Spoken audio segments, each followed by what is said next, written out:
Yo, what's up? Welcome to God of Fiction, where stories come alive.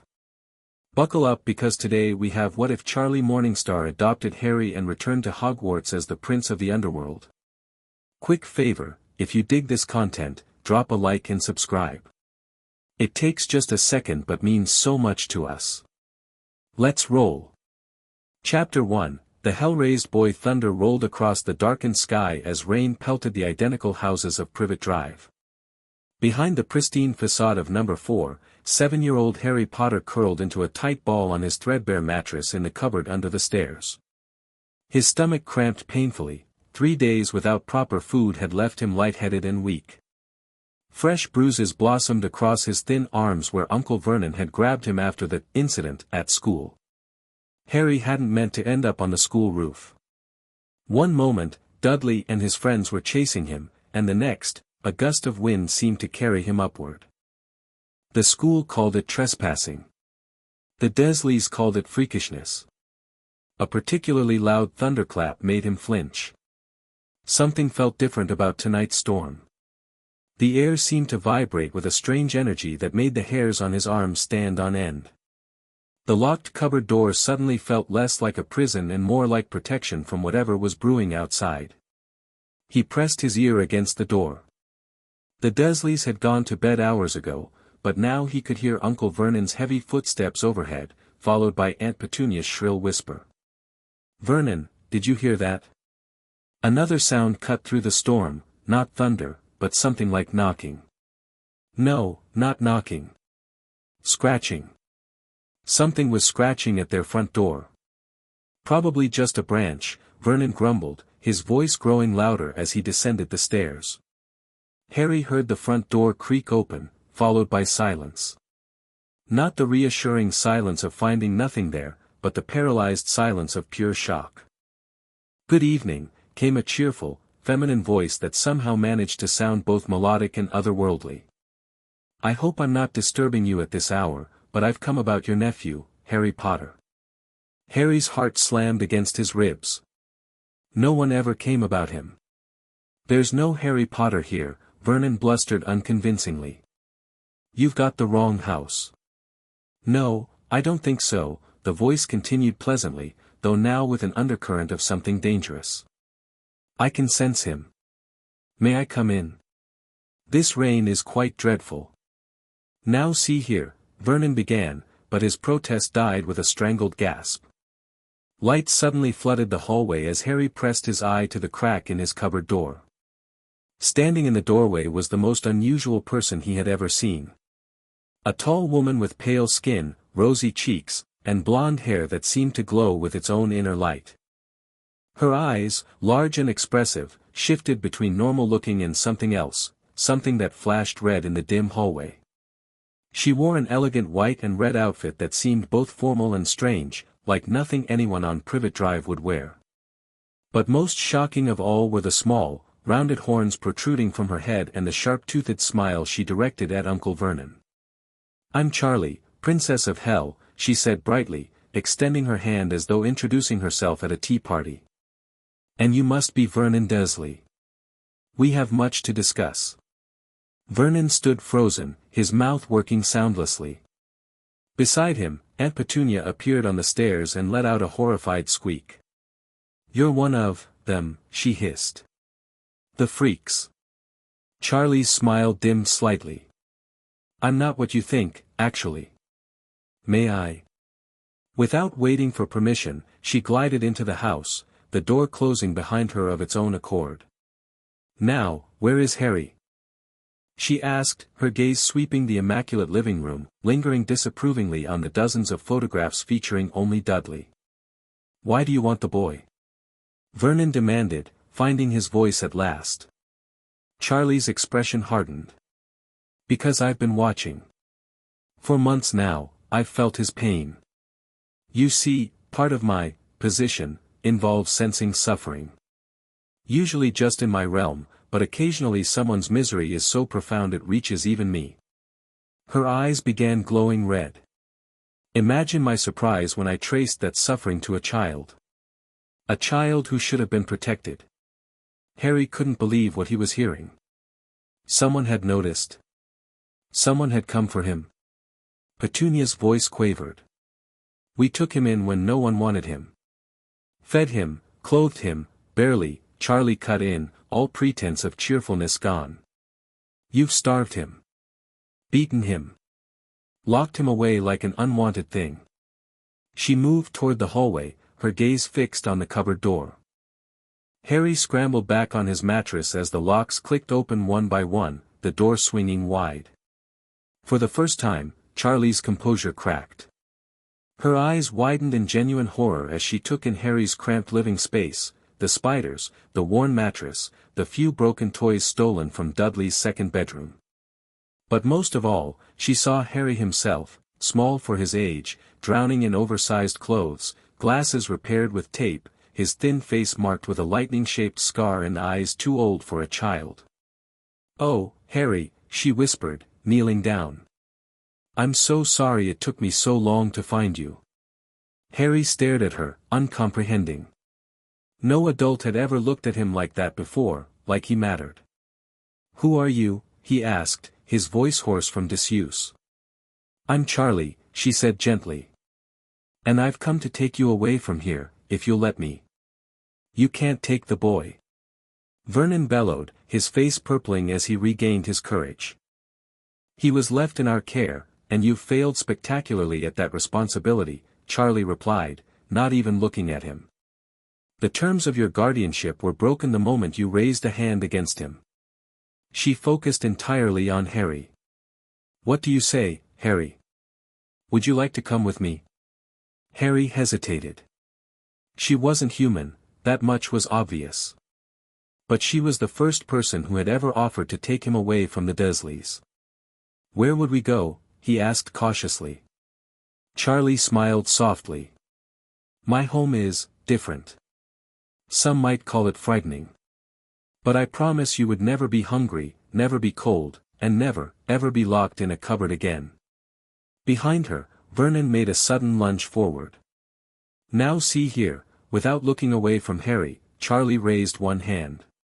Vernon froze mid-step, his eyes bulging in terror as he found himself unable to move. "I'm trying to have a conversation," she said pleasantly, though the temperature in the hallway seemed to drop several degrees. "Please don't interrupt." Harry's eyes widened. She had magic, real magic, not the freakishness the Dursleys accused him of. Are you like me?" he whispered. Charlie tilted her head. "In some ways, perhaps. You have magic, Harry. Special magic. I'm something else entirely." She offered her hand. "But I think we might understand each other."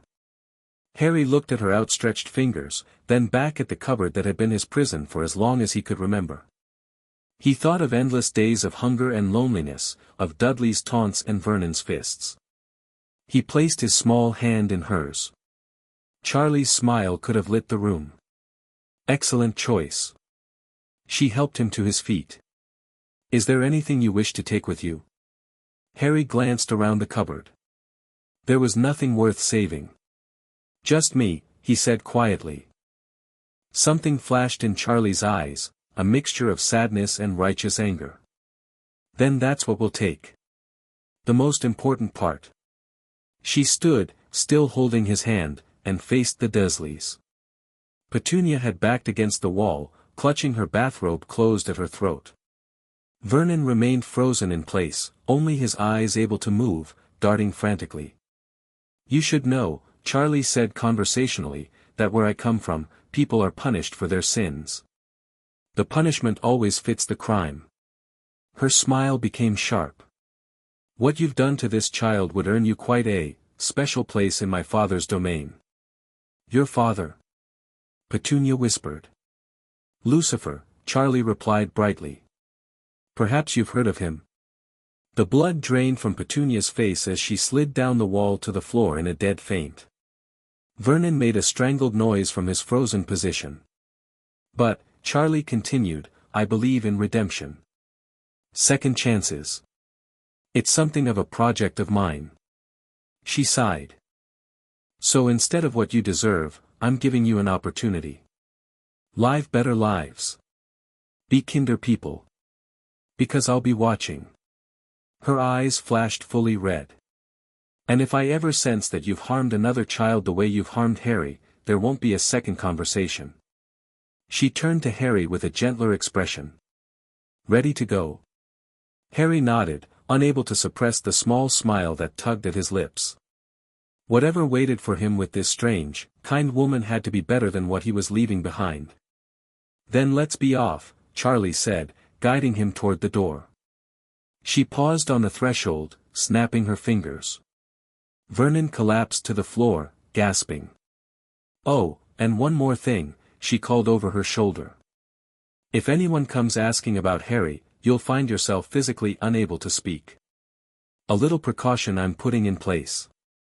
The storm had subsided outside, the clouds parting to reveal a night sky blazing with stars.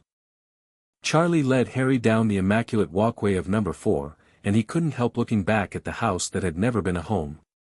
What happens now? He asked. Charlie squeezed his hand reassuringly. Now, we go home. My home. It might be a bit shocking at first. She raised her free hand, drawing a complex pattern in the air. The space before them shimmered and tore, revealing what looked like a fiery portal. This is a gateway, she explained. A doorway between your world and mine. Harry stared at the swirling vortex, a mixture of fear and excitement coursing through him. Will it hurt? He asked. Not at all, Charlie promised. Just hold my hand and close your eyes if you're frightened. Harry squared his shoulders. I'm not frightened. Charlie's laugh was like music. That's the spirit. She stepped forward, guiding him through the portal. The sensation was strange, like passing through a warm curtain of water. When Harry opened his eyes, the world had changed entirely. They stood on a balcony overlooking a vast cityscape unlike anything Harry had ever seen or imagined. Buildings of impossible architecture rose into a crimson sky. Some structures seemed to be made of bone and glass, others of gleaming metal or materials Harry couldn't identify. The city sprawled in all directions, dotted with lights of every color, while in the distance, mountains of black stone ringed the horizon. Welcome to the Pentagram City, Charlie said, watching his reaction carefully. One of the central regions of the Underworld. And that, she pointed to an imposing structure that dominated the skyline, a palace of red stone and gleaming spires, is where we're going. My father's palace. Harry couldn't speak. After years in the cupboard, the vastness of this new world was overwhelming. Creatures flew through the air on leathery wings. Far below, the streets teemed with beings of every imaginable shape and size. It's hell, he finally managed. Yes, Charlie admitted. But not the hell of human imagination, not entirely.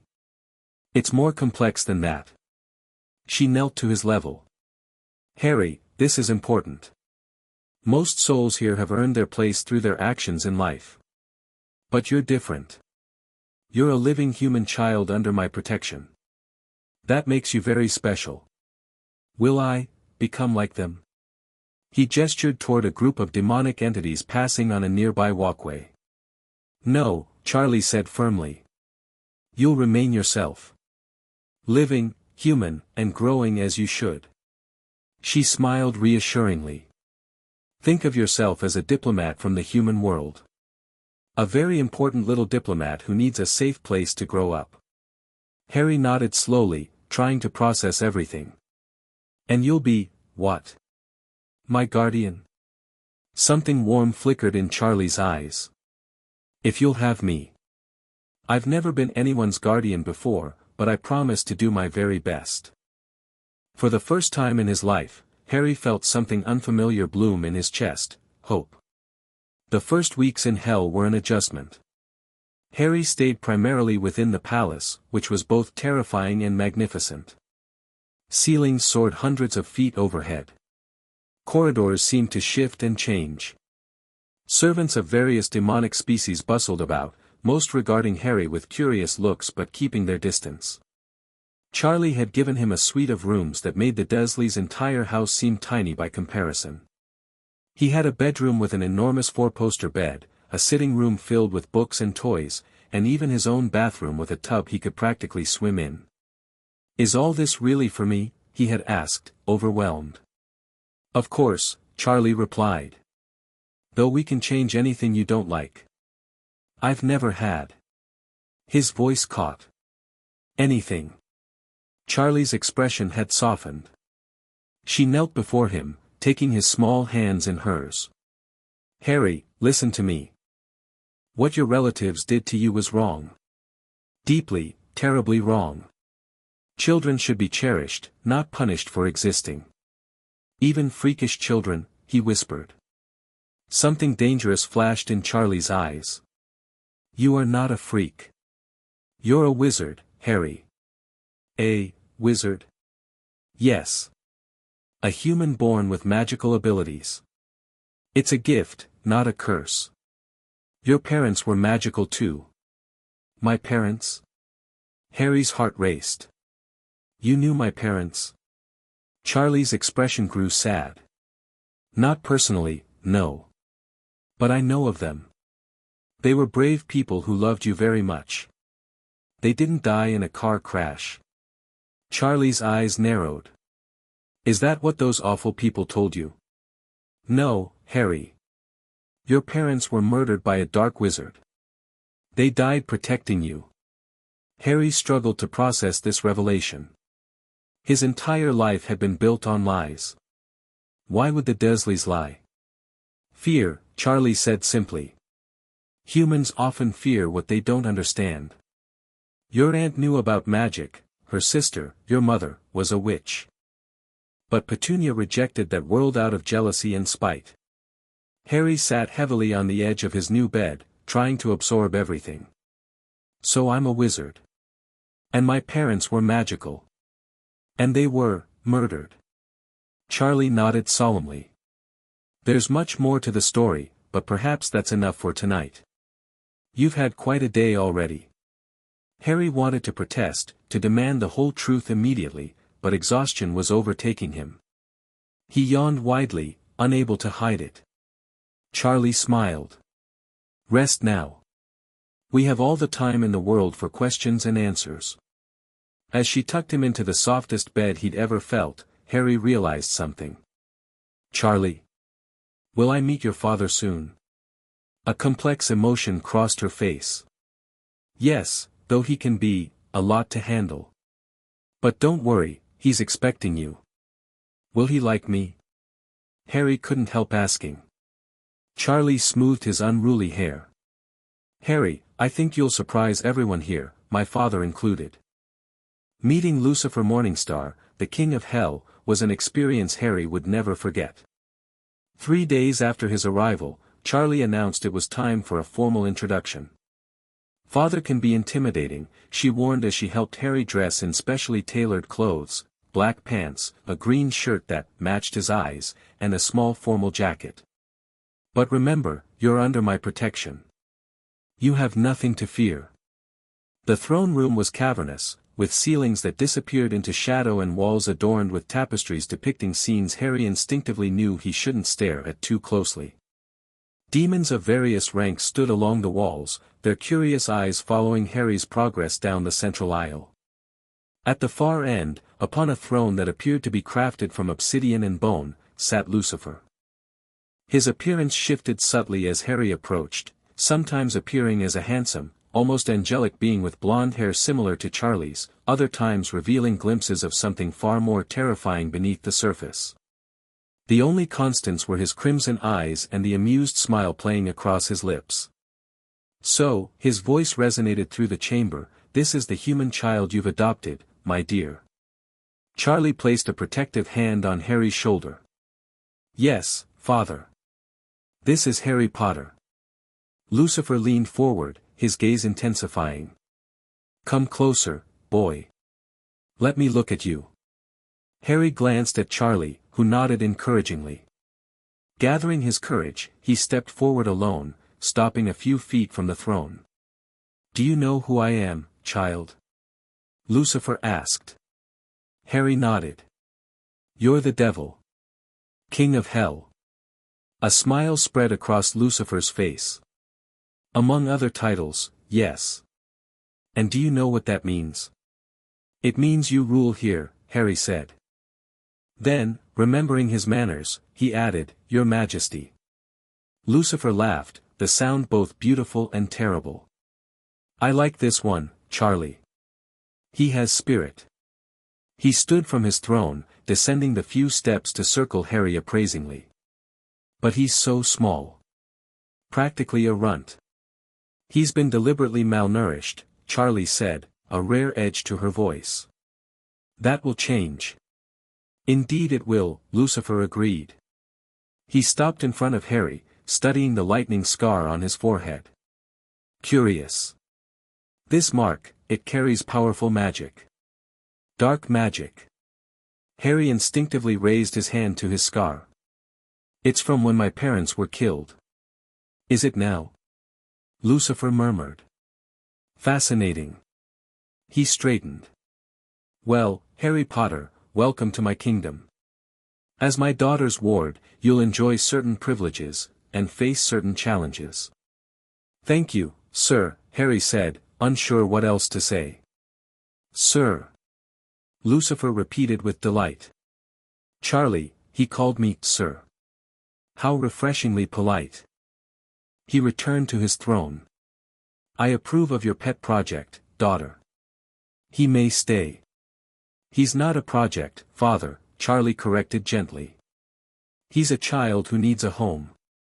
And you've given him the most unusual one possible, Lucifer replied. I'm curious to see how this experiment unfolds. He waved his hand dismissively. You may go. But bring him back occasionally. I find him amusing. As they left the throne room, Harry released a breath he hadn't realized he was holding. Was that good? Charlie smiled. That was very good. My father doesn't usually take interest in humans unless they've done something extraordinarily sinful. The fact that he's intrigued by you is a positive sign. He's not what I expected, Harry admitted. Few things in hell are, Charlie replied.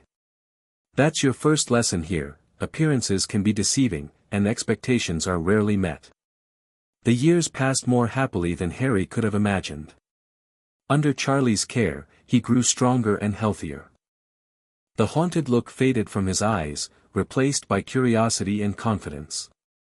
Charlie ensured he received education in both human and underworld subjects, mathematics and literature alongside demonic languages and the politics of hell. She was a patient teacher and a loving guardian, firm when necessary but never cruel. Unlike the Dursleys, who punished Harry for asking questions, Charlie encouraged his curiosity. The only foolish question, she often said, is the one left unasked. Harry learned about his magical heritage gradually. Charlie explained about Hogwarts, the wizarding school he would eventually attend. She told him about his parents, James and Lily Potter, and about the dark wizard Voldemort who had murdered them. Why did he want to kill me? Harry asked one evening as they sat in the palace gardens, a strange but beautiful place where flowers of fire bloomed alongside plants that whispered secrets. Charlie sighed. That's complicated.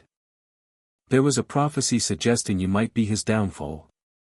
But what's important is that when he tried to kill you, something happened. His curse rebounded, destroying his body. Is he dead, then? Not entirely, Charlie said carefully. Evil that powerful rarely disappears completely.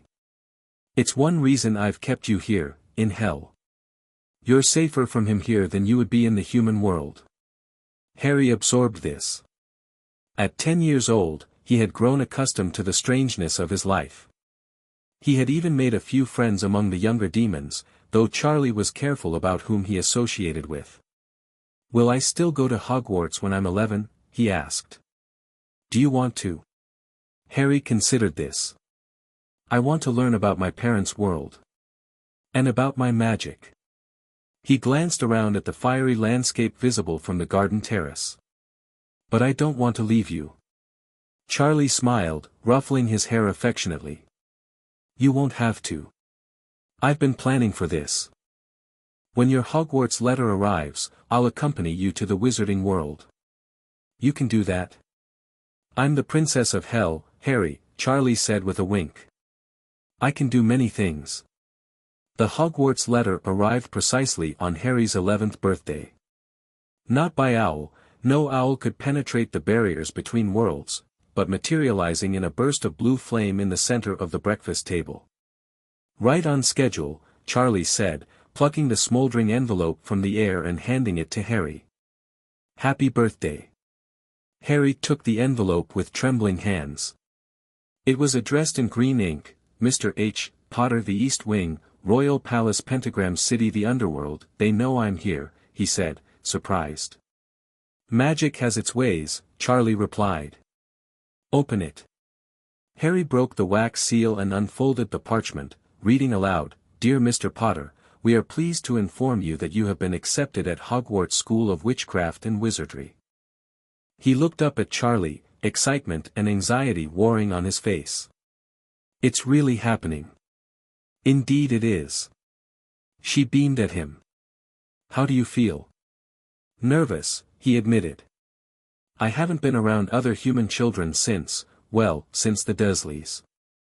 That's understandable. But you've grown into a remarkable young man, Harry. You'll do wonderfully. Harry wasn't so sure. For years in hell had changed him in ways he was only beginning to understand.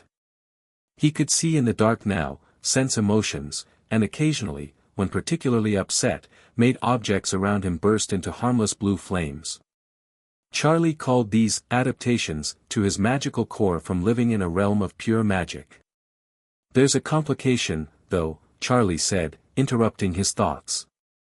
My accompanying you will require some diplomatic maneuvering. Because you're a demon? Harry asked bluntly. Charlie laughed. Technically, I'm not a demon. I'm a fallen angel's daughter. But yes, my nature will raise concerns in the wizarding world. Will they try to take me away from you? Harry asked, a note of panic entering his voice. They might try, Charlie said, her eyes flashing briefly. But they would regret it. You're my ward now, legally and magically.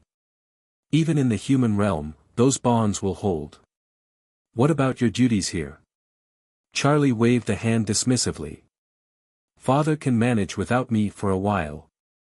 Besides, he's rather looking forward to the chaos this will cause. Harry couldn't help grinning. In the years he'd lived in the palace, he'd come to understand Lucifer's appreciation for disruption and discord. The devil enjoyed nothing more than appending expectations. We should tell him right away, Harry suggested. Charlie nodded. We will. But first, she clapped her hands, and a large package wrapped in shimmering black paper appeared on the table. Your birthday present. Harry unwrapped it carefully to find a trunk made of dark leather with silver fittings. His initials, HJP, were embossed on the lid.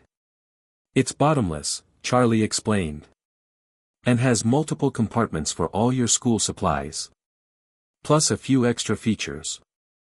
She tapped a particular silver ornament, and the trunk shrank to the size of a matchbox. Portable. It's perfect, Harry said, genuinely touched. Thank you. Charlie's smile turned mischievous. That's not all. There's something inside. Harry opened the miniaturized trunk, which expanded appropriately to accommodate his hand. Inside, he found a small, black egg nestled in red velvet. What is it? He asked, lifting it carefully. A familiar, Charlie explained. Every proper witch or wizard should have one. It will hatch when you need it most. What will it be? That depends on you, Charlie said mysteriously. The creature will reflect your magic and personality. Harry carefully returned the egg to the trunk. Thank you, he said again, with feeling. Having spent his early childhood receiving nothing but cast-offs and punishments, he never took gifts for granted. Now, Charlie said, rising from the table, let's inform Father of our plans. And then, we need to prepare for our journey to the human world. Diagon Alley awaits. Lucifer received the news of their impending departure with predictable dramatics. My only daughter, abandoning her duties to play nanny in the human realm, he declared, throwing his hands up in mock despair. Whatever shall become of hell in your absence? The same thing that becomes of it when I'm here, Charlie replied dryly. Chaos, but the organized kind. They stood in Lucifer's private study, a surprisingly cozy room despite the occasional screams that emanated from the walls. Harry had learned not to ask about those. And you, young Harry, Lucifer turned his attention to the boy. Ready to rejoin the world of the living? Yes, sir, Harry said confidently. Charlie's taught me well. Has she indeed? Lucifer raised an eyebrow. And what has my soft-hearted daughter taught you about surviving among humans? To be polite but cautious, Harry recited. To observe before acting. To remember that appearances deceive, and that power comes in many forms. Good lessons, Lucifer nodded approvingly. But incomplete. He leaned forward, his eyes gleaming. Remember also that fear can be useful. Those who fear you will not readily cross you. Father, Charlie interjected, I'm trying not to turn him into a tyrant. More's the pity, Lucifer sighed. Such potential. He straightened. Very well. You have my blessing, for whatever that's worth. When do you depart? Tomorrow, Charlie said. We'll establish residence in London first, then proceed to Diagon Alley for Harry's supplies. Excellent. That gives me time to provide a parting gift. Lucifer snapped his fingers, and a small, ornate box appeared in his palm. He handed it to Harry.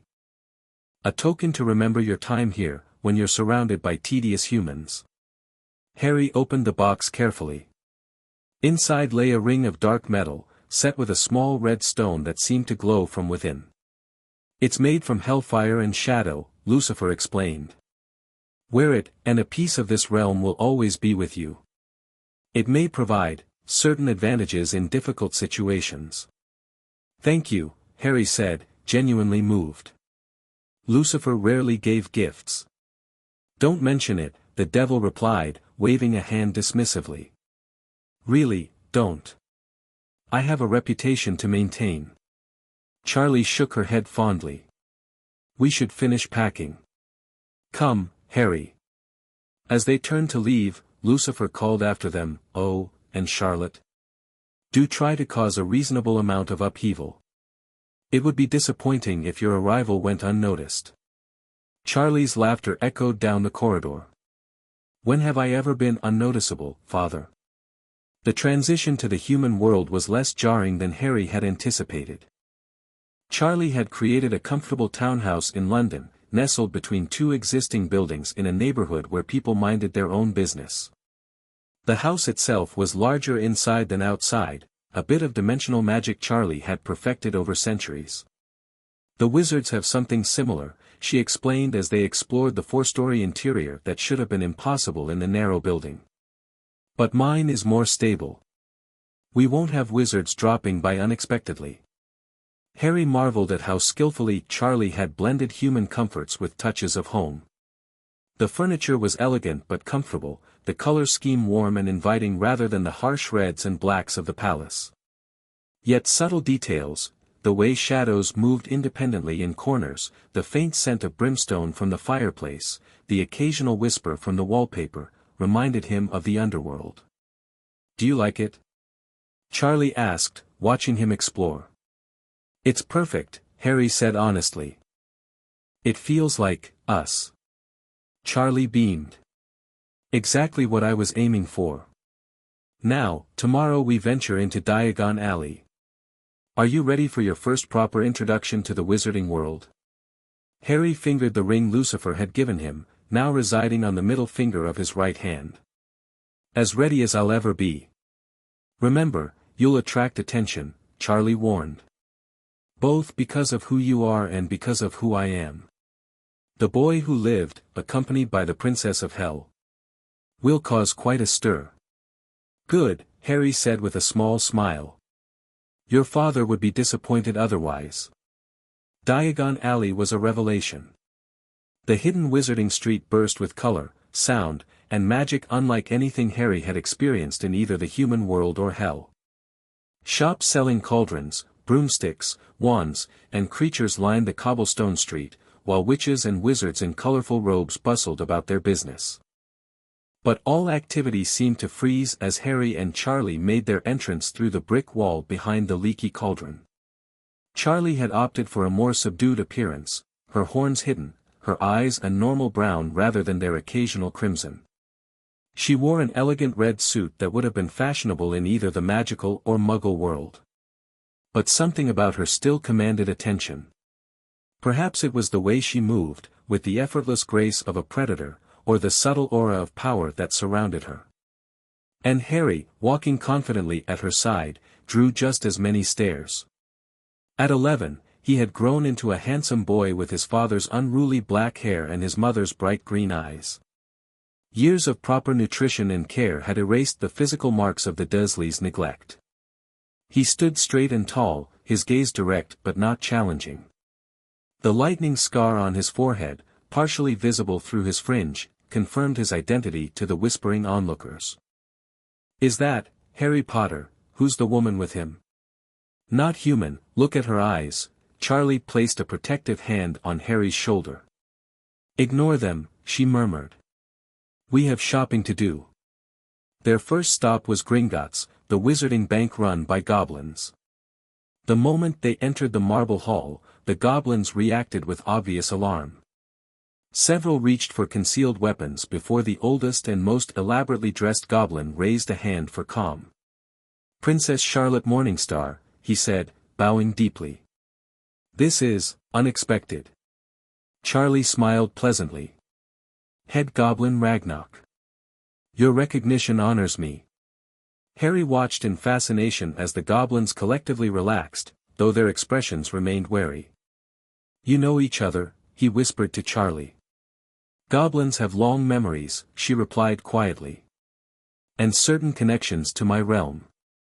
Ragnarok approached them, still maintaining a respectful distance. How may Gringotts serve you today, your highness? My ward requires access to his vault, Charlie said, placing both hands on Harry's shoulders. This is Harry Potter. If the goblins were surprised by this information, they hid it well. Ragnarok nodded. Of course. We will need his key. Charlie produced a small golden key from her pocket. Here. And I believe there are certain arrangements regarding his inheritance. Indeed. Ragnarok examined the key carefully. Everything is in order. Griphook will take you to the vault. The cart ride through the underground tunnels reminded Harry of some of the more entertaining regions of hell, complete with drops, sharp turns, and the occasional burst of flame. Charlie looked completely unfazed, while Harry couldn't help whooping with delight at particularly steep plunges. You're enjoying this, Charlie observed with amusement. It's brilliant. Harry grinned. When they arrived at his vault, Harry was stunned by the mountains of gold, silver, and bronze coins inside. This is all mine? He asked, incredulous. Your parents provided for you, Charlie explained. This is just your trust vault. The main Potter family vault will become accessible when you're older. They filled a pouch with coins, and as they were leaving, Griphook cleared his throat. The princess's account is also available, should she wish to make a withdrawal. Charlie raised an eyebrow. My account? Established in 1503, Griphook confirmed. It has been accumulating. How interesting, Charlie murmured. Another time, perhaps. Back in the main hall, Ragnarok presented them with a small envelope. Recent security protocols require notification of the ministry when certain high-profile vaults are accessed, he explained. However, given the special circumstances, we will delay this notification by 24 hours. Charlie accepted the envelope with a knowing smile. Your discretion is appreciated, Ragnarok. The Goblin Nation has always understood the value of neutrality. As they exited the bank, Harry asked, "What was that about?" "Politics," Charlie sighed. "The Ministry of Magic will soon learn of our presence, but this gives us time to complete our shopping before dealing with their inevitable concerns." They proceeded to gather Harry's school supplies, cauldron, telescope, scales, and potion ingredients.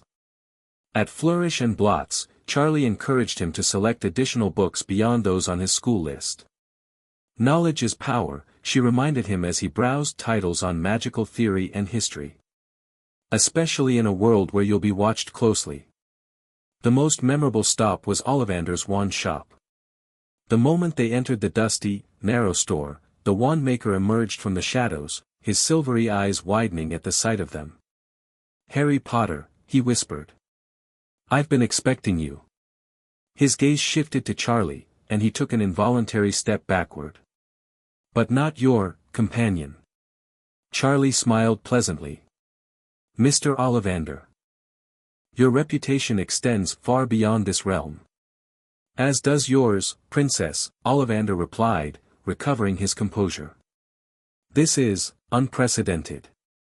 "Many things about Harry are unprecedented," Charlie said. "But today, he simply needs a wand." The process of finding Harry's wand proved lengthy and increasingly dramatic.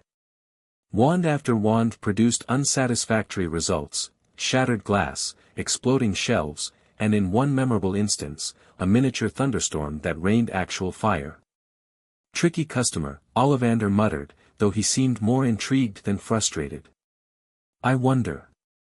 He disappeared into the back of the shop, returning with a dusty box. "Holly and phoenix feather, 11 inches. An unusual combination." The moment Harry touched this wand, warmth flooded his fingers. He raised it, and a stream of gold and red sparks shot from the end, illuminating the shop like fireworks. But then, something unexpected happened. The red sparks shifted to blue, the same color as the flames Harry sometimes produced when emotional. Ollivander's eyebrows rose nearly to his hairline. "Curious, most curious." "What's curious?" Harry asked. "I remember every wand I've ever sold, Mr. Potter. The phoenix whose tail feather resides in your wand gave just one other feather. It is curious that you should be destined for this wand when its brother gave you that scar." He glanced at Charlie. "But perhaps even more curious is how your time in other realms has affected your magic. The blue flame is most unusual." Charlie stepped forward, placing protective hands on Harry's shoulders. "Harry's magic is uniquely his own, shaped by his experiences and heritage." "Both of them?" Ollivander nodded slowly. "Indeed. I think we can expect great things from you, Mr. Potter. After all, he who must not be named did great things. Terrible, but great." As they left the shop, Harry examined his wand with mixed emotions. "The brother wand to Voldemort's," he murmured. "Is that bad?" "It's neither good nor bad," Charlie reassured him. "Magic is largely about intent. Your wand chose you because it resonates with your power, not because you share Voldemort's nature." Their final stop was Madame Malkin's for school robes. As the seamstress pinned Harry's hem, another boy approximately Harry's age entered the shop. He had a pale, pointed face and white blonde hair. "Hogwarts too?" the boy asked, his tone somewhere between bored and condescending. "Yes," Harry replied simply. "My father's next door buying my books, and mother's up the street looking at wands," the boy drawled. "Then I'm going to drag them off to look at racing brooms. I don't see why first years can't have their own. I think I'll bully father into getting me one, and I'll smuggle it in somehow." Harry caught Charlie's eye across the shop, where she was examining fabric swatches with poorly concealed amusement. The boy reminded Harry of some of the younger demons in hell, all bluster and entitlement. "Have you got your own broom?" the boy continued. "Not yet," Harry answered. "Play Quidditch at all?" "Not yet," Harry repeated, a hint of a smile playing at his lips. I do. Father says it's a crime if I'm not picked to play for my house, and I must say, I agree. Know what house you'll be in yet? Before Harry could answer, the boy's attention shifted to Charlie. His eyes widened slightly as she approached, sensing something not quite right about her despite her human appearance. "Who's that?" he asked, a note of uncertainty entering his voice. "My guardian," Harry said. The boy frowned. "Not your parents?" "My parents are dead," Harry said matter-of-factly. "Oh, sorry," the boy said, not sounding sorry at all. "But they were our kind, weren't they?" "They were witch and wizard, if that's what you mean." The boy nodded, but his gaze kept drifting back to Charlie. "I really don't think they should let the other sort in. They're just not the same, haven't been brought up to know our ways." He lowered his voice. "Some of them have never even heard of Hogwarts until they get the letter. I think they should keep it in the old wizarding families, don't you?" Harry considered the boy thoughtfully. "I think magic chooses who it wants, regardless of background. Limiting it to certain families sounds like a recipe for—" He paused, remembering one of Lucifer's favorite phrases, stagnation and eventual extinction. The boy looked taken aback, clearly not expecting such an articulate response. Before he could reply, Madame Malkin announced, "You're done, dear." Harry hopped down from the footstool. "See you at Hogwarts, I suppose," he said politely. Outside, Charlie was waiting with his wrapped packages. "Making friends already?" she asked with a knowing smile. "Not exactly," Harry replied. He seemed very concerned about blood purity. "Ah, that old debate," Charlie sighed. "You'll find many wizards obsessed with lineage. Ironic, considering how much inbreeding has weakened some of the purest bloodlines." "He reminded me of Asmodeus's son," Harry said, referring to a particularly pompous young demon they knew. Charlie burst out laughing. An apt comparison. Though slightly unfair to Asmodeus Jr. Their shopping complete, they made their way back through the now bustling alley. The stares and whispers had intensified, and several people pointed openly at Harry's forehead. "One last stop," Charlie said, guiding him toward an ice cream parlor. "A proper celebration of your first day in the wizarding world." As they enjoyed enormous sundaes outside Florian Fortescue's, a tall figure approached their table. Dressed in midnight blue robes with silver stars, with a long white beard and half-moon spectacles, he cut an impressive figure. "Mr. Potter," he said gently. "How wonderful to see you at last. And in such unexpected company." Charlie set down her spoon, her expression pleasant but guarded. "Professor Dumbledore, I presume? I've been looking forward to meeting you." Harry looked between them, sensing the undercurrents of power in this seemingly cordial exchange. "And you must be Charlotte Morningstar," Dumbledore said, his blue eyes twinkling though his smile didn't quite reach them. "Your reputation precedes you." "As does yours," Charlie replied. "I must admit to some curiosity," Dumbledore continued, conjuring a chair and joining them uninvited. "The magical community lost track of young Harry 4 years ago. There was quite a panic." "Was there?" Charlie tilted her head. "How fascinating, considering the condition in which I found him." Dumbledore's expression faltered slightly. "Perhaps we could discuss this matter privately." "Perhaps," Charlie agreed. "But not today. Today is for Harry to experience the wizarding world without interrogations or politics." Harry, watching this exchange with interest, decided to interject. "Professor Dumbledore, I'm looking forward to attending Hogwarts. Charlie has told me so much about it." Dumbledore's attention shifted to Harry, his expression softening. "Has she indeed?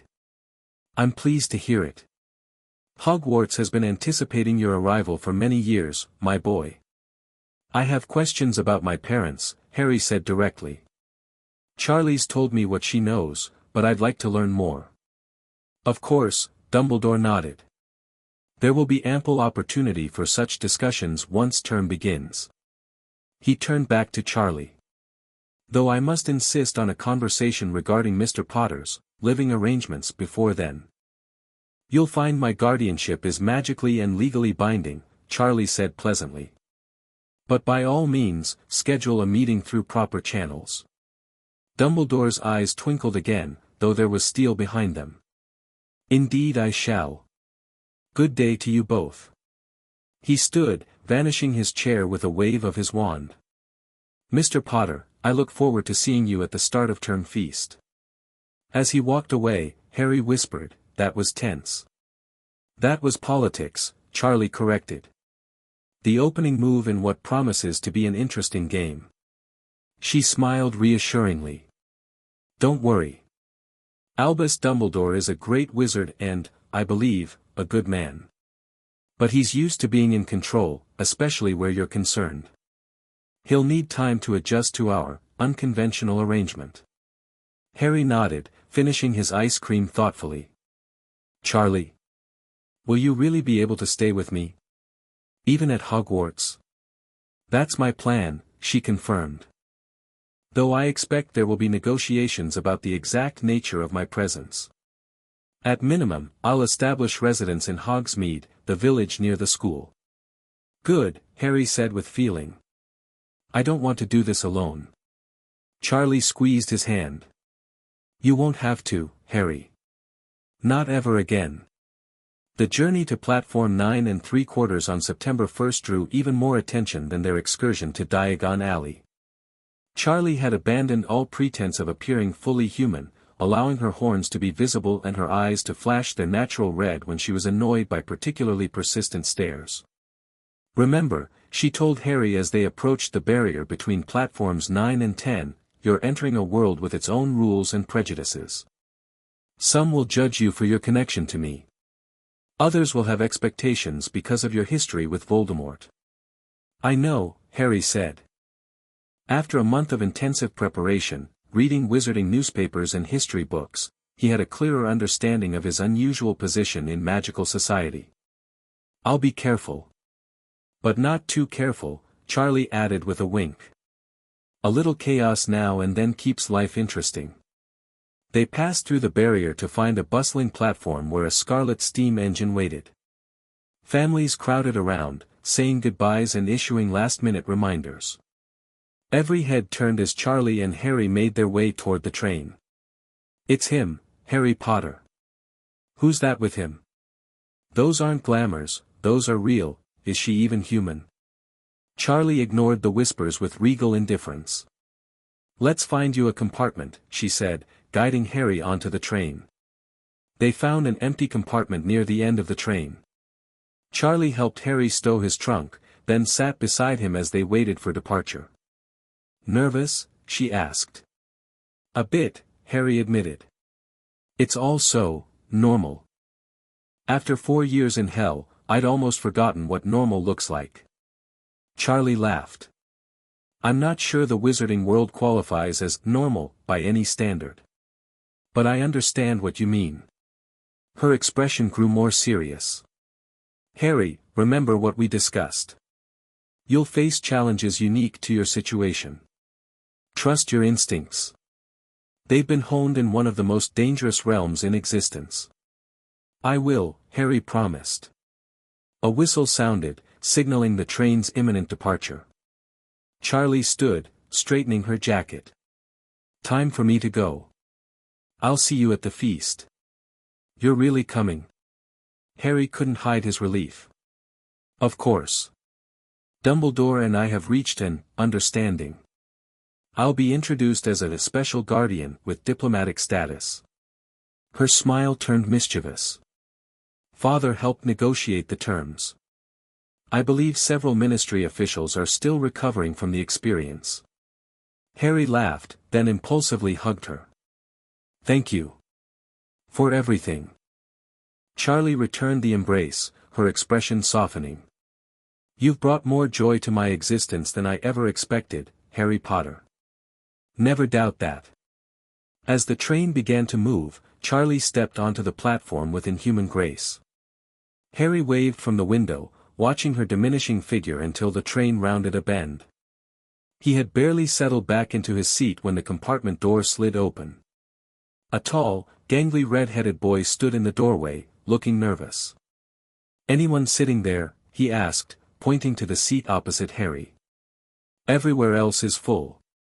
"Go ahead," Harry invited. The boy sat down, casting curious glances at Harry before quickly looking out the window. Harry noticed a smudge of dirt on his nose. "I'm Ron, by the way," the boy finally said. "Ron Weasley." "Harry Potter," Harry replied. Ron's eyes widened. "So it's true. I thought Fred and George were having me on. Do you really have the, you know?" He pointed at Harry's forehead. Harry lifted his fringe to show the lightning scar. "Wicked," Ron breathed. Then, gathering his courage, he asked, "And is it true you arrived with, the Princess of Hell?" Harry supplied, amused. "Yes, that's Charlie. She's my guardian." Ron looked both terrified and fascinated. "Blimey. How did that happen?" Harry considered the question. After 4 years with Charlie, he'd grown accustomed to her nature, almost forgetting how strange their relationship must seem to others. "She rescued me," he said simply. "And she's been looking after me ever since. But she's, you know, not human." Harry finished. "Neither is Hagrid, from what Charlie's told me. Or the mere people in the lake. Or the centaurs in the forest. The magical world is full of non-human beings." Ron nodded slowly. "Fair point. It's just hell, you know. That's a bit different from being half-giant or whatever." "Charlie's different from what most people expect," Harry said. "She's kind and funny and protective. She taught me everything I know about magic before Hogwarts." This seemed to pique Ron's interest. "Can you do spells already?" "Fred gave me one to turn my rat yellow, want to see?"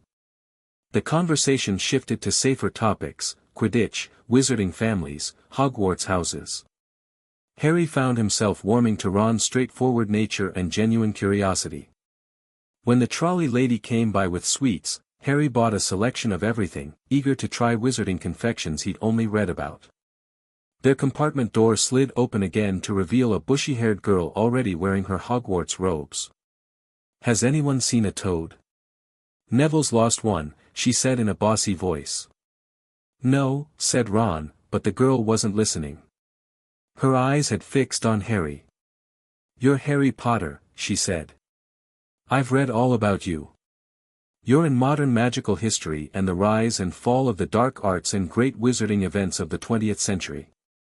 Her gaze turned curious. "But none of them mentioned anything about you being raised by the Princess of Hell. That seems like a significant historical detail to omit." Harry couldn't help laughing. "It's a recent development. And most of what's written about me is speculation anyway. People weren't exactly interviewing me as a baby." "I suppose not," the girl conceded. "I'm Hermione Granger, by the way." She turned to Ron. "And you are?" "Ron Weasley," he muttered. "Pleasure. You should change into your robes, we'll be arriving soon." With that, she departed as quickly as she'd arrived. "Whatever house I'm in, I hope she's not in it," Ron said, making Harry smile. The remainder of the journey passed pleasantly. Harry found himself enjoying Ron's company and the simple excitement of heading toward Hogwarts. When the train finally pulled into Hogsmeade Station, Harry felt a surge of anticipation. Following Hagrid's booming calls for first years, Harry and Ron joined the group of nervous 11-year-olds making their way to the boats. The first view of Hogwarts, its windows glowing warmly against the night sky, drew gasps of wonder from everyone. "No more N4 to a boat," Hagrid called. Harry and Ron were joined by Hermione and a nervous-looking boy Harry assumed was Neville. As they glided across the Black Lake, Harry felt a familiar presence. Looking up at the castle, he could have sworn he caught a glimpse of Charlie watching from one of the towers, her form barely visible against the night sky. The sight reassured him, he wasn't alone in this new adventure. The boats docked in an underground harbor, and Hagrid led them up stone steps to the massive oak front door of the castle. After confirming all first years were present, and locating Neville's toad, he knocked 3 times. The door swung open immediately to reveal a tall, black-haired witch in emerald green robes with a stern expression. Harry recognized her from Charlie's descriptions as Professor McGonagall, deputy headmistress and transfiguration teacher. "The first years, Professor McGonagall," said Hagrid. "Thank you, Hagrid. I will take them from here." She led them across the flagged stone floor, past the sounds of hundreds of voices from the great hall, and into a small, empty chamber. There, she gave them a brief welcome speech, explaining the house system and the importance of the imminent sorting ceremony. "I shall return when we are ready for you," she finished. "Please wait quietly." The moment she left, nervous whispers broke out among the first years. "How exactly do they sort us into houses?" Harry asked Ron. "Some sort of test, I think. Fred said it hurts a lot, but I think he was joking." Harry wasn't concerned. Charlie had explained the sorting hat to him, though she'd refused to speculate on which house he might belong in, saying, "That's for the hat to decide, based on who you truly are." When Professor McGonagall returned, she led them into the great hall in a single file. Harry had read about the enchanted ceiling in Hogwarts, a history, but seeing it in person, velvety black, dotted with stars, was breathtaking. As they assembled before the high table, Harry's gaze was drawn to a 3-legged stool upon which sat a patched, frayed, and extremely dirty pointed wizard's hat. Then his attention shifted to the staff table, where he immediately spotted Dumbledore in the center. And beside him, looking perfectly at ease despite the stares and whispers, sat Charlie. She had opted for a more subdued appearance tonight, her horns barely visible, her eyes a warm brown. She wore an elegant crimson dress that managed to look both regal and appropriate for a school feast. When she caught Harry's eye, she gave him an encouraging smile and a small nod. The sorting hat sang its song, explaining the qualities of each house. When it finished, Professor McGonagall began calling students forward alphabetically. Harry watched with interest as Abbott, Hannah, became a Hufflepuff and Boot, Terry, a Ravenclaw. When Hermione Granger was called, the hat took a long time before declaring Gryffindor. Ron groaned beside him. Draco Malfoy, whom Harry recognized as the pale boy from Madame Malkin's, swaggered forward when his name was called. The hat had barely touched his head when it screamed, Slytherin. As Potter, Harry, was called, the hall fell completely silent. Harry walked forward, ignoring the sudden outbreak of whispers. Before the hat dropped over his eyes, he caught a last glimpse of Charlie watching intently. Said a small voice in his ear. "Difficult. Very difficult. Plenty of courage, I see. Not a bad mind either. There's talent, and a nice thirst to prove yourself. But what's this? Raised in the underworld by the Morningstar heir. Most unusual. You've developed qualities rarely seen in one so young: resilience, adaptability, an understanding of power dynamics that goes beyond your years." Harry waited patiently, letting the hat explore his mind. "Where to put you," the hat mused. "You could do well in any house, you know. Slytherin would help you on the path to greatness, and with your background. But I sense that's not what you value most. No, what you treasure is the family you found, the connection you've built with your guardian. Loyalty, bravery, standing up for those who cannot stand up for themselves. Better be Gryffindor." The last word was shouted to the hall. Harry removed the hat and walked toward the Gryffindor table, where he was greeted with the loudest cheer yet. Percy Weasley, Ron's older brother and a prefect, shook his hand vigorously, while the Weasley twins yelled, "We got Potter! We got Potter!" Harry sat down opposite a ghost in a ruff, who patted his arm, giving him the unpleasant sensation of being dunked in ice water. As the sorting continued, Harry glanced up at Charlie, who raised her goblet in a subtle toast, her expression proud. Ron joined him at the Gryffindor table moments later, looking relieved. Brilliant. We're in the same house, he exclaimed. After Zabini, Blaze, was sorted into Slytherin, Professor McGonagall rolled up her scroll and removed the sorting hat. Dumbledore rose to his feet, beaming at the students. Welcome to a new year at Hogwarts. Before we begin our banquet, I would like to make a few announcements. First, I am pleased to introduce Professor Quirrell, who will be taking over defense against the dark arts this year. A nervous-looking man with a purple turban stood briefly, giving a twitchy nod. Secondly, Dumbledore continued, we have a most unusual situation this year. For the first time in Hogwarts history, we will be hosting a diplomatic representative from another realm. Princess Charlotte Morningstar has been granted special guardian status for one of our students and will be residing in the castle as an observer and cultural attaché. Charlie rose gracefully, inclining her head as murmurs swept through the hall. Harry noticed that while some staff members looked alarmed, others seemed merely curious. Professor McGonagall's lips were pressed into a thin line, while a hook-nosed, greasy-haired professor was studying Charlie with calculating intensity. I trust, Dumbledore added, his voice carrying a subtle warning, that all students and staff will extend every courtesy to our distinguished guest. And now, before we become too befuddled by our excellent feast, I would like to say a few words, nitwit. Blubber. Oddment. Tweak.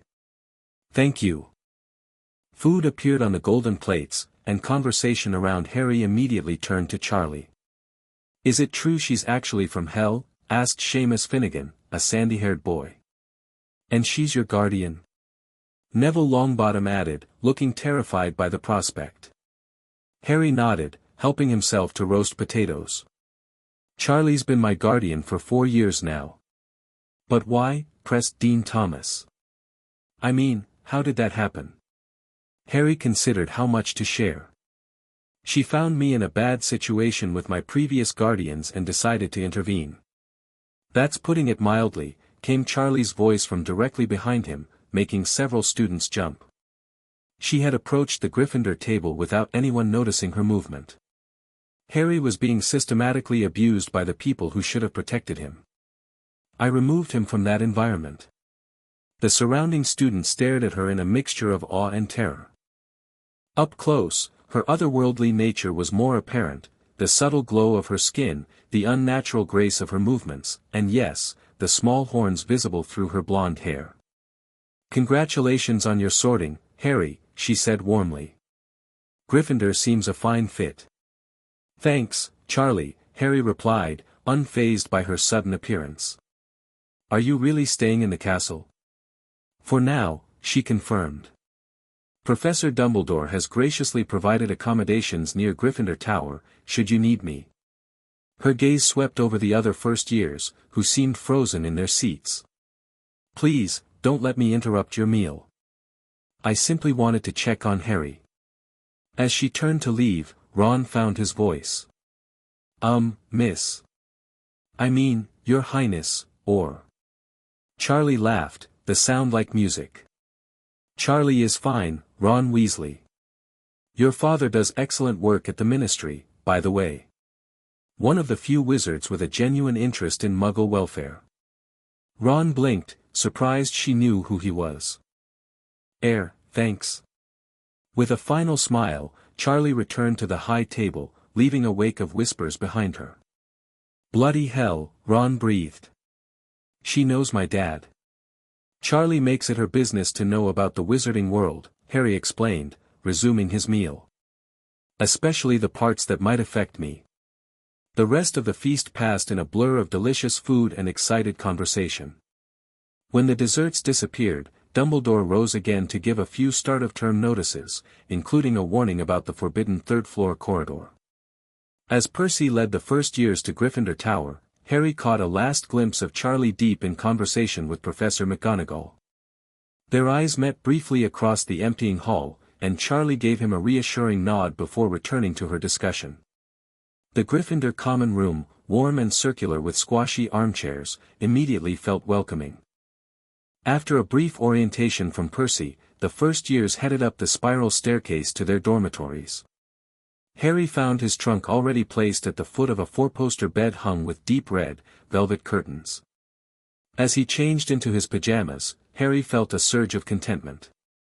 Hogwarts already felt like it could become a second home, after the palace in hell. With Charlie nearby and new friends like Ron, he faced the coming year with optimism. Just before sleep claimed him, Harry's hand strayed to Lucifer's ring, still on his middle finger. The stone pulsed warmly, as if in response to his touch. Whatever challenges lay ahead, he wasn't facing them alone. He was Harry Potter, ward of the Princess of Hell, and he had found his place in the wizarding world at last. Chapter 2, Blood and Magic. Autumn leaves spiraled down over the Hogwarts grounds as Harry sprinted across the courtyard, potions textbook clutched against his chest.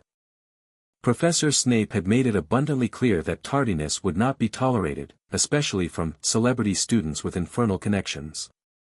He skidded around a corner and nearly collided with Hermione Granger, who was hurrying in the same direction. "You're cutting it close too?" she asked, matching his pace. "Peeves," Harry explained, slightly out of breath. "Decided the second-floor corridor needed a swamp. Had to go the long way around." They reached the dungeon classroom with seconds to spare, sliding into seats beside Ron just as Snape swept in, black robes billowing dramatically. The potions master's gaze immediately fixed on Harry with the same calculating intensity he'd shown since the first day of class. "Today," Snape announced, "we will be brewing a simple cooling solution.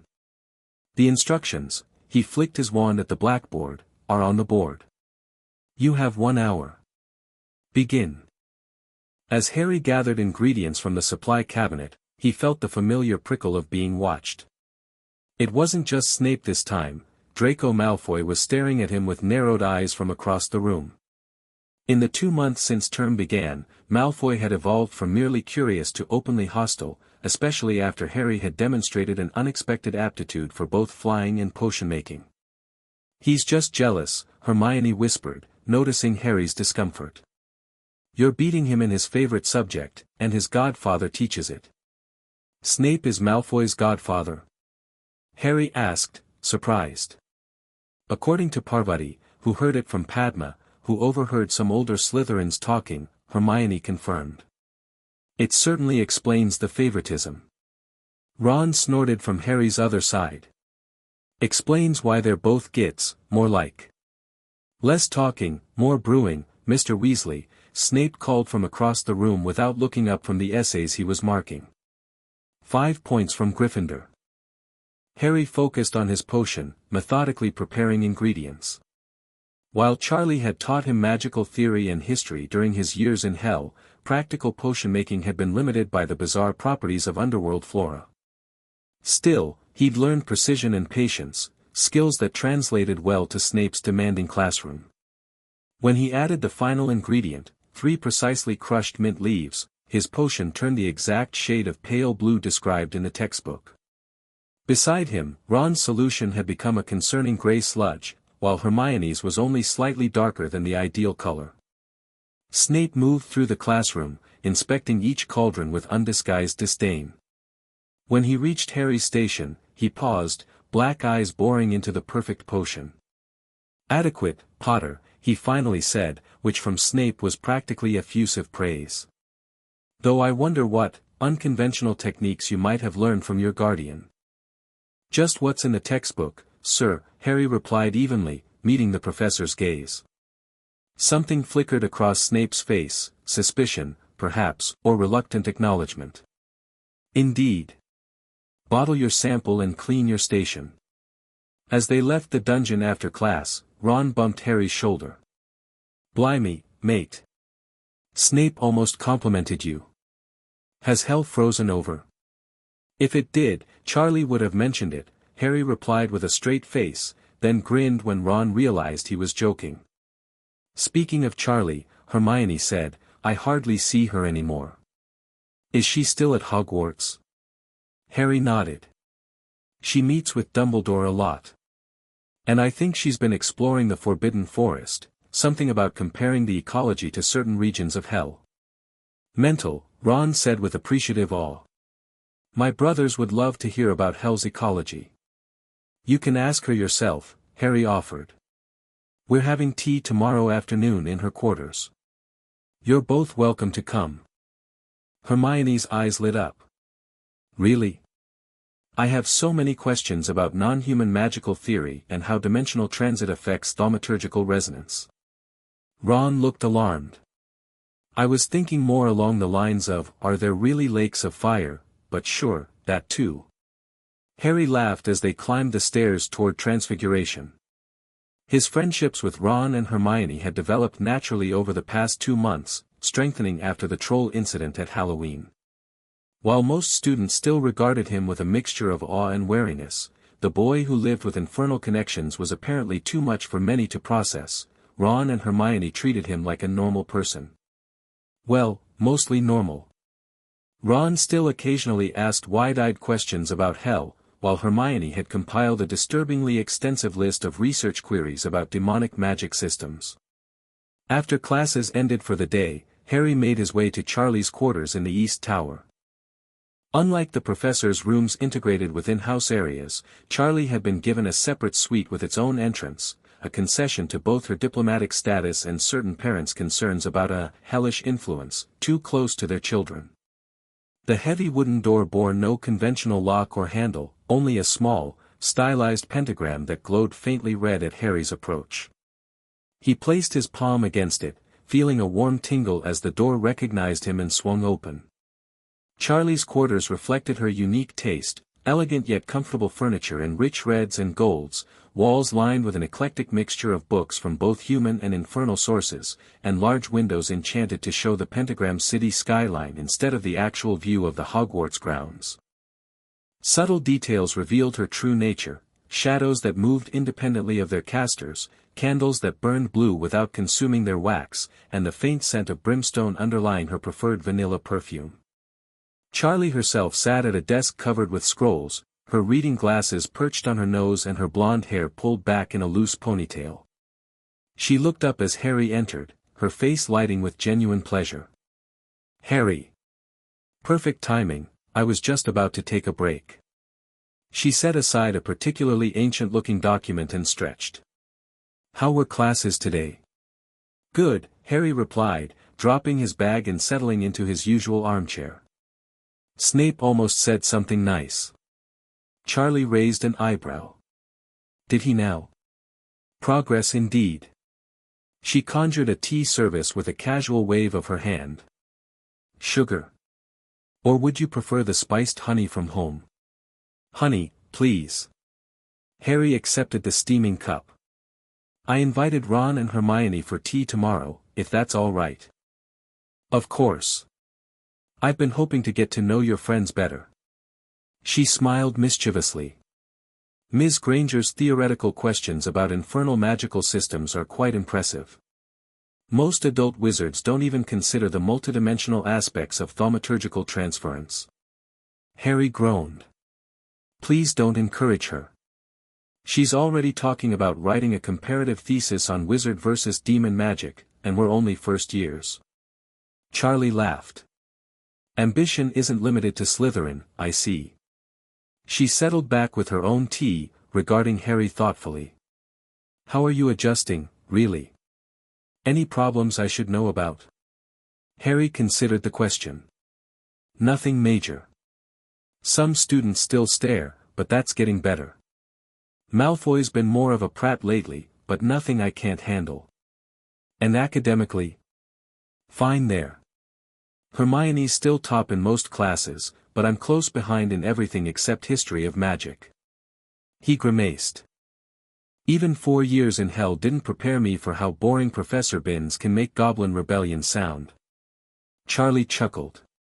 Even eternal damnation has its limits. Her expression grew more serious. And have you experienced any unusual manifestations of your magic? Any incidents like the ones you had before Hogwarts? Harry glanced at his hands, remembering the blue flames that had occasionally appeared when he was upset or frightened during his years in hell. Not really. A few times when I've been frustrated, my wand gets unusually warm, but nothing visible. Interesting, Charlie murmured. The structured nature of wizarding education might be helping you channel your abilities more conventionally.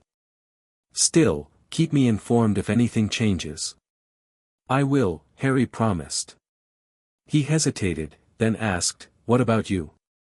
You've been meeting with Dumbledore a lot. Is everything okay?" A shadow passed over Charlie's face. "Politics," she said with a slight sigh.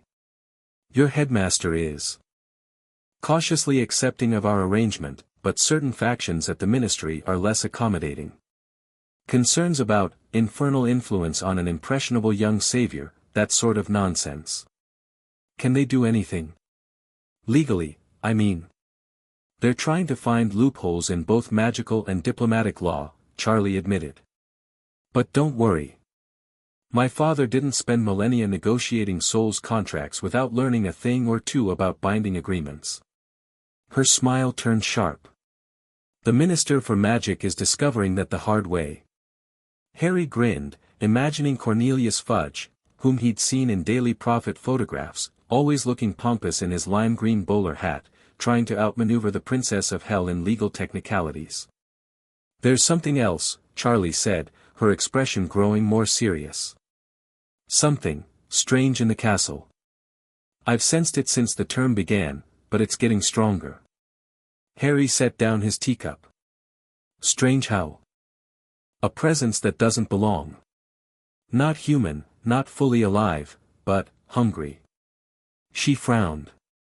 "At first I thought it might be residual energy from the castle's history. Magical buildings this old often retain imprints of past events.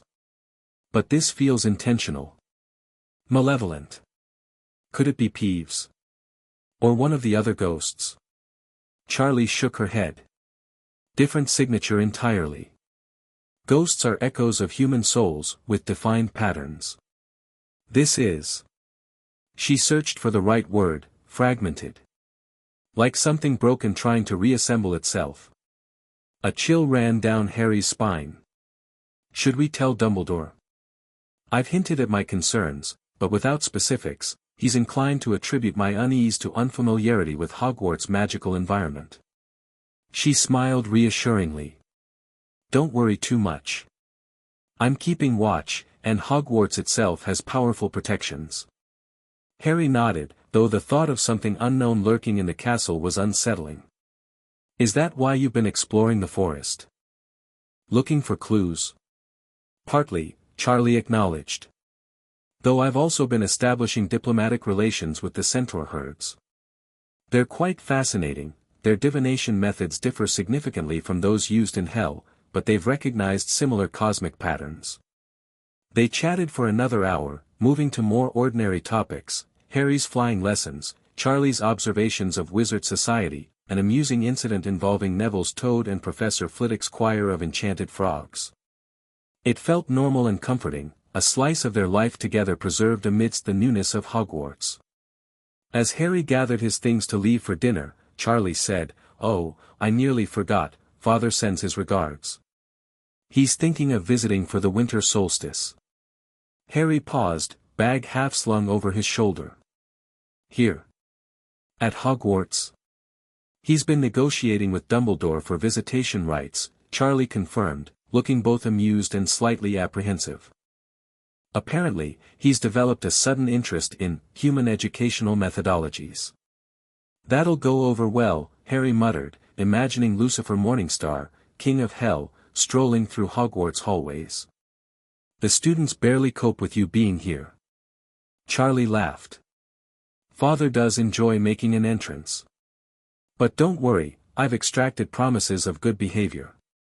By his standards, at least." As Harry headed down to the Great Hall, he found himself smiling at the prospect of Lucifer's visit, despite the inevitable chaos it would cause. The devil had been an unconventional but surprisingly supportive figure in Harry's life since Charlie had adopted him. Sardonic, occasionally terrifying, but also oddly affectionate in his own way, referring to Harry as his honorary little demon and teaching him to play chess with pieces that screamed realistically when captured. The wizarding world had no idea what was coming. The next afternoon found Harry, Ron, and Hermione in Charlie's quarters, Ron gawking openly at the enchanted windows showing the hellish cityscape. "That's really what it looks like?" he asked, pressing his nose against the glass.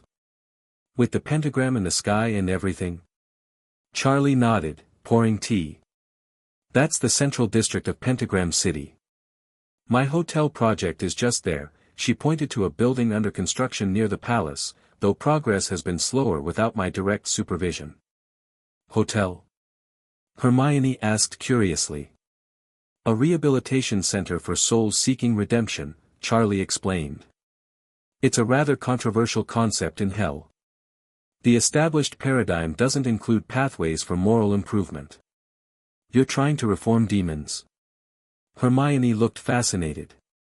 "I believe in second chances," Charlie said simply. "Everyone deserves the opportunity to become better, no matter their past."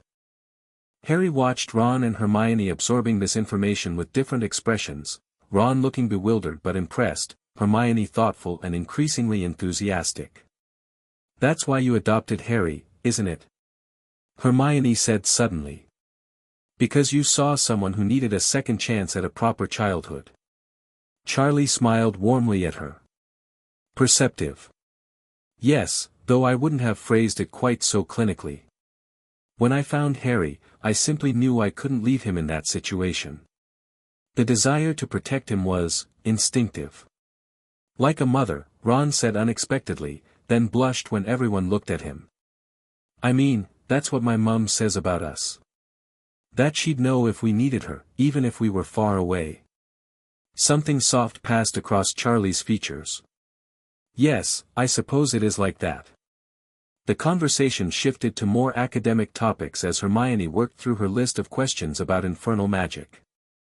Charlie answered patiently, occasionally demonstrating simple techniques, conjuring small blue flames, manipulating shadows, causing objects to float with a mere gesture. "But that's wandless magic!" Hermione exclaimed. "Wizards can't do that reliably until they're much older, if at all. Demon magic operates on different principles," Charlie explained. "Your wands focus and channel magical energy through cores attuned to natural elements. Our abilities stem directly from our essence, which exists in a perpetual state of magical saturation." Ron looked lost, but Harry had heard these explanations before. During his years in hell, he'd witnessed the casual, intrinsic magic demons performed and had occasionally manifested similar abilities, never as powerful, but with the same intuitive quality. Could Harry do wandless magic, having lived in hell? Hermione asked, her analytical mind jumping ahead. Charlie glanced at Harry. "He's shown some aptitude, yes. Proximity to infernal energy appears to have affected his magical development in subtle ways." "Is that why your potions always turn out perfect?" Ron asked Harry accusingly. "Secret hell powers?" Harry laughed. "No, that's just because Charlie made me practice precision for years. You should see her alchemy lab at the palace, one wrong measurement and things get explosive." "Speaking of explosions," Charlie interjected smoothly, "I understand there was quite an incident in your charms class last week, Mr. Weasley." Ron's ears turned red. "It wasn't my fault. Seamus is the one who sets things on fire all the time, but somehow my feather was the one that turned into a firecracker." The conversation continued pleasantly until approaching dinner time. As they prepared to leave, Charlie stopped Hermione with a gentle hand on her shoulder. "Ms. Granger, if your interest in alternative magical theories is genuine, I have some texts you might enjoy." She gestured toward her bookshelves. "Nothing dangerous or inappropriate for your age, I assure you, just comparative theoretical works that might provide context for your studies." Hermione's eyes widened with academic delight. "Really? That would be wonderful." Charlie selected 3 volumes bound in dark leather with silver lettering. These were written by scholars who studied multiple magical traditions. They'll give you a broader perspective than the somewhat Eurocentric curriculum here. "Thank you." Hermione clutched the books reverently. "I'll take excellent care of them." As they headed down to dinner, Ron muttered, "Now we'll never hear the end of it." Hermione with extra books is like giving Hagrid another dangerous creature. Harry smiled, pleased that his friends and Charlie were getting along so well.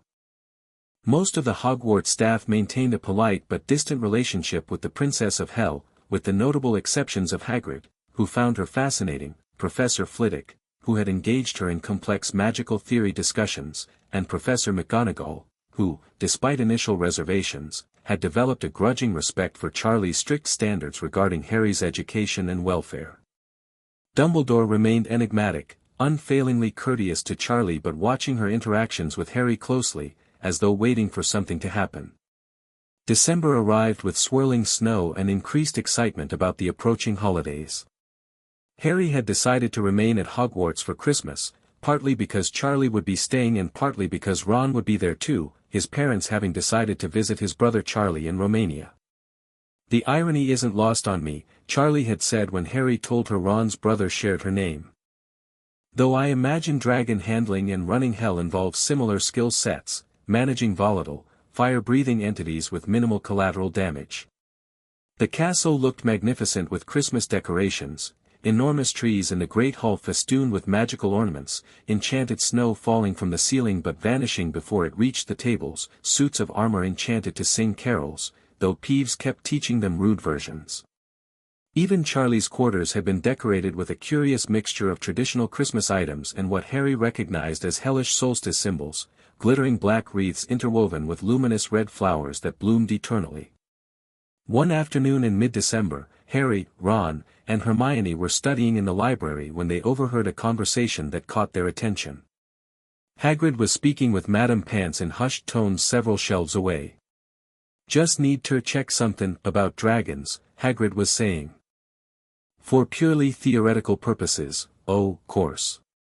The dragon breeding section is restricted, Hagrid," Madame Pants replied severely. "After the incident in 79 with those fourth years who tried to hatch a Romanian longhorn in their dormitory, Dumbledore insisted, not breedin'." Hagrid interrupted hastily. "Just information on different species, eggs, that sort o' thing. General research." Harry exchanged glances with Ron and Hermione. Hagrid's suspicious behavior, combined with his well-known fascination for dangerous creatures, suggested something concerning was afoot. "We should talk to him," Hermione whispered. "If he's planning something illegal." "Let's follow him," Ron suggested. "See what he's up to first." They packed their books quickly and trailed Hagrid out of the library at a discreet distance. The groundskeeper headed across the snowy grounds toward his hut, periodically glancing over his shoulder as though worried about being followed. "This can't be good," Harry muttered as they watched Hagrid enter his hut and firmly close all the curtains. "Should we knock?" "Definitely," Hermione said firmly. "Dragon breeding is strictly controlled by the Wizards' Council, it's illegal without proper licenses." They trudged through the snow to Hagrid's door. When they knocked, they heard a frantic scuffling inside, followed by Hagrid's voice calling, "Who is it?" "It's us, Hagrid," Harry called back. The door opened just wide enough for Hagrid to peer out, looking uncharacteristically nervous. "Harry." "Ron, Hermione. Bit busy at the moment, we wanted to ask about dragons," Harry said bluntly. "You seemed very interested in them in the library." Hagrid's beetle-black eyes widened. "Dragons? Dawn, know what you're talking about." From inside the hut came a distinctive cracking sound, followed by a faint chirping noise. Hagrid's face went pale beneath his wild beard. "Is that what I think it is?" Ron asked, suddenly alert. After a moment's hesitation, Hagrid sighed heavily and opened the door. "Ya might as well come in. Just hatched, the little beauty." The inside of Hagrid's hut was swelteringly hot. A fire blazed in the grate, and on the table sat a large black egg with a crack running down the middle. As they watched, the crack widened, and a tiny dragon emerged, black scales, stubby horns, and bat-like wings. "That's a Norwegian ridgeback," Ron exclaimed, equal parts horrified and impressed. "My brother Charlie works with these in Romania, they're incredibly rare." "Isn't she beautiful?" Hagrid whispered tearfully, reaching out to stroke the dragonet's head. It snapped at his fingers with razor-sharp teeth. "Bless her, she knows her mummy." "Hagrid," Hermione said desperately, "you can't keep a dragon in a wooden house. And it's illegal, you could go to prison." "I've been readin' up on it," Hagrid protested. "Got books from the library, secret like, oh, course. I know what she needs. I'll raise her proper." Harry was about to argue further when a voice from the doorway froze them all in place. "I thought I might find you here." Charlie stood in the entrance, surveying the scene with a mixture of amusement and concern. The baby dragon, seeing her, immediately stopped snapping at Hagrid and made a curious trilling sound. "Charlie." Harry hadn't heard her approach, a reminder of her supernatural abilities. She stepped inside, closing the door behind her. "A Norwegian ridgeback, if I'm not mistaken." She approached the table, and to everyone's astonishment, the dragonet lowered its head submissively. "Female. About 30 seconds old. And quite illegal on school grounds, I believe." Hagrid looked crestfallen. "You're not gonna tell Professor Dumbledore, are ye?" "I've always wanted a dragon, ever since I was a boy. I understand the appeal," Charlie said gently, extending a finger toward the dragonet, which nuzzled against her touch. "In hell, we have several draconic species. They're wonderful companions when raised properly." "You have dragons in hell?" Ron asked, momentarily distracted. "Certain varieties," Charlie confirmed. "Though they're closer to sentient beings than animals in our realm, some even hold positions in the aristocracy." She turned her attention back to Hagrid. "However, this little one doesn't belong here. She'll grow rapidly, within weeks, she'll be too large for your home. And her fire-breathing abilities will develop soon after." "But I can't just abandon her," Hagrid protested, looking close to tears. Charlie considered the problem thoughtfully. "Perhaps there's a solution that allows her to live properly while maintaining your connection." She glanced at Ron. "Your brother works with dragons in Romania, you said?" Ron nodded. "At a sanctuary. They take in rescued and injured dragons all the time." "Could you write to him?" Charlie asked. "Explain the situation, see if he might accept this dragonet. That way, Hagrid, you'd know she was being properly cared for, and perhaps you could even visit." Hope dawned on Hagrid's face. "Yeah, think he would. Take good care of her, I mean." "We can ask," Ron said. "Charlie, my brother, not you," he added awkwardly to Charlie, "loves dragons more than anything. He'd make sure she's treated well." "I suppose it'd be best for her," Hagrid admitted reluctantly. "A proper dragon reserve, with her own kind." "In the meantime," Charlie said, "I can help you care for her until arrangements can be made. I have some experience with draconic species, and certain wards can contain her fire and keep her presence concealed." Harry watched in amazement as Charlie effortlessly resolved what had seemed an impossible situation. The gentle authority in her voice had calmed both Hagrid and the dragon, and her practical solution offered a way forward that respected Hagrid's attachment while acknowledging reality. "What will you name her?" Charlie asked, as the dragonet curled up beside the fire, smoke rising from its nostrils. "Was thinkin' of Norbert," Hagrid said, "but since she's a girl." "Norberta, maybe?" "A noble name," Charlie approved. She turned to Harry, Ron, and Hermione. "Perhaps you three should return to the castle for dinner. I'll help Hagrid establish proper containment wards and feeding protocols." As they trudged back through the snow, Hermione shook her head in disbelief. Only Charlie could walk in on an illegal dragon hatching and turn it into a conservation project. "She's good at solving problems," Harry said proudly. "You should see her dealing with turf wars in hell. She once negotiated peace between two overlords who've been trying to destroy each other for centuries." "I still can't believe Hagrid thought he could raise a dragon in his wooden house," Ron muttered. "Though I'm glad my brother might be able to help. Mum will go mental if she finds out I'm involved in an illegal dragon smuggling operation, though." It's not smuggling if we're doing the right thing, Hermione reasoned. We're ensuring an endangered magical creature receives proper care in an appropriate environment. Harry smiled to himself. In just a few months, his friends had already adapted to the unusual situations that seemed to follow him, from his infernal guardian to illegal dragon hatchlings. He wondered what they would make of Lucifer's impending visit. The week before Christmas, most students departed Hogwarts for the holidays, leaving the castle pleasantly empty. Harry, Ron, and Hermione spent their days exploring the grounds, playing wizard chess, Ron consistently trouncing Harry, who was used to Lucifer's more aggressive version, and continuing their discreet research project. For despite the dragon excitement, they hadn't forgotten Charlie's concerns about a malevolent presence in the castle. Hermione had been systematically working through the books Charlie had lent her, looking for clues about magical signatures and dimensional anomalies. I think it might be connected to the third-floor corridor, she said one afternoon as they sat in the Gryffindor common room. Remember what Dumbledore said at the start of term? It's forbidden unless you want to die a painful death. Could be anything, though, Ron pointed out. Fred and George reckon there's an experimental weapon being tested. Harry frowned, thinking about what Charlie had described, something fragmented, trying to reassemble itself. What if it's not a thing, but a person? Or what used to be a person? Hermione looked up sharply from her book. Like a ghost? Charlie said it wasn't a ghost, Harry reminded her. But maybe something similar.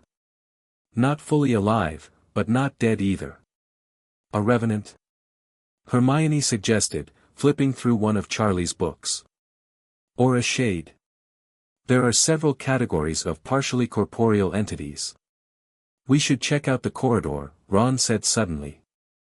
Not go in, he added hastily when Hermione looked alarmed, just see if we can sense anything from outside, like Charlie did. Harry considered this. We could do it tomorrow. The castle's practically empty, less chance of getting caught. They spent the evening planning their expedition, with Hermione insisting they research protective spells, just in case. Harry thought about telling Charlie their intentions but decided against it. While she encouraged his curiosity, she might feel obligated to stop them from potentially dangerous exploration. The next morning, they set out after breakfast, making their way to the third-floor corridor. The door at the end was locked, but they could hear faint sounds from within, like something very large breathing. Alohomora? Ron suggested, but Hermione shook her head. Dumbledore wouldn't use a lock that could be opened by a first-year spell, she reasoned. Besides, I think we should just try to sense what's inside, like Harry suggested. Harry pressed his ear against the door, closing his eyes to focus. After years in hell, he had developed a certain sensitivity to magical energies, not as acute as Charlie's, but more refined than most wizards his age. At first, he sensed only the massive presence directly behind the door, something animal, powerful, but not malevolent. But beneath that, fainter but distinct, was something else. A whisper of wrongness, like a splinter under the skin of reality. There's something there, he murmured. Below whatever creature is guarding the door. It feels hungry. Incomplete. Ron and Hermione exchanged glances. Could you tell what it is? Hermione asked. Harry shook his head, stepping back from the door. Just impressions. But it matches what Charlie described. Should we tell her now? Ron asked. Definitely, Harry agreed. She needs to know it's connected to this corridor. They were turning to leave when a silky voice stopped them in their tracks. Exploring forbidden areas, Potter. Following in your father's footsteps already? Professor Snape stood at the end of the hallway, dark eyes glittering with suspicion.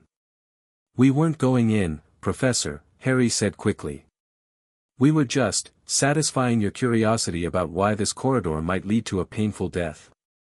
Snape supplied. 5 points from Gryffindor. Each. Now return to permitted areas of the castle before I make it 50. They hurried away, not speaking until they reached the relative safety of the entrance hall. That was close, Ron muttered. Greasy git. We should go directly to Charlie, Hermione said. Before Snape reports us to Professor McGonagall. They found Charlie in her quarters, engaged in what appeared to be a magical video call, a shimmering portal hanging in the air through which they could see a tall, elegant woman with pale skin and white hair, her eyes solid black. Must have patience, Lilith, Charlie was saying. These diplomatic channels move slower than, she noticed the students in the doorway and paused. I'll call you back. Harry and his friends have just arrived. The portal closed with a soft whooshing sound, and Charlie turned to them with a smile that quickly faded as she read their expressions. What's happened? We found where that presence you sensed is coming from, Harry said.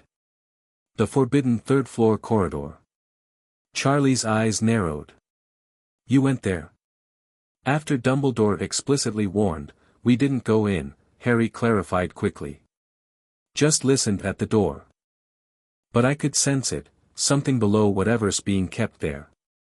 Something that feels wrong, just like you described.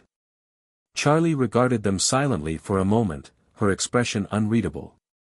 Then she sighed. Sit down, all of you. I think it's time for a more detailed discussion. Once they were seated, Charlie paced thoughtfully before the fireplace. I've had suspicions about that corridor for some time, but without concrete evidence, Dumbledore has been evasive. He's protecting something there, something valuable enough to warrant extreme security measures. Like what? Ron asked. A three-headed dog, for starters, Charlie said, causing them all to gape. Yes, I've been inside. Diplomatic privilege has some advantages. The creature, a Cerberus, to be precise, is standing on a trapdoor, which presumably leads to additional safeguards. But what's being protected? Hermione pressed. And is it connected to the presence Harry sensed? Charlie hesitated, then seemed to make a decision. Have any of you heard of Nicholas Flamel? Hermione's eyes widened. The alchemist? He created the Philosopher's Stone. Precisely, Charlie nodded. Flamel and Dumbledore are old friends. Until recently, Flamel kept the stone secure in Gringotts. But after an attempted break-in this summer, Dumbledore offered to protect it here at Hogwarts. The Philosopher's Stone, Harry repeated slowly. That turns metal into gold and produces the elixir of life, right? Immortality and unlimited wealth, Ron whispered. No wonder it needs a three-headed dog. But what's the connection to what Harry sensed? Hermione asked, her analytical mind focused on the core issue. Charlie's expression darkened. I believe someone in the castle is trying to steal the stone. Someone who needs it desperately, not for wealth, but for life itself. A chill ran down Harry's spine as understanding dawned. Voldemort. Charlie nodded grimly. Not in his full form, he was nearly destroyed when he attacked you as a baby. But something of him survived, a fragment of consciousness seeking to restore itself. That's what I've been sensing, a parasite latched onto a host within Hogwarts. Who? Harry asked, his mind racing through possibilities. I'm not certain, Charlie admitted. The signature is masked, distorted. But I have suspicions. She fell silent, clearly weighing how much to reveal. Is that why your father is coming? Harry asked suddenly. To help identify it? Charlie looked surprised, then smiled slightly. Partly. Father has encountered Voldemort's type before, mortals who fragment their souls seeking immortality. He might recognize patterns I've missed. Fragment their souls. Hermione looked horrified. That sounds like dark magic. The darkest, Charlie confirmed. In hell, such individuals receive special accommodations. Ron shuddered visibly. What should we do? Harry asked. For now, nothing, Charlie said firmly. The stone is well protected, and I'm monitoring the situation. When Father arrives, we'll assess further. She fixed each of them with a stern look. But no more expeditions to forbidden corridors, understood? The protections there aren't designed to distinguish between thieves and curious students. They nodded solemnly, though Harry suspected their investigation wasn't truly over. If Voldemort, the wizard who had murdered his parents, was somehow present in Hogwarts, he needed to know more. Now, Charlie said, her tone lightening deliberately, I believe we have holiday preparations to discuss. Father arrives on the solstice, 3 days from now, and the castle should be properly prepared for the King of Hell's visit. The news that Lucifer Morningstar himself would be visiting Hogwarts spread through the remaining students and staff like wildfire.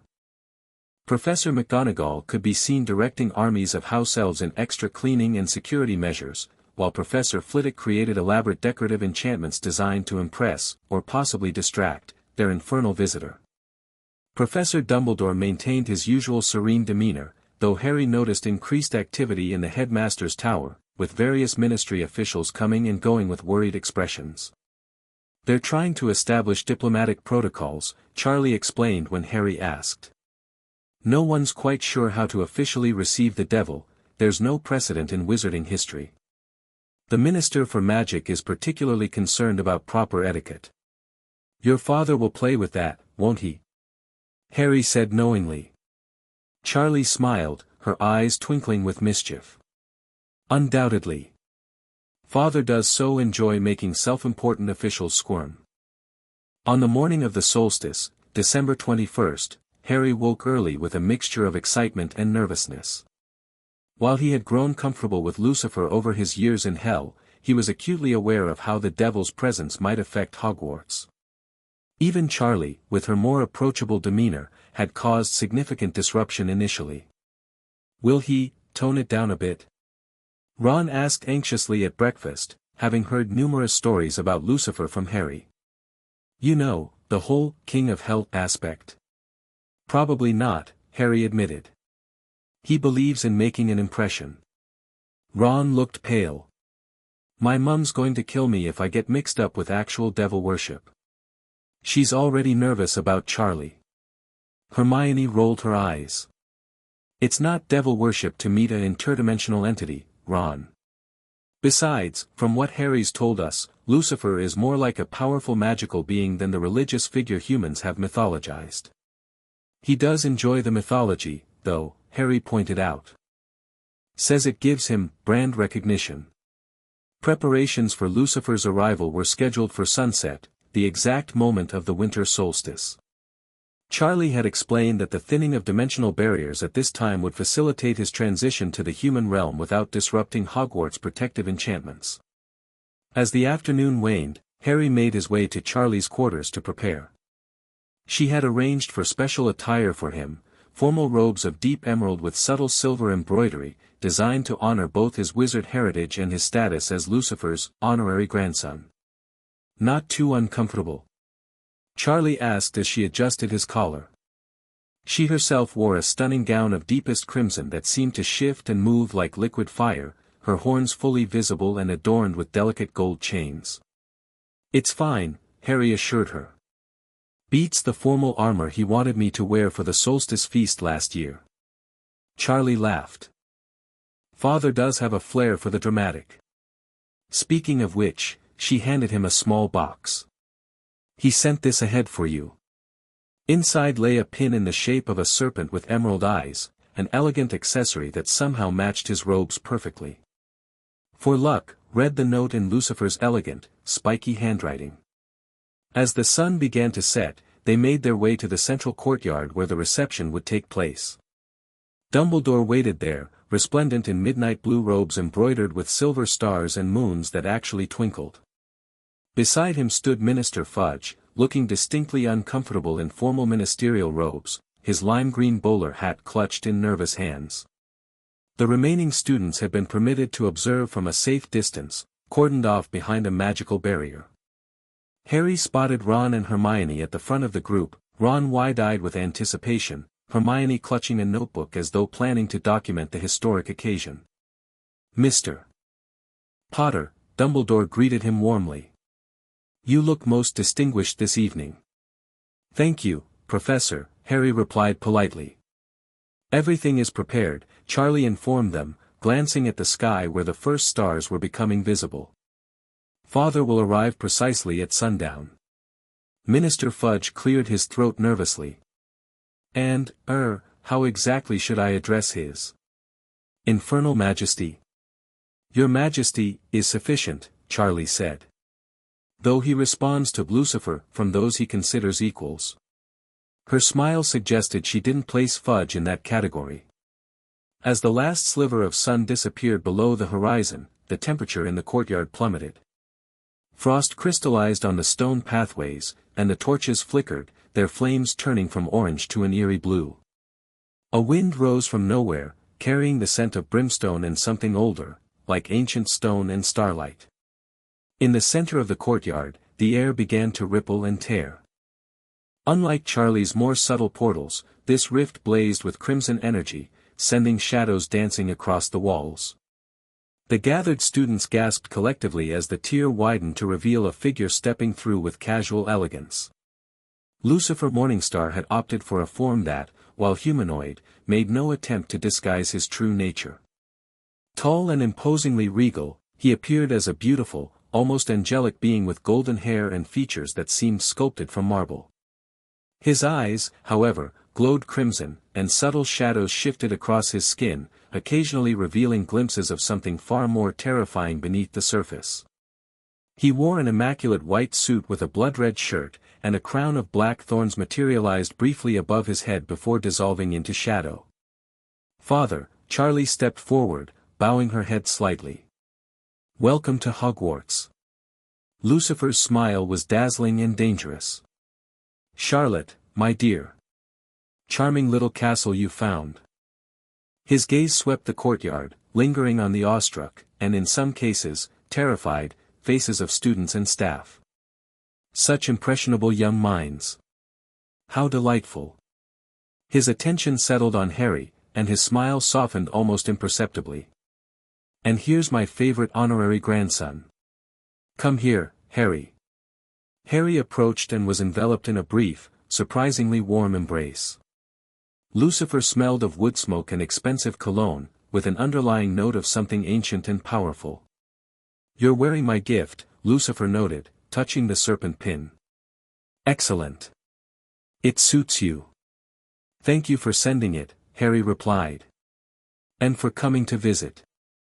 I could hardly miss the opportunity to see this famous school of yours, Lucifer said, his voice carrying easily across the courtyard. And to meet your renowned headmaster, of course. He turned to Dumbledore, extending a hand. Albus Dumbledore.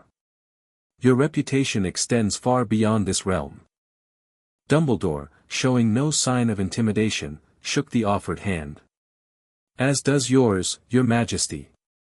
Welcome to Hogwarts. I trust you'll find our hospitality satisfactory, though perhaps less intense than what you're accustomed to. Lucifer laughed, the sound like bells and breaking glass. Diplomatically phrased. I look forward to our conversations, headmaster. I sense you have questions. Many, many questions. Curiosity is the hallmark of the educational mind, Dumbledore replied serenely. Lucifer's attention shifted to Fudge, who had been trying to become invisible despite his prominent position. And the Minister for Magic himself. How flattering to receive such a distinguished welcoming committee. Why, your majesty, Fudge stammered, attempting an awkward bow. The Ministry of Magic extends its, official welcome and, diplomatic recognition. How bureaucratically charming, Lucifer remarked. I'm sure we'll have much to discuss about interdimensional treaties and the like. My legal team is particularly eager to clarify certain points regarding soul contracts and their enforceability across realms. Fudge paled visibly. Soul contracts. A minor matter, Lucifer waved dismissively. Nothing that can't wait until after the festivities. Speaking of which, he turned back to Charlie and Harry, I believe a feast was mentioned. The transition between dimensions always gives me such an appetite. Charlie nodded, taking her father's arm. Everything is prepared in the Great Hall. Harry, would you escort Minister Fudge? Harry bit back a smile at the horrified expression on Fudge's face as he offered his arm to the minister. Together, the unusual procession made its way into the castle, followed at a respectful distance by the students and staff. The great hall had been transformed for the occasion. The ceiling reflected not only the night sky above Hogwarts but seemed to shift occasionally to show glimpses of the crimson pentagram that dominated Hell's firmament. The tables had been rearranged into a U shape, with the high table at the head and two long tables extending down the sides. Candles floated as usual, but their flames burned in a rainbow of colors, casting prismatic light across the hall. At the center of the high table stood an ornate chair that could only be described as a throne, clearly conjured for Lucifer's use. The devil took his seat with regal grace, Charlie on his right and Dumbledore on his left. Harry found himself seated beside Charlie, with Fudge, still looking deeply uncomfortable, on Dumbledore's other side. The feast that appeared was spectacular, traditional Christmas fare interspersed with more exotic dishes that Harry recognized from Hell's royal banquets. Goblets filled with everything from pumpkin juice to shimmering, smoke-producing beverages that even Harry didn't recognize. "Your staff seems nervous, Headmaster," Lucifer observed, gesturing toward the professors seated along the table. Indeed, most were casting wary glances toward their infernal guest, though Hagrid looked fascinated, and Professor Flitwick seemed more curious than afraid. A natural reaction to meeting a figure of such legendary status, Dumbledore replied diplomatically. "Though I assure you, all have been briefed on the diplomatic nature of your visit." Yes. Diplomacy." Lucifer's smile was razor-sharp. "Charlotte tells me you've been most accommodating regarding her guardianship of young Harry." "Most accommodating indeed, considering the rather specific arrangements made for his placement after his parents' unfortunate demise." A subtle tension rippled through the air. Harry glanced at Charlie, whose expression remained pleasant though her eyes had narrowed slightly. "The magical world prioritizes the safety and well-being of its children," Dumbledore said carefully. When it became clear that Harry's previous placement was unsuitable, adjustments were necessary. "Unsuitable," Lucifer repeated, his voice dangerously soft. "Such a mild term for what my daughter discovered. Tell me, Headmaster, were you aware of how the boy was being treated by those relatives?" The great hall had grown silent, every ear straining to catch the conversation at the high table. "I had monitoring charms in place," Dumbledore admitted. "They were designed to alert me to magical threats, not—" He paused, choosing his words carefully, "domestic matters." A significant oversight, Lucifer noted, his eyes gleaming like hot coals. "One might almost call it negligence. But then, I understand mortals make mistakes. Even great wizards such as yourself." Dumbledore inclined his head, neither accepting nor rejecting the accusation. "I have many regrets regarding Harry's early years. His welfare remains a priority for the wizarding world." "As it does for us," Charlie interjected smoothly. "Which is why our guardianship arrangement is so beneficial. Harry receives magical education here while maintaining the stability and protection our family provides." "Indeed," Lucifer agreed, his mood shifting mercurially. "And what a fascinating education it is. Tell me, Harry, what have you learned that particularly interests you?" Grateful for the change of subject, Harry described his favorite classes and recent magical achievements. The conversation shifted to safer topics: magical theory, the differences between wizarding education and infernal tutoring, the architectural wonders of Hogwarts. As the feast progressed, the initial tension gradually eased.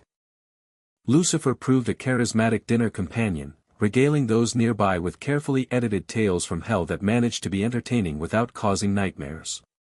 He displayed particular interest in the Hogwarts ghosts, engaging nearly headless Nick in a lengthy discussion about the metaphysical properties of spectral manifestation. "Your father is not what I expected," Hermione whispered to Harry when he stopped by the student table later in the evening. "He's so charming," Harry supplied with a knowing smile. "That's how he operates. Draws you in, makes you feel special, then suddenly reminds you exactly who he is." Bloody terrifying is what he is, Ron muttered. Did you see what he did to Professor Trelawney's crystal ball when she tried to read his future? It turned black and started whispering in some ancient language. Harry had indeed noticed the incident, Lucifer reducing the divination professor to a stammering mess with a casual display of power. He doesn't like fortune-tellers, Harry explained. Says they're always getting the details wrong and stealing his aesthetic. As the evening drew to a close, Dumbledore rose to offer a toast. To cooperation between realms, new understandings, and the bonds of family that transcend conventional boundaries. Eloquently phrased, Lucifer replied, raising his goblet. I would add, to truthfulness, transparency, and the consequences that inevitably follow their absence. The subtle threat hung in the air as everyone drank, many students looking confused by the undercurrents they sensed but couldn't fully understand. After the feast, Harry accompanied Charlie and Lucifer to the guest suite that had been prepared adjacent to Charlie's quarters. The rooms had been enchanted to accommodate Lucifer's preferences, perpetual twilight outside the windows, a fireplace that burned with blue-black flames, and furniture that would not have looked out of place in Hell's royal palace. Quaint, Lucifer remarked, examining the accommodations. Though I appreciate the attention to detail. He turned to Harry with a more genuine smile. Now, my boy, tell me honestly, how are you finding life among wizards after your years with us? Harry considered the question carefully.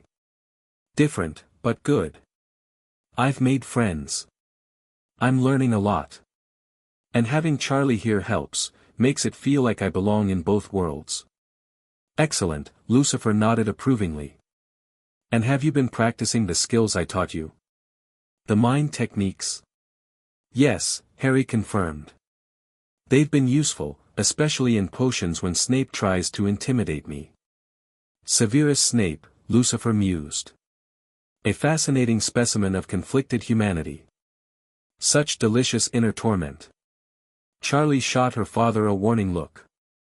We agreed you wouldn't analyze the staff's psychological states, father. Lucifer sighed dramatically. You remove all my fun, Charlotte. He focused back on Harry. And what of this presence Charlie has detected? Have you sensed it yourself? Harry described his experience at the third-floor corridor, the feeling of wrongness, the hunger he'd perceived beneath the Cerberus's chamber. Lucifer listened intently, his expression growing more serious. A soul fragment, seeking corporeal form, he murmured. Yes, I recognize the pattern. Your Lord Voldemort has been meddling with forces beyond his comprehension. Can you tell who's hosting him? Charlie asked. I've had suspicions, but the signature is distorted. I'll need to observe more directly, Lucifer replied. Perhaps during tomorrow's tour of the castle. I'm particularly interested in meeting all of Harry's professors. His smile turned predatory. One never knows what secrets might be revealed in casual conversation. The next morning, Harry joined Charlie and Lucifer for breakfast in their private quarters before the official castle tour scheduled for mid-morning. Lucifer appeared in excellent spirits, regaling them with his impressions of various staff members and students from the previous evening. That Granger girl has a remarkable mind, he noted. Reminds me somewhat of Hypatia, always questioning, seeking connections between disparate fields of knowledge. And young Mr. Weasley, his strategic thinking is quite developed for his age, though he hides it beneath self-doubt. You got all that from a single dinner? Harry asked, impressed despite himself. Lucifer tapped his temple. Millennia of reading souls, my boy. One develops a certain insight. He buttered a piece of toast with precise movements. Now, tell me about this Professor Quirrell. I noticed he seemed twitchy in my presence last night. He's always like that, Harry said. Stammers, jumps at shadows. Charlie thinks, I think, Charlie interrupted smoothly, that his nervous disposition is worth noting, given certain circumstances. Lucifer raised an eyebrow. You suspect him of hosting our fragmentary friend? The evidence is circumstantial, Charlie admitted. But his magical signature shows anomalies, particularly around his turban. And Harry experiences headaches in his presence, specifically, pain from his scar. Interesting. Lucifer's eyes gleamed. Very interesting indeed. He turned to Harry. This scar, the connection to Voldemort's failed killing curse. Have you noticed any other unusual effects? Dreams? Impressions? Flashes of emotion that don't seem to be your own? Harry hesitated, then nodded slowly. Sometimes. Especially when I'm near Quirrell. Like, anger that doesn't feel like mine. Or sudden suspicion. A connection formed by traumatic magic, Lucifer mused. The fragment recognizes you, Harry, perhaps even fears you, after what happened when you were an infant. Should we tell Dumbledore? Harry asked. Not yet, Lucifer decided. Let me confirm my suspicions first. During our tour, I'll arrange a closer examination of Professor Quirrell. The official tour began after breakfast, with Dumbledore himself serving as guide. They visited the major classrooms, the library, where Lucifer spent an inordinate amount of time examining the restricted section with gleaming eyes, the astronomy tower, and even the kitchens, where the house elves nearly fainted with terror at Lucifer's appearance before he charmed them with unexpected compliments about their culinary skills. Throughout the tour, students and staff stared openly, many making signs to ward off evil when they thought Lucifer wasn't looking, he was, and found it endlessly amusing. Some of the bolder students approached with questions, which Lucifer answered with surprising patience, though often with misleading or mischievously incomplete information. No, I don't have a tail, he told a fascinated group of Ravenclaw third years. Though I could manifest one if you'd like a demonstration. Their hasty retreat made him chuckle. The most interesting encounter came when they entered the Defense Against the Dark Arts classroom. Professor Quirrell was in the middle of a lecture to a group of fifth years on protective wards. When Lucifer swept in, Quirrell's stutter became pronounced to the point of incomprehensibility. PPP, please excuse the interruption, CC class, he managed, his face pale and sweating profusely. An HH honor to have such distinguished visitors. Do continue, Professor, Lucifer purred, leaning against a wall with predatory grace. I find defensive magic fascinating, particularly when it involves protection against dark entities. Quirrell's turban seemed to shift slightly, though it might have been a trick of the light. Perhaps a demonstration would be appropriate. A simple shielding charm. Excellent idea, Dumbledore agreed, seeming to sense the tension but misinterpreting its source. Professor Quirrell is quite accomplished at defensive magic, despite his modest demeanor. Quirrell raised his wand with a trembling hand, but before he could cast, Lucifer stepped forward. Allow me to assist, he offered smoothly. In my realm, we test defensive capabilities quite thoroughly. Without warning, Lucifer made a casual gesture. Nothing visibly happened, but Quirrell staggered backward as though struck, his hand flying to his turban. For a split second, Harry felt a searing pain in his scar, white-hot agony that vanished as quickly as it came. My apologies, Lucifer said, not sounding apologetic at all. Sometimes my energy disrupts certain magical frequencies. A side effect of my nature. Quirrell had regained his composure, though a vein throbbed visibly in his temple. And no matter. Perhaps we should continue the tour. Indeed, Dumbledore agreed, his blue eyes moving thoughtfully between Lucifer and Quirrell. I believe the greenhouses are next on our itinerary. As they left the classroom, Charlie whispered to her father, subtle. Confirmation, not subtlety, was the goal, Lucifer replied quietly. And I believe we have our answer. Harry rubbed his scar, which still tingled unpleasantly. It's him, isn't it? Voldemort's hiding under Quirrell's turban somehow. Possession, Lucifer confirmed. A particularly parasitic form. Your Professor Quirrell encountered something during his sabbatical, Voldemort's disembodied consciousness, and either willingly accepted or was forced to become a host. The turban conceals the physical manifestation of the possession. What do we do? Harry asked, keeping his voice low as they followed Dumbledore toward the greenhouses. "We observe," Charlie suggested. "Now that we know for certain, we can monitor his activities, perhaps discover his plans for the stone." "And then?" Harry pressed. Lucifer's smile was cold. "And then, dear boy, we set a trap. One that will give our fragmentary friend a proper introduction to infernal justice." The remainder of the tour passed without incident, though Harry noticed Dumbledore watching them with increased attentiveness. The headmaster wasn't a fool. He had clearly recognized something significant had occurred in Quirrell's classroom, even if he didn't understand the exact nature. That evening, after a private dinner in Charlie's quarters, Lucifer announced his plans to return to Hell the following day. "So soon?" Harry asked, disappointed. "I thought you might stay through Christmas." "The Underworld requires regular management," Lucifer explained. "Even brief absences can lead to creative interpretations of the established order." He smiled at Harry's crestfallen expression. "But I shall return for the spring equinox. By then, I expect our fragmented friend will be making his move." "You're not going to help us stop Quirrell now?" Harry asked. "Timing, Harry, is everything," Lucifer said. "Currently, Voldemort believes himself undetected, working through his puppet while gathering strength. Better to let him continue thinking so, while we prepare accordingly." Charlie nodded in agreement. "Father's right. Direct confrontation now might drive Voldemort to desperate measures or force him to abandon Quirrell and find another host, possibly someone less obvious, more difficult to monitor. Besides," Lucifer added, "I've left you certain advantages." He gestured to the serpent pin Harry still wore. "That little accessory isn't merely decorative. It will alert you to nearby deception and provide some protection against mental intrusion, useful, given your connection to Voldemort through that scar." Harry touched the pin gratefully.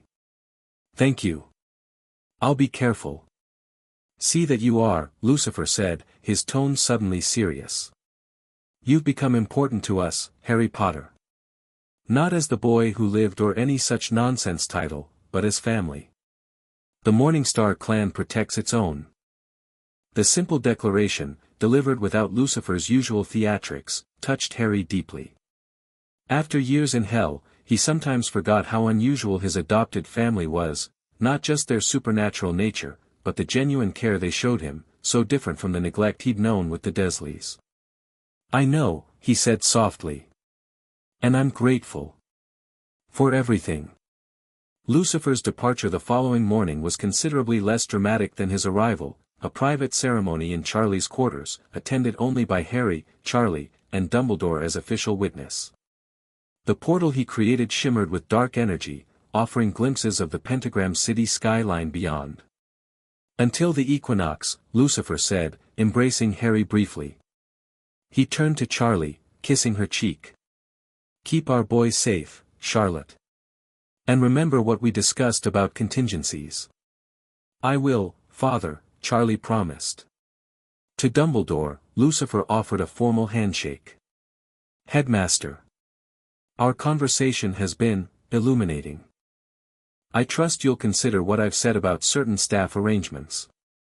"Indeed," Dumbledore replied, his expression unreadable. "Safe journey, Your Majesty." With a final nod, Lucifer stepped through the portal, which closed behind him with a sound like distant thunder. "Well," Dumbledore said into the sudden silence, "that was certainly an educational visit. I suspect it will be discussed in wizarding diplomatic circles for years to come." "Father does make an impression," Charlie agreed with a small smile. Dumbledore's gaze shifted between Charlie and Harry, his blue eyes thoughtful. "I would be interested to hear, at your convenience, what you discovered about Professor Quirrell during yesterday's tour." "I noticed a certain reaction." Harry glanced at Charlie, uncertain how much to reveal. She nodded slightly, giving him permission to speak.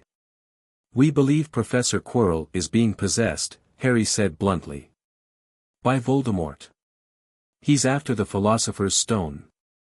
If Dumbledore was surprised by this direct approach, he hid it well. "I see. And your evidence for this conclusion? Father has extensive experience with possession, Charlie explained. The magical signature, Quirrell's physical reactions to certain stimuli, and Harry's scar pain in his presence all point to the same conclusion. Troubling, Dumbledore murmured. Though not entirely unexpected. I had suspected something was amiss with Quirinus since his return from Albania. You knew? Harry asked, unable to keep the accusation from his voice. I had suspicions, not certainty, Dumbledore clarified. And sometimes, Harry, it is better to keep a potential enemy where you can observe them, rather than driving them underground. So what happens now? Harry pressed. Are you going to confront him? Remove the stone. The stone is secure, Dumbledore assured them. Protected by enchantments that even Lord Voldemort would find challenging to bypass. As for Professor Quirrell. He stroked his long beard thoughtfully. Direct confrontation might endanger the students. Better to maintain vigilance while developing a more comprehensive strategy. We'll be watching him as well, Charlie stated, not asking permission. Harry's safety remains my priority. As it is mine, Dumbledore replied. His gaze met Charlie's, and some unspoken communication seemed to pass between them. Perhaps we might coordinate our efforts. Your perspective on Voldemort's current condition could prove valuable. Charlie inclined her head. A reasonable suggestion. Though I believe certain details of our methods should remain private. Naturally, Dumbledore agreed with a small smile. Interdimensional diplomatic privilege, I believe is the official term. After Dumbledore departed, Harry turned to Charlie. So we're working with him now? Conditionally, Charlie clarified. Dumbledore has resources and knowledge we can use, but we maintain independence of action. Father and I agreed this approach offers the best protection for you while maximizing our chances of capturing Voldemort. Capturing? Not destroying. Charlie's expression turned grim. Destroying a soul fragment is complex, Harry. There may be connections we don't fully understand. Besides, her eyes gleamed briefly red. Father has some very specific ideas about appropriate punishment for those who fragment their souls seeking immortality. The remainder of the Christmas holiday passed peacefully, with Harry dividing his time between Charlie's quarters and the Gryffindor common room, where he and Ron spent hours playing chess and sampling the mountain of sweets Hermione had sent Ron for Christmas. She was visiting her parents in London but had arranged impressively comprehensive gift deliveries. Though Quirrell remained under observation, he made no obvious moves toward the third-floor corridor. Harry occasionally felt the distant echo of frustration through his scar, emotions he now recognized as not his own, but the pain was less intense than before, possibly due to Lucifer's protective pin. When classes resumed in January, Harry shared carefully edited information with Ron and Hermione about Quirrell's true identity and the Philosopher's Stone. Hermione was horrified but immediately began researching possession and protective magic, while Ron's strategic mind quickly grasped the advantage of knowing their enemy's identity while remaining undetected themselves. It's like chess, he explained one evening as they huddled in a corner of the common room. Sometimes you have to let your opponent think they're winning to set up the perfect trap. Exactly, Harry agreed. Charlie and Dumbledore both think Quirrell will make his move near the end of the school year, when everyone's distracted by exams.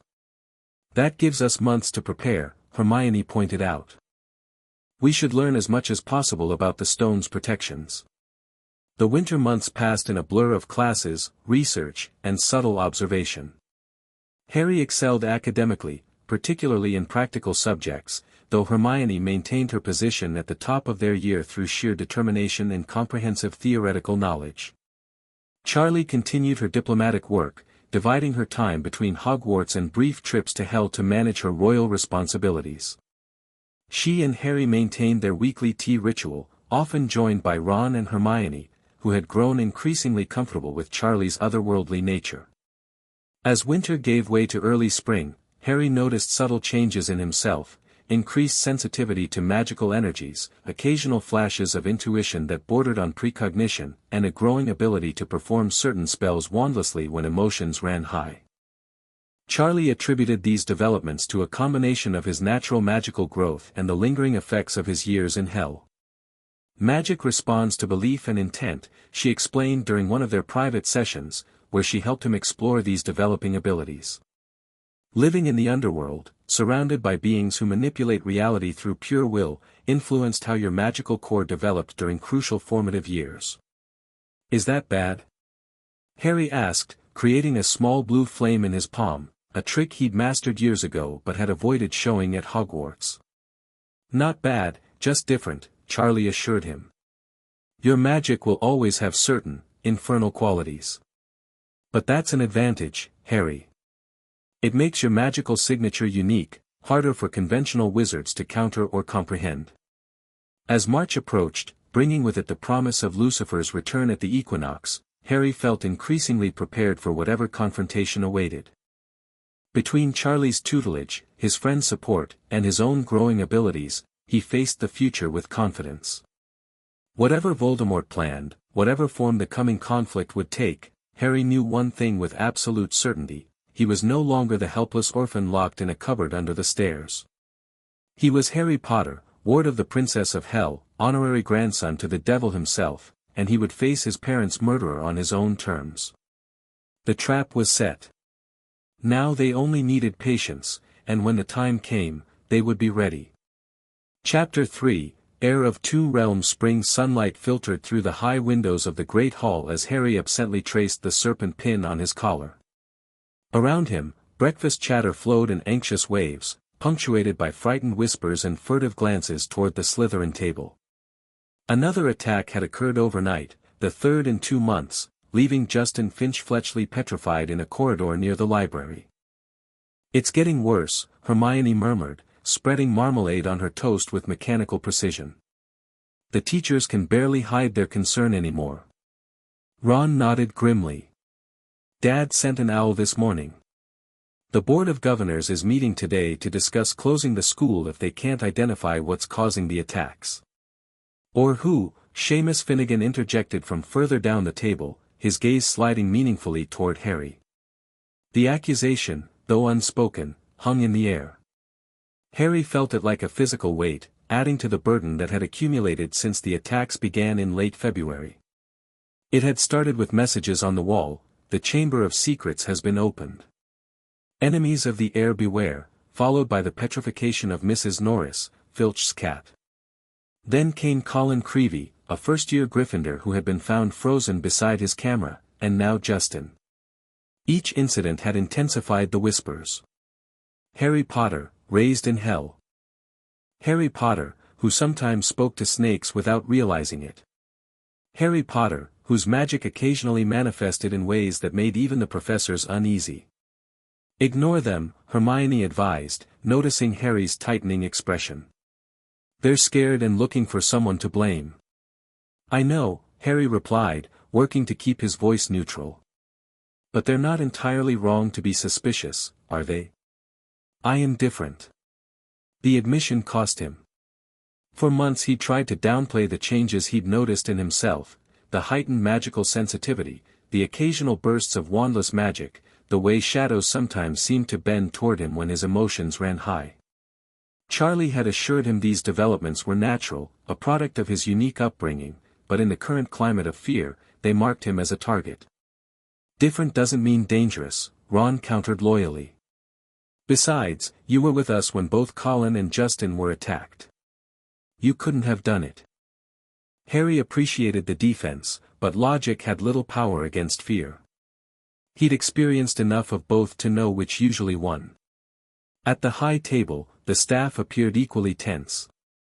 Professor McGonagall consulted in low tones with Dumbledore, while Professor Sprout looked exhausted after another night tending the mandrakes whose restorative properties would eventually cure the petrified victims. Only Lockhart, the pompous defense against the dark arts professor who had replaced Quirrell, maintained his usual air of smug self-satisfaction. Notably absent was Charlie. She'd been summoned to the Ministry of Magic 3 days earlier for what was officially described as a diplomatic consultation, but what Harry knew was effectively a tribunal. The Chamber of Secrets incidents had given certain Ministry factions the leverage they'd been seeking to challenge her guardianship. "Any word from Charlie?" Hermione asked quietly. Harry shook his head. "The Ministry's keeping her isolated. Dumbledore says it's standard procedure for hearings involving interdimensional entities." "That's rubbish," Ron said indignantly. "My dad says Fudge is just terrified of her and won't meet without a dozen Aurors present." Harry managed a small smile at that. Charlie's patience with wizarding bureaucracy had been wearing increasingly thin over the past months. The last time Fudge had attempted to impose restrictions on her movements within Hogwarts, she'd smiled sweetly and caused every candle in his office to burst into blue flames simultaneously. "She'll be back soon," Harry said with more confidence than he felt. "The Ministry can't actually restrict her. Interdimensional diplomatic immunity." "I'm more worried about you," Hermione admitted. "These rumors are getting out of hand. Yesterday I heard a group of Hufflepuffs discussing whether your connection to hell means you're actually Slytherin's heir." "Because clearly Salazar Slytherin had demonic connections," Harry replied sarcastically. "Never mind that Charlie's explained a dozen times that hell's hierarchy has nothing to do with wizarding bloodlines." Before Hermione could respond, a hush fell over the Great Hall. Professor McGonagall had risen to her feet, her expression grave. "Your attention, please," she called. "In light of recent events, additional security measures will be implemented immediately. All students will return to their dormitories by 6 o'clock every evening. You will be escorted to each class by a teacher. No exceptions." Murmurs swept through the hall as she continued, "I should add that any student found near the scene of another attack will face immediate consequences, regardless of circumstance or connections." Her gaze didn't quite meet Harry's, but the implication was clear. Even the staff were growing wary. As breakfast concluded and they prepared to follow Professor Flitwick to Charms, Harry felt a familiar sensation at the back of his neck, the prickling awareness that had developed during his years in hell, a warning of danger or significant magical energy. "Wait," he murmured to Ron and Hermione, hanging back as other students filed out. "Something's happening." No sooner had he spoken than the main doors of the Great Hall swung open, revealing a sight that brought conversations to an abrupt halt. Charlie stood in the entrance, but not as the school had come to know her. Gone was the carefully modulated appearance she typically maintained at Hogwarts, the subtle horns, the occasionally reddening eyes, but otherwise human demeanor. Instead, she appeared in what Harry recognized as her diplomatic form, used only when she needed to impress, or intimidate, on behalf of hell's hierarchy. Her horns curved impressively from her blonde hair, now flowing like liquid fire around her shoulders. Her eyes blazed solid red, casting faint crimson reflections on her porcelain-pale cheeks. Her clothing, a formal suit of deepest black with blood-red accents, seemed to absorb light rather than reflect it. Most dramatically, partially materialized wings of shadow and flame flickered at her shoulders, not fully corporeal but unmistakably present. Behind her, looking distinctly uncomfortable, stood Cornelius Fudge, Minister for Magic, and a small delegation of Ministry officials. "Headmaster," Charlie's voice carried effortlessly across the hall, musical yet underlaid with power that made the enchanted ceiling briefly ripple with disturbance. "I've returned from my consultations at the Ministry. With me are Minister Fudge and representatives of the Department of Magical Law Enforcement, who wish to address the recent security concerns directly." Dumbledore rose from his seat, his blue eyes twinkling with what Harry recognized as carefully concealed amusement. "Princess Charlotte, how kind of you to escort our distinguished visitors. Minister, welcome to Hogwarts during these troubled times." Fudge stepped forward, nervously adjusting his lime-green bowler hat. "Yes, well, given the seriousness of the situation, I felt direct intervention was necessary. The Board of Governors has expressed concerns about the leadership of the school in this crisis." As diplomatic pleasantries continued, Ron leaned close to Harry. "Bloody hell, Charlie's not messing about, is she? She looks ready to declare war. She's making a point, Harry murmured back. The Ministry tried to intimidate her. This is her response. Hermione was watching with narrowed eyes. Notice how she positioned herself between the Ministry delegation and the students. She's establishing herself as a protective barrier, not just for you, Harry, but for everyone. Harry hadn't noticed that subtlety, but Hermione was right. Charlie's stance, while appearing casual, placed her strategically between potential threats and those under her protection, a behavior Harry had seen before in Hell when higher demons established dominance hierarchies. The posturing continued as classes were cancelled for the day, with students directed to their common rooms while the staff met with the Ministry delegation.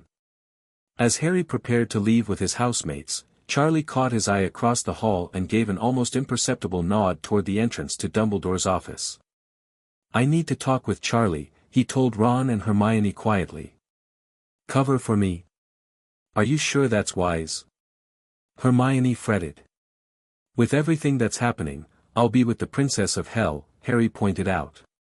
"I think that qualifies as adequate protection." Ron grinned. "Go on, then. We'll tell Percy you had to use the bathroom." Harry slipped away from the Gryffindor line, ducking behind a suit of armor until the corridor cleared. Then he made his way swiftly to the stone gargoyle guarding Dumbledore's office. Before he could wonder about the password, the gargoyle leapt aside, revealing the spiral staircase. Charlie waited at the top, her appearance having moderated somewhat, wings now completely absent, horns reduced to their usual size, eyes still red but no longer glowing quite so dramatically. "Harry," she embraced him briefly, the scent of vanilla and brimstone familiar and reassuring. "I'm sorry I was gone so long. The Ministry's bureaucracy is impressively labyrinthine, even by Hell's standards." "What happened?" Harry asked as she guided him not into Dumbledore's office but a small antechamber off to the side. "The rumors have been wild, everything from you being banished back to Hell to you threatening to drag Fudge to the Underworld personally." Charlie's lips quirked upward. Both somewhat exaggerated, though the latter was tempting. She gestured for him to sit, conjuring a tea service with a casual wave of her hand. "The Ministry attempted to use these chamber incidents as pretext to review my guardianship. They suggested your connection to the Underworld might be influencing the attacks or making you susceptible to darker impulses." Harry felt a cold weight settle in his stomach. "They think I'm responsible." "Some do," Charlie admitted, her expression darkening momentarily. "Primarily those already opposed to our arrangement for political reasons. Lucius Malfoy has been particularly vocal, using his influence on the Board of Governors to pressure Fudge. And the hearing was intended to intimidate me into accepting restrictions on our contact," Charlie said, handing him a cup of tea prepared exactly as he preferred. "When that failed, they attempted more direct measures." "What kind of measures?" Harry asked, alarmed. Charlie's smile turned sharp, reminiscent of her father's. "Let's just say several members of the Department for Regulation of Magical Creatures learned why attempting to classify the Princess of Hell under their jurisdiction was unwise." Harry could well imagine. Charlie was typically good-natured, but challenging her authority in her role as Hell's representative tended to evoke responses that reminded observers exactly who her father was. "The good news," Charlie continued, her tone lightening, "is that Dumbledore was unequivocal in his support. He testified personally about your character and conduct, effectively shutting down any official inquiry. And your Professor McGonagall was quite remarkable. I believe the phrase, ministerial overreach of catastrophic proportions featured prominently in her statement." Relief washed through Harry. "So they've backed off." "For now," Charlie confirmed. "Though Fudge's presence here today indicates they're still looking for angles to assert control. This chamber business has everyone frightened, which makes for poor decision-making." "Do you have any idea what's really happening?" Harry asked. "What's in the chamber?" "Hermione's been researching, but even the library's restricted section has limited information." Charlie's expression grew serious. "I have theories, based on the symptoms and historical accounts. The victims being petrified rather than killed outright suggests a creature that can incapacitate with indirect contact, likely visual in nature. A basilisk?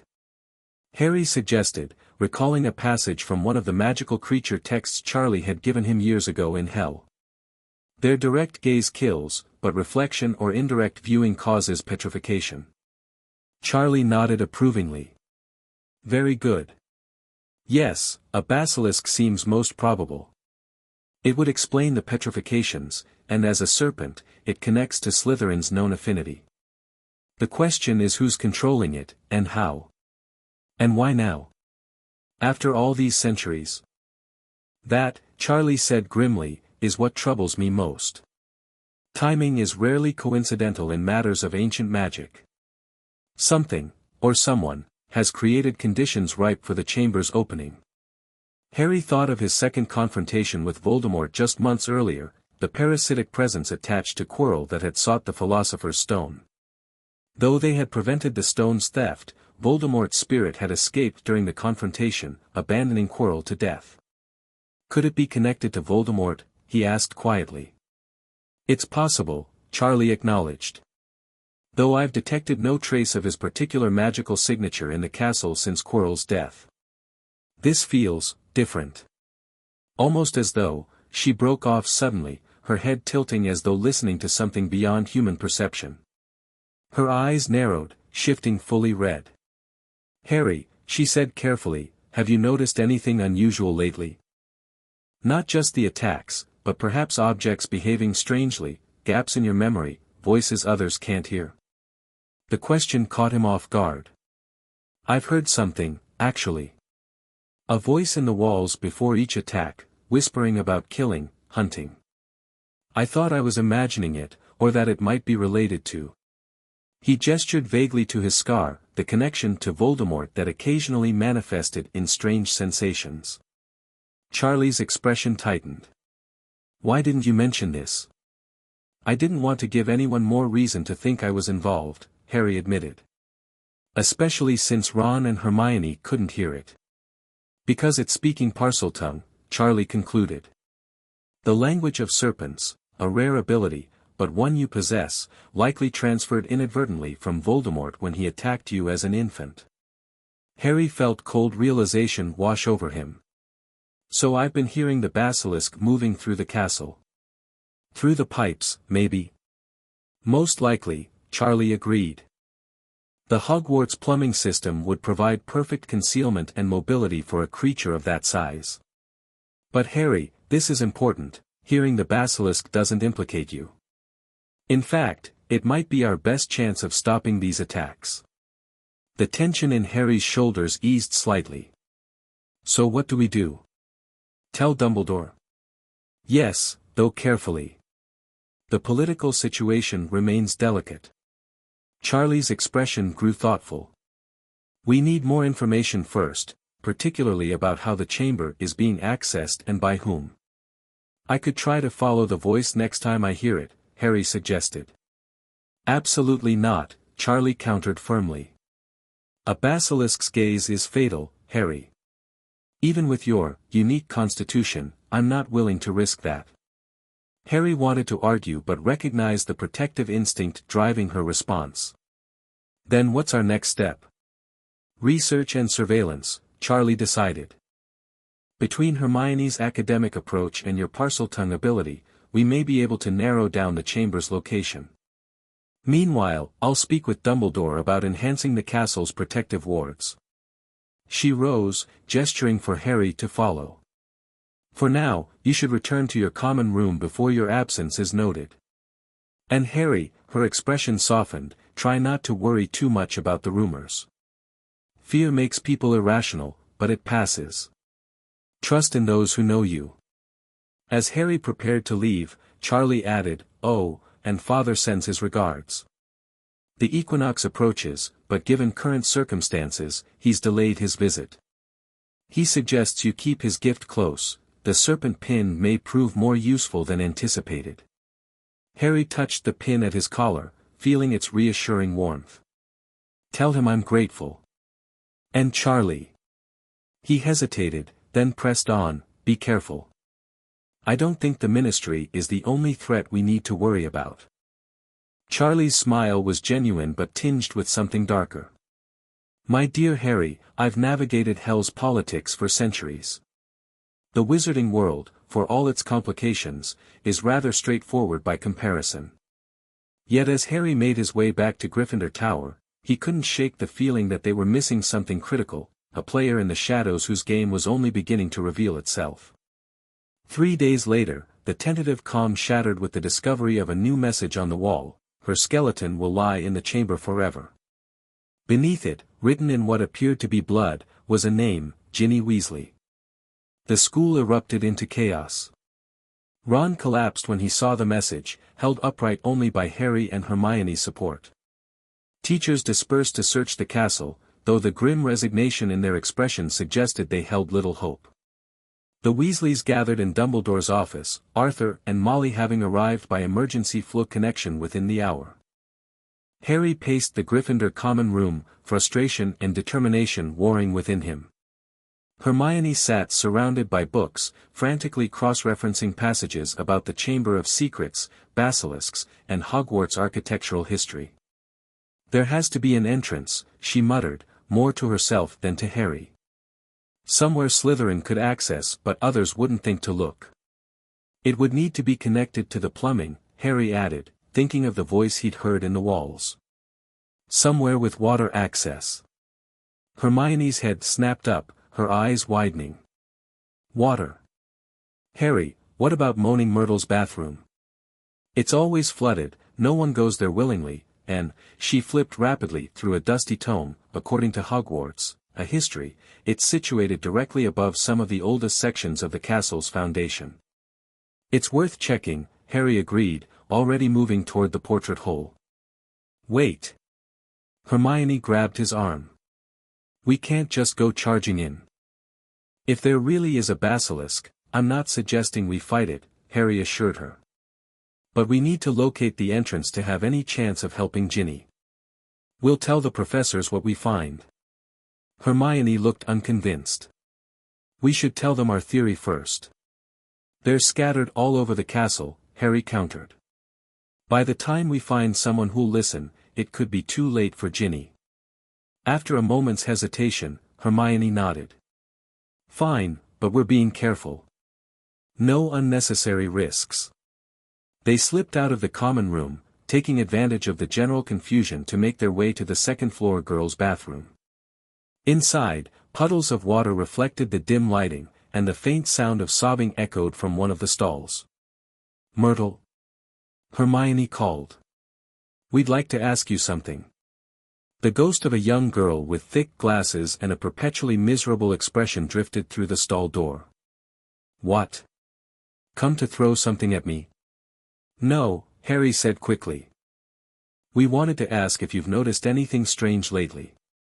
Unusual visitors, strange sounds." Myrtle perked up, apparently pleased to be consulted. "There was a girl who came in regularly. Redhead, first year, always crying. Rather stole my thunder, actually." "Ginny Weasley?" Hermione suggested. "I never asked her name," Myrtle sniffed. "But she would stand by that sink over there," she pointed to a sink against the far wall, and mutter to herself.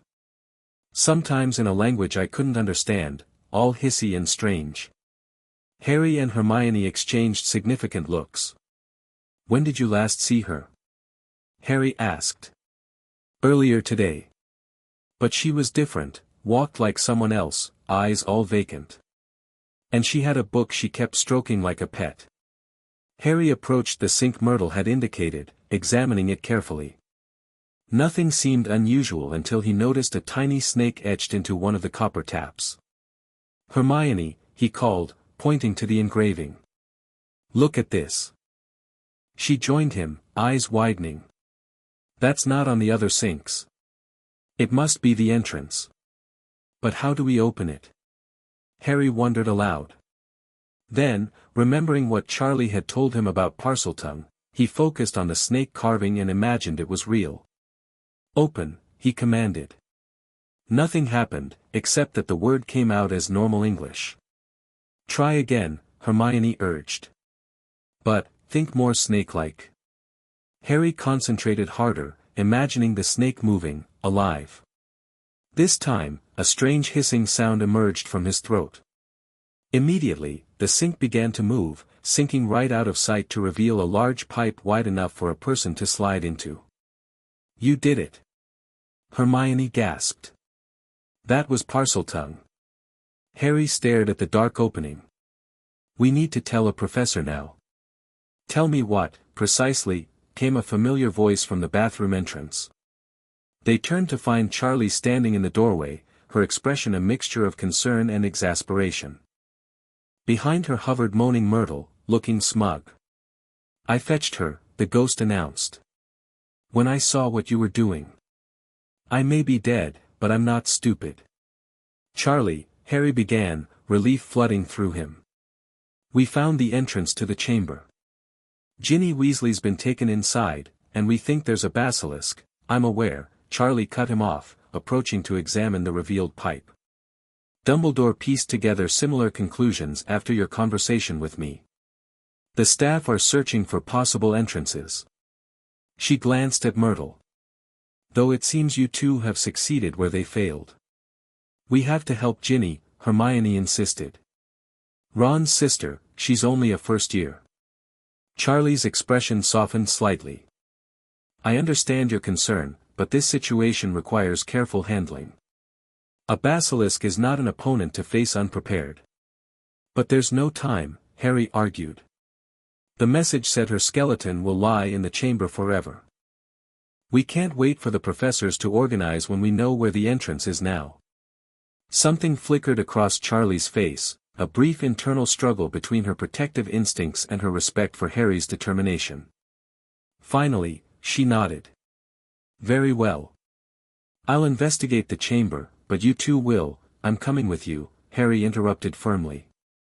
I can speak Parseltongue, you might need that to navigate inside. And it's the air of Slytherin controlling the basilisk. I might be able to help there too. And I suppose you'll insist as well? Charlie asked Hermione, who straightened her shoulders. Someone needs to inform the professors about what we've found, she said practically. I'll go directly to Professor McGonagall with our findings. Charlie nodded approvingly. A sensible division of labor. Harry, if, and only if, you follow my instructions exactly, you may accompany me. Hermione, please inform Professors Dumbledore and McGonagall about the entrance and our actions. Tell them we'll secure Ginny Weasley if possible. As Hermione hurried from the bathroom, Charlie turned to Harry with an unusually serious expression. Before we proceed, I need to be clear about something. The magical signature I've sensed around these attacks, it's not purely human. There's something else involved, something that's been deliberately obscuring itself from my perception. What do you mean? Harry asked, confused. I'm not certain, Charlie admitted. But it feels old.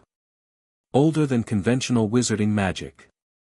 If I'm right, we may be facing more than just a basilisk in Slytherin's heir. She removed her jacket, revealing a fitted waistcoat beneath. From an inner pocket, she withdrew what appeared to be two small mirrors. Basilisk protection, she explained, handing one to Harry. Look around corners with these first. Direct eye contact is fatal, but reflection will merely petrify. And keep this close. She pressed a small vial of glowing red liquid into his other hand. If anything happens to me, drink it immediately. What is it? Harry asked, pocketing the vial. Insurance, Charlie replied cryptically. Now, shall we? Without waiting for an answer, she gracefully lowered herself into the pipe and disappeared from view. Harry took a deep breath and followed, sliding down what felt like an endless, slimy waterslide. He landed with a thud on a damp stone floor covered in small animal bones. Charlie stood waiting, a soft light emanating from her palm illuminating the tunnel stretching before them. Stay close, she instructed. And remember, use the mirror first if you hear anything moving. They proceeded cautiously through the tunnel, its walls slick with moisture. After several minutes of walking, they encountered something massive blocking their path, the shed skin of the basilisk, at least 20 feet long and a vivid, poisonous green. "Remarkable specimen," Charlie murmured, examining the skin. "Recently shed too, within the past week. Is that good or bad?" Harry whispered. "Both," Charlie replied. "Good because a basilisk is temporarily vulnerable after shedding, bad because its new eyes will be at full potency." They continued past the skin until they reached a solid wall carved with two entwined serpents, their eyes set with gleaming emeralds. "Another entrance," Charlie observed. "Your skills are required again, Harry." Focusing on the serpents, Harry again summoned the hissing language that felt increasingly natural to him. "Open." The serpents parted as the wall cracked down the middle, the halves sliding smoothly out of sight. Beyond lay a long, dimly lit chamber supported by towering stone pillars entwined with more carved serpents. At the far end stood an enormous statue of a wizard with a monkey-like face, Salazar Slytherin himself.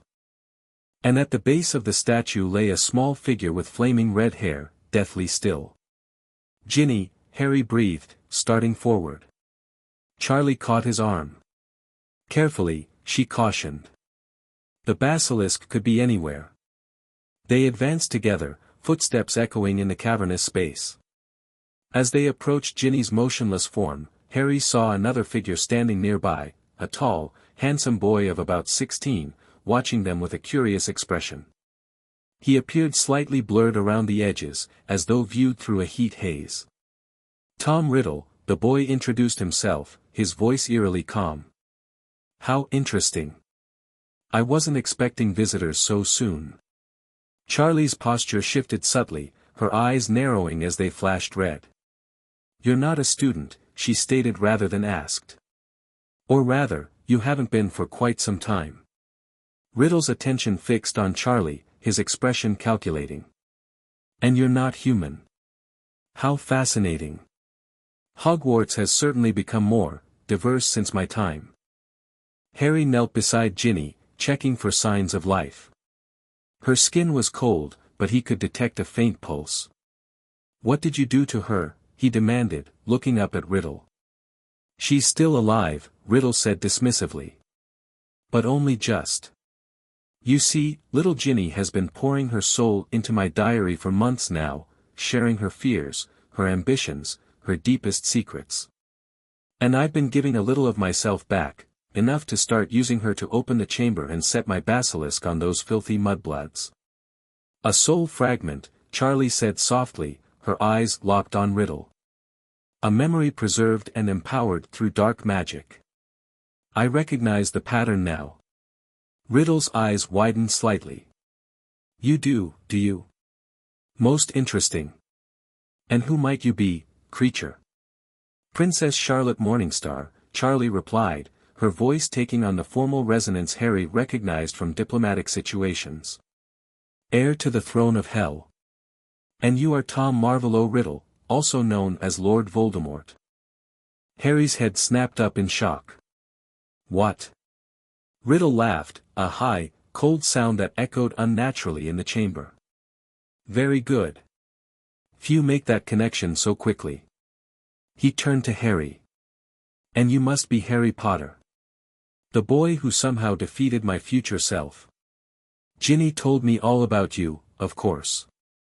The famous Harry Potter, raised by demons, they say. I've been most anxious to meet you." The diary, Harry realized, spotting a small black book clutched in Ginny's hand. "That's how you've been controlling her." "Precisely," Riddle confirmed.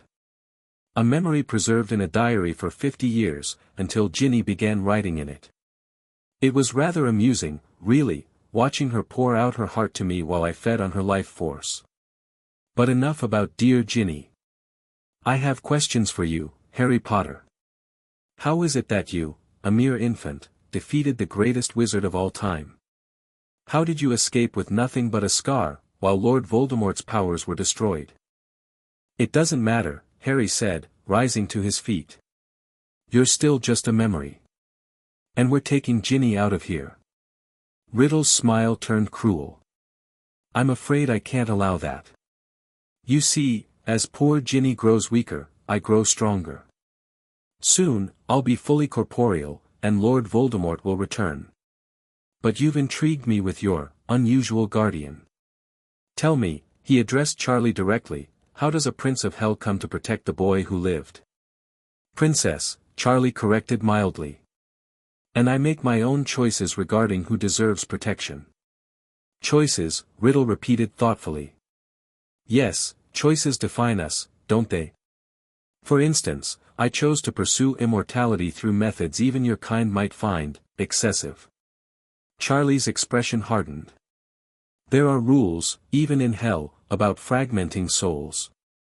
My father has special accommodations for those who violate those particular boundaries. Your father? Riddle's interest visibly sharpened. Lucifer himself? Now that is fascinating. Perhaps we should continue this discussion with all interested parties present. He turned toward the statue of Slytherin and spoke in Parseltongue, words Harry understood perfectly. Speak to me, Slytherin, greatest of the Hogwarts Four. The statue's mouth began to open, forming a black hole from which Harry could hear something massive stirring. The basilisk comes, Riddle announced unnecessarily. Let's see how the Princess of Hell and the famous Harry Potter fare against the King of Serpents. Harry, Charlie said urgently, close your eyes now. No matter what you hear, do not open them until I tell you. Harry obeyed instantly, plunging himself into darkness as a heavy, scraping sound filled the chamber, the basilisk emerging from Slytherin's mouth. Kill them, Riddle's voice commanded in Parseltongue. Harry Potter and the Hell Princess, the basilisk's voice replied, ancient and hissing. Unusual prey. I taste power in them. Different power. I don't care what you taste, Riddle snapped.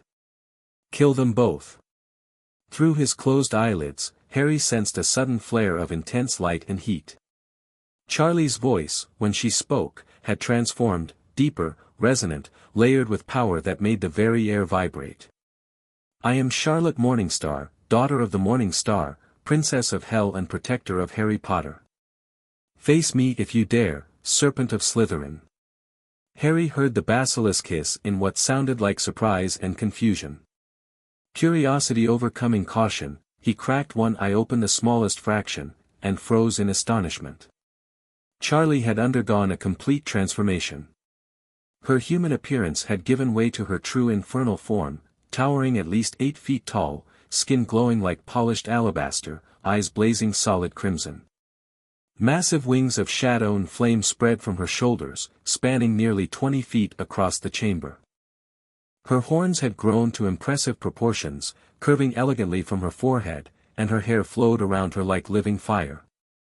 Most remarkably, she stood facing the basilisk directly, seemingly immune to its fatal gaze. Close your eyes, Harry, she commanded without looking at him, her voice echoing with otherworldly power. Harry snapped his eyes shut again, heart racing. The sounds that followed were terrifying, the massive serpent striking repeatedly, stones cracking as something immensely powerful impacted the walls, hisses of pain and fury from the basilisk, and underneath it all, Riddle's increasingly frustrated commands. What are you? Riddle demanded, his confident tone faltering for the first time. No being can withstand the basilisk's gaze. I am not of your world, Charlie replied, her voice strained but resolute. The rules that bind mortal creatures do not fully apply to me. A tremendous crash shook the chamber, followed by the basilisk's pained shriek. Harry felt something heavy land near him, splashing water across his robes. Harry, Charlie called, her voice closer now. Take this. Something cold and metallic pressed into his hand, a sword, he realized by its weight and shape. You can open your eyes, Charlie instructed. The basilisk is temporarily blinded, but still dangerous. I need your help. Harry opened his eyes to find the chamber in chaos. Portions of the ceiling had collapsed, creating piles of rubble. The basilisk thrashed nearby, its massive head swinging blindly, yellow fluid streaming from its ruined eye sockets. Charlie stood between Harry and the serpent, her wings extended protectively, though Harry could see she was wounded. Golden ichor stained her side where one of the basilisk's fangs had grazed her. In Harry's hand was a magnificent sword with a ruby-encrusted hilt, the name Godric Gryffindor engraved along the blade. "Where did this come from?" he asked, staring at the weapon. "A true Gryffindor in need can summon it," Charlie explained quickly. "But we have more pressing concerns. The diary is the anchor for Riddle's consciousness. It must be destroyed while I contain the basilisk." Understanding flooded through Harry. He scanned the chamber, spotting the diary still clutched in Ginny's pale hand. Riddle stood nearby, his form more solid than before, watching the battle with calculating eyes. "I understand," Harry said, gripping the sword more firmly. Charlie nodded, then turned back to face the basilisk, which had oriented toward her voice despite its blindness. "Be swift, Harry. And be careful." As Charlie launched herself at the basilisk again, Harry circled toward Ginny. Riddle noticed his approach and moved to intercept. "Too late, Potter," he said, triumph in his voice. "In a few minutes, Ginny will be dead, and I will live again. Even your demonic guardian can't change that." "She's not a demon," Harry corrected, advancing steadily. "She's something else entirely. And so am I." For the first time, uncertainty flickered across Riddle's handsome features. "What do you mean?" Instead of answering, Harry lunged forward, diving past Riddle, who, being not quite corporeal, couldn't physically stop him, and seized the diary from Ginny's grasp. In one fluid motion, he drove the sword of Gryffindor through its cover. Ink erupted from the book like blood, pouring over Harry's hands and the chamber floor.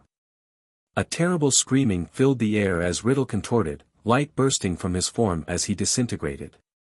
The diary continued to bleed ink as Harry withdrew the sword and plunged it through a second time for good measure.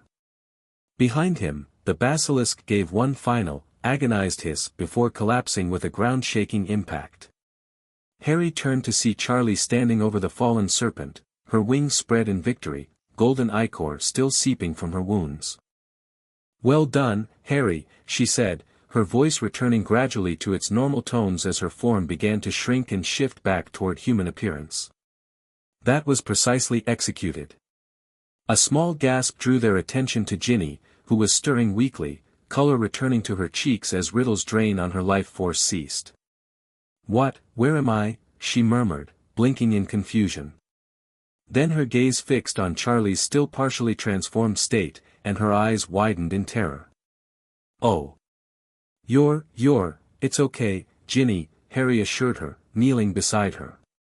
"This is Charlie, Princess Charlotte. She helped me rescue you." "Rescue?" Ginny's confusion gave way to horrified comprehension as memories returned. "The diary. Tom." "Oh Harry, it was me. I opened the chamber, I set the basilisk on those people, but I didn't mean to. Riddle made me." "We know," Harry said soothingly. "It wasn't your fault. Riddle possessed you through the diary." "And the diary is now destroyed," Charlie added, approaching in a more fully human form, though still impressive with her wings partially visible. "Tom Riddle can no longer harm anyone through it." Ginny began to sob, overwhelming guilt and relief pouring out. As Harry awkwardly patted her shoulder, Charlie examined the chamber thoughtfully. "We should leave soon," she said. "Ginny needs medical attention, and I expect the professors are attempting to find a way down here as we speak." "How do we get out?" Harry asked, suddenly realizing the pipe they'd slid down would be difficult to ascend. Charlie smiled, her wings flexing slightly. "I can carry you both, though it will be somewhat uncomfortable given my injuries." Before she could elaborate, a burst of flame appeared near the chamber entrance, resolving into Fawkes, Dumbledore's phoenix. The magnificent bird trilled a greeting, then flew to land beside them, golden tail feathers shimmering. "Or," Charlie amended, "we could accept Fawkes' assistance. Phoenix tears have healing properties," she explained to Harry, "and their tail feathers can support remarkable weights." As if understanding, Fawkes hopped closer to Charlie and let several pearlescent tears fall onto her most serious wound. The injury began closing immediately, golden ichor ceasing to flow. "My thanks, noble one," Charlie said to the phoenix with surprising deference. "Your intervention is most appreciated." With Fawkes' help, they ascended through the pipe system, the phoenix's strength easily lifting all three of them. They emerged into Moaning Myrtle's bathroom to find it crowded with professors, Dumbledore, McGonagall, and Snape at the forefront, with several others behind them. Ron stood with them, his face pale with worry.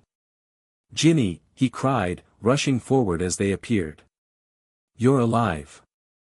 As the Weasley family reunited in tearful relief, Dumbledore approached Charlie and Harry, his blue eyes taking in their battle-worn appearance, the sword still clutched in Harry's hand, and the destroyed diary.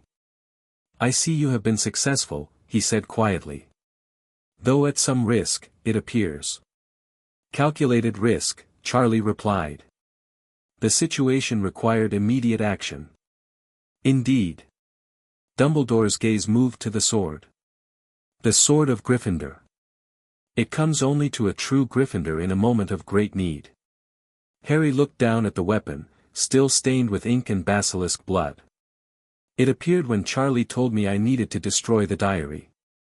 Tom Riddle's diary, Dumbledore mused, taking the ruined book carefully. "A most unusual artifact. I would be interested to hear the full account of what transpired below." "Of course," Charlie agreed. "Though perhaps after Harry and Ginny have received proper medical attention. The basilisk is dead, and the chamber secured. There will be no further attacks." As they made their way to the hospital wing, Harry found himself processing what had happened, not just the battle with the basilisk, but seeing Charlie in her true form, fighting with power he'd only glimpsed before.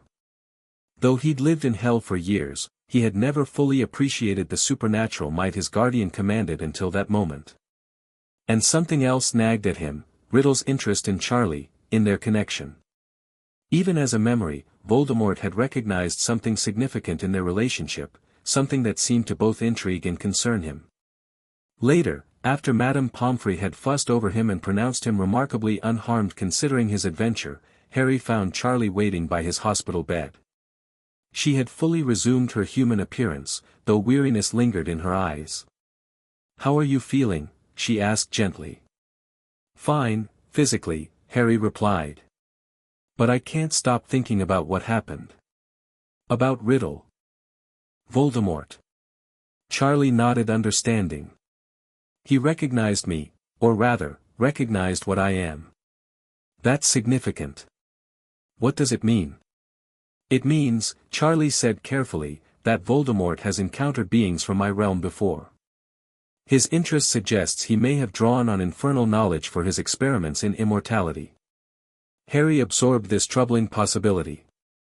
The diary was a way to preserve part of himself, wasn't it? Not just a memory, but actually a piece of his soul. "Yes," Charlie confirmed. "A Horcrux, though I'm reluctant to even speak the term. It's among the darkest magic possible, splitting one's soul through murder to anchor a portion to an object." "And you think he made more than one?" "It wasn't a question." Charlie sighed. "The evidence suggests so. The diary contained a soul fragment from when Riddle was 16, yet the Voldemort who attacked your parents and possessed Quirrell was the same entity, just a different fragment of the same damaged soul. That's why he didn't die when the killing curse rebounded," Harry realized. "Parts of him were still anchored elsewhere." "Precisely. It's a perversion of natural law that even hell considers abhorrent." Charlie's expression darkened momentarily. "Father has special interest in those who fragment their souls this way." They sat in silence for a moment, the weight of this revelation settling between them. Finally, Harry voiced the question that had been troubling him since the chamber. "Charlie, when I was fighting Riddle, I told him I was something else, not just a wizard. Did I imagine it, or is something happening to me? Something beyond just learning wandless magic or sensing energy?" Charlie studied him thoughtfully, weighing her response. "You're perceptive, Harry. Yes, Your years in hell have influenced you more fundamentally than just teaching you skills. Prolonged exposure to infernal energy has adapted your magical core. You're still human, still a wizard, but with certain qualities that transcend conventional magical boundaries. Is that bad? Harry asked, echoing a question he'd asked before, but with new urgency. No, Charlie said firmly. Different isn't bad, just as I've always told you. But it does mean your development will continue to follow a unique path. You may manifest abilities other wizards cannot, or should not, access. That will require guidance and responsibility.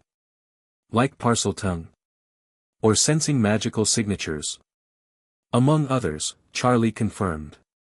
Your connection to Voldemort accounts for some abilities, but others stem directly from your time in the Underworld.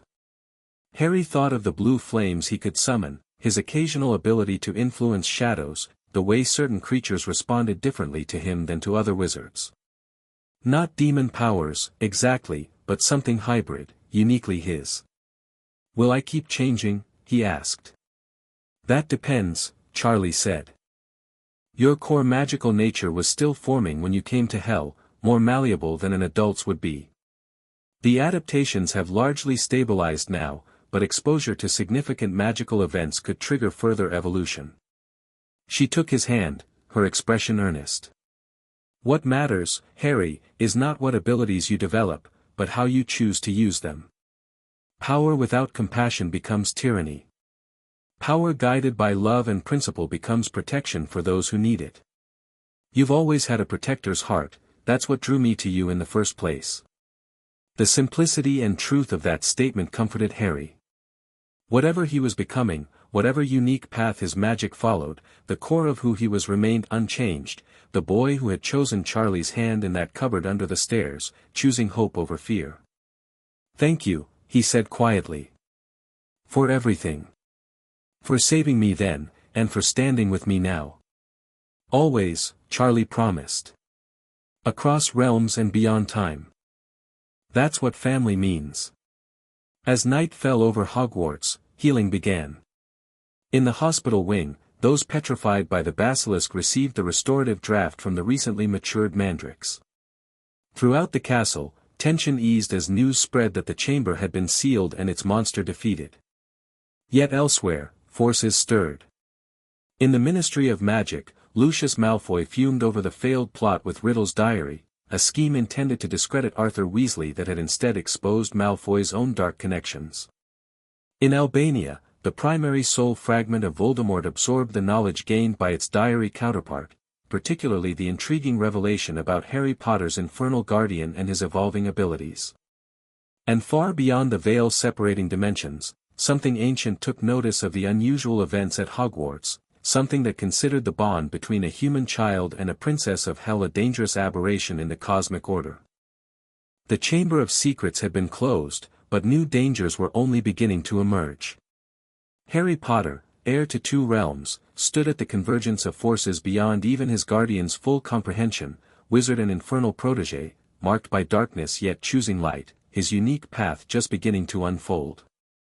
For now, though, he slept peacefully, the sword of Gryffindor safely stored in Dumbledore's office, Charlie keeping quiet watch nearby, and the serpent pin at his collar glowing with a subtle protective light in the darkness of the hospital wing.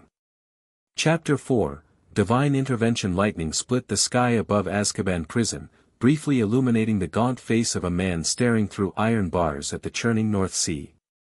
Sirius Black pressed his forehead against the cold metal, his emaciated frame barely casting a shadow in the dim cell. 13 years of imprisonment had hollowed his once handsome features, leaving behind a skull-like visage framed by matted black hair. Yet his eyes remained alert, focused on the newspaper clipping clutched in his bony hand, a wizarding photo showing a large family waving from the steps of an Egyptian pyramid. The article announced Arthur Weasley's Ministry lottery win and the family's subsequent holiday, but Sirius's attention fixed solely on the rat perched on a young boy's shoulder. "Peter," he whispered, voice raspy from disuse. "I found you." But the rat wasn't what had initially caught his attention in the weeks-old prophet. It was the smaller article on the back page, a brief mention of Harry Potter's involvement in some incident at Hogwarts, accompanied by speculation about his unusual guardian. The words, "infernal connection," and "princess of hell," had leapt from the page, jolting Sirius from years of near catatonia. James and Lily's son, raised by a demon. The thought had consumed him day and night, burning through the perpetual fog created by the prison's dementors. Harry was supposed to be with his aunt and uncle, Dumbledore's arrangement. Something had gone terribly wrong. A terrible chill heralded the approach of dementors making their nightly rounds. Sirius's moment had come. Transforming into his animagus form, a large black dog thin enough to slip between the bars, he padded silently past the gliding hooded figures, their blindness to animal emotions his sole advantage.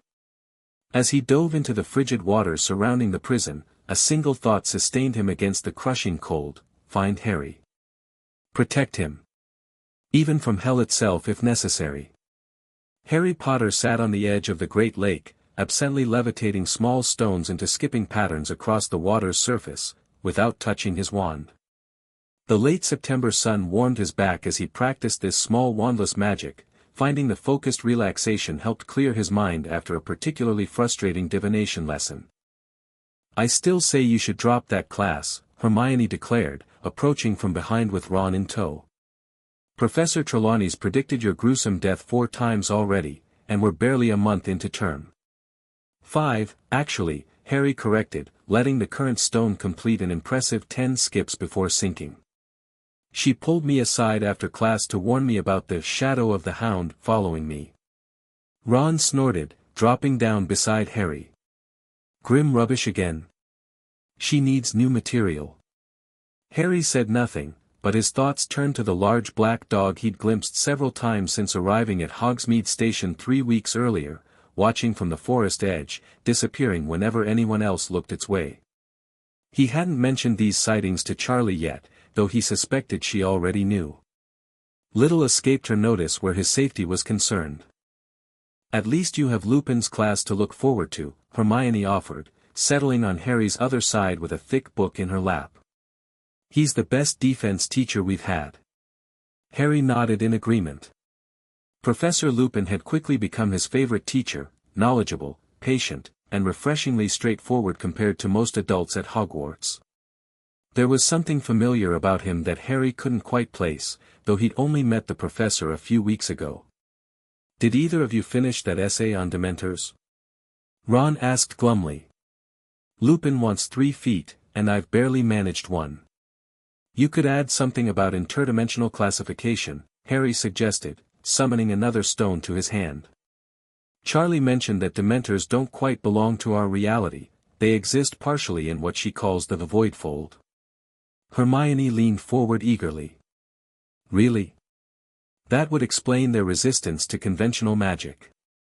Does she have any books on the subject?" "Probably," Harry shrugged. "You can ask her this evening.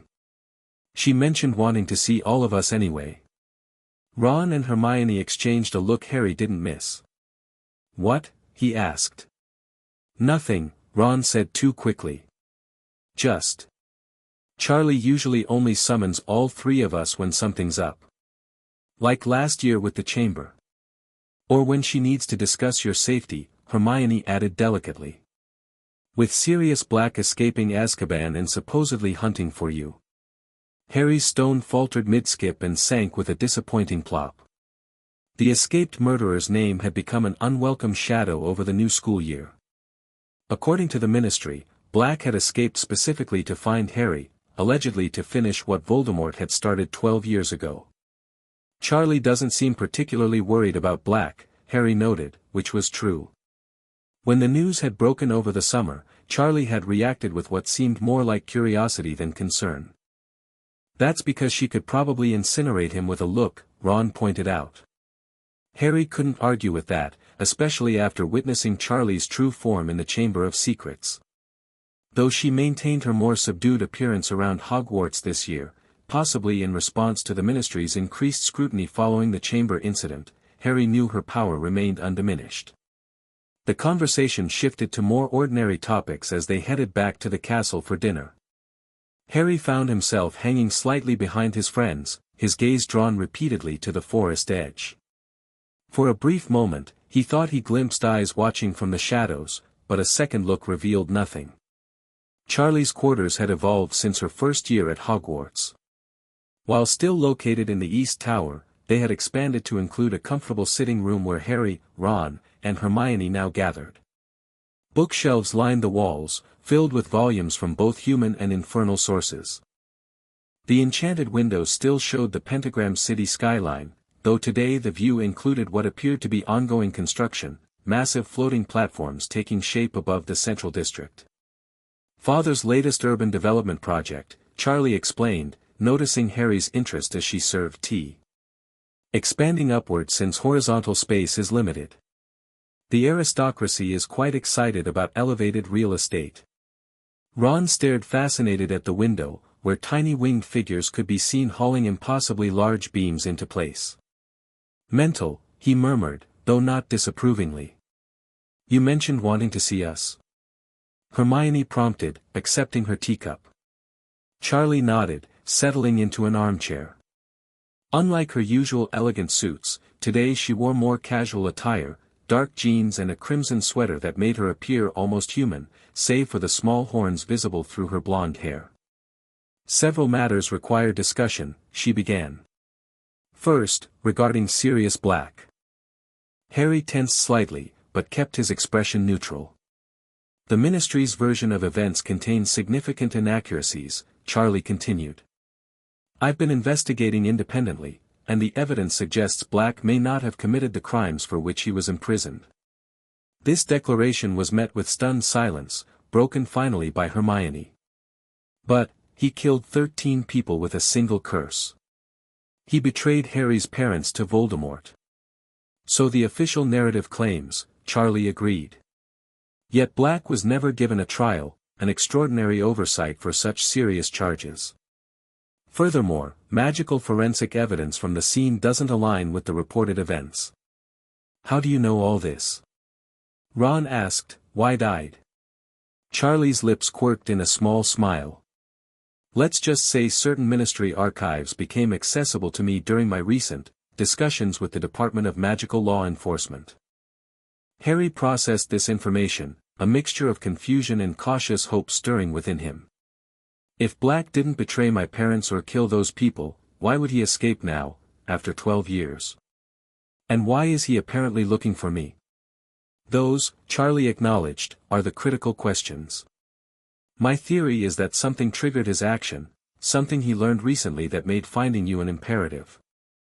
The newspaper, Harry realized. Mr. Weasley mentioned Black had been asking for a profit before he escaped. He could have read about you being my guardian. Charlie nodded. Precisely. If Black was truly your parents' friend, as their history suggests, learning of your connection to hell might have driven him to action, perhaps fearing for your safety. Ron looked skeptical. So you're saying an innocent man broke out of the most secure wizard prison, evaded authorities for months, and is now lurking around Hogwarts, just to check if Harry's okay? People have done more for less where family is concerned, Charlie replied quietly. And if my suspicions are correct, Sirius Black was named your godfather, Harry. Magically bound to protect you. Harry felt as though the floor had suddenly shifted beneath him. A godfather? Someone his parents had chosen, who might have raised him if circumstances had been different. If that's true, Hermione said slowly, why wasn't he given custody of Harry after his parents died? Before the arrest, I mean. Another excellent question, Charlie said approvingly. One that raises concerns about how quickly he was identified as the culprit and removed from the equation. The implications hung heavy in the air. Harry's mind raced with questions, but before he could voice them, Charlie continued. This brings me to the second matter. The Dementors positioned around Hogwarts ostensibly to capture Black have been behaving, unusually. Unusually how? Harry asked, grateful for the slight shift in topic while he processed the revelations about Black. They've been testing the boundaries of their ministry restrictions, Charlie explained. Approaching the castle more closely than permitted, congregating in unusual patterns. And they seem particularly drawn to certain magical signatures. Like Harry's, Hermione guessed. Yes, but not only his. Charlie's expression grew more serious. They're also unusually responsive to my presence, which is atypical. Beings from my realm generally register differently to Dementors than human souls. Ron shivered visibly. That doesn't sound good. It suggests external influence, Charlie confirmed. Someone or something is directing their attention, using them as sensors or possibly collectors. Collectors of what? Harry asked uneasily. Energy signatures. Magical patterns. Information. Charlie leaned forward, her eyes intensifying slightly. I believe we're being observed, Harry. Not just by the Ministry or Dumbledore's usual protections, but by something else entirely. The room fell silent as they absorbed this disturbing possibility. Finally, Hermione spoke, her analytical mind already working through implications. Could it be Voldemort? Another attempt to return? Possible, but unlikely, Charlie replied. This feels different. Older. More fundamental. She paused, seeming to weigh her next words carefully. I believe we may be dealing with divine intervention. Ron's brow furrowed in confusion. Divine as in? As in the cosmic counterbalance to my father's realm, Charlie clarified. You might know them as angels, though that term oversimplifies a complex reality. Beings of celestial energy concerned with what they consider the natural order. Harry recalled discussions with Lucifer about the broader cosmic hierarchy, conversations that had always seemed more theoretical than immediately relevant. Why would they be interested in us now? You've been my guardian for years. That's precisely why, Charlie said gravely.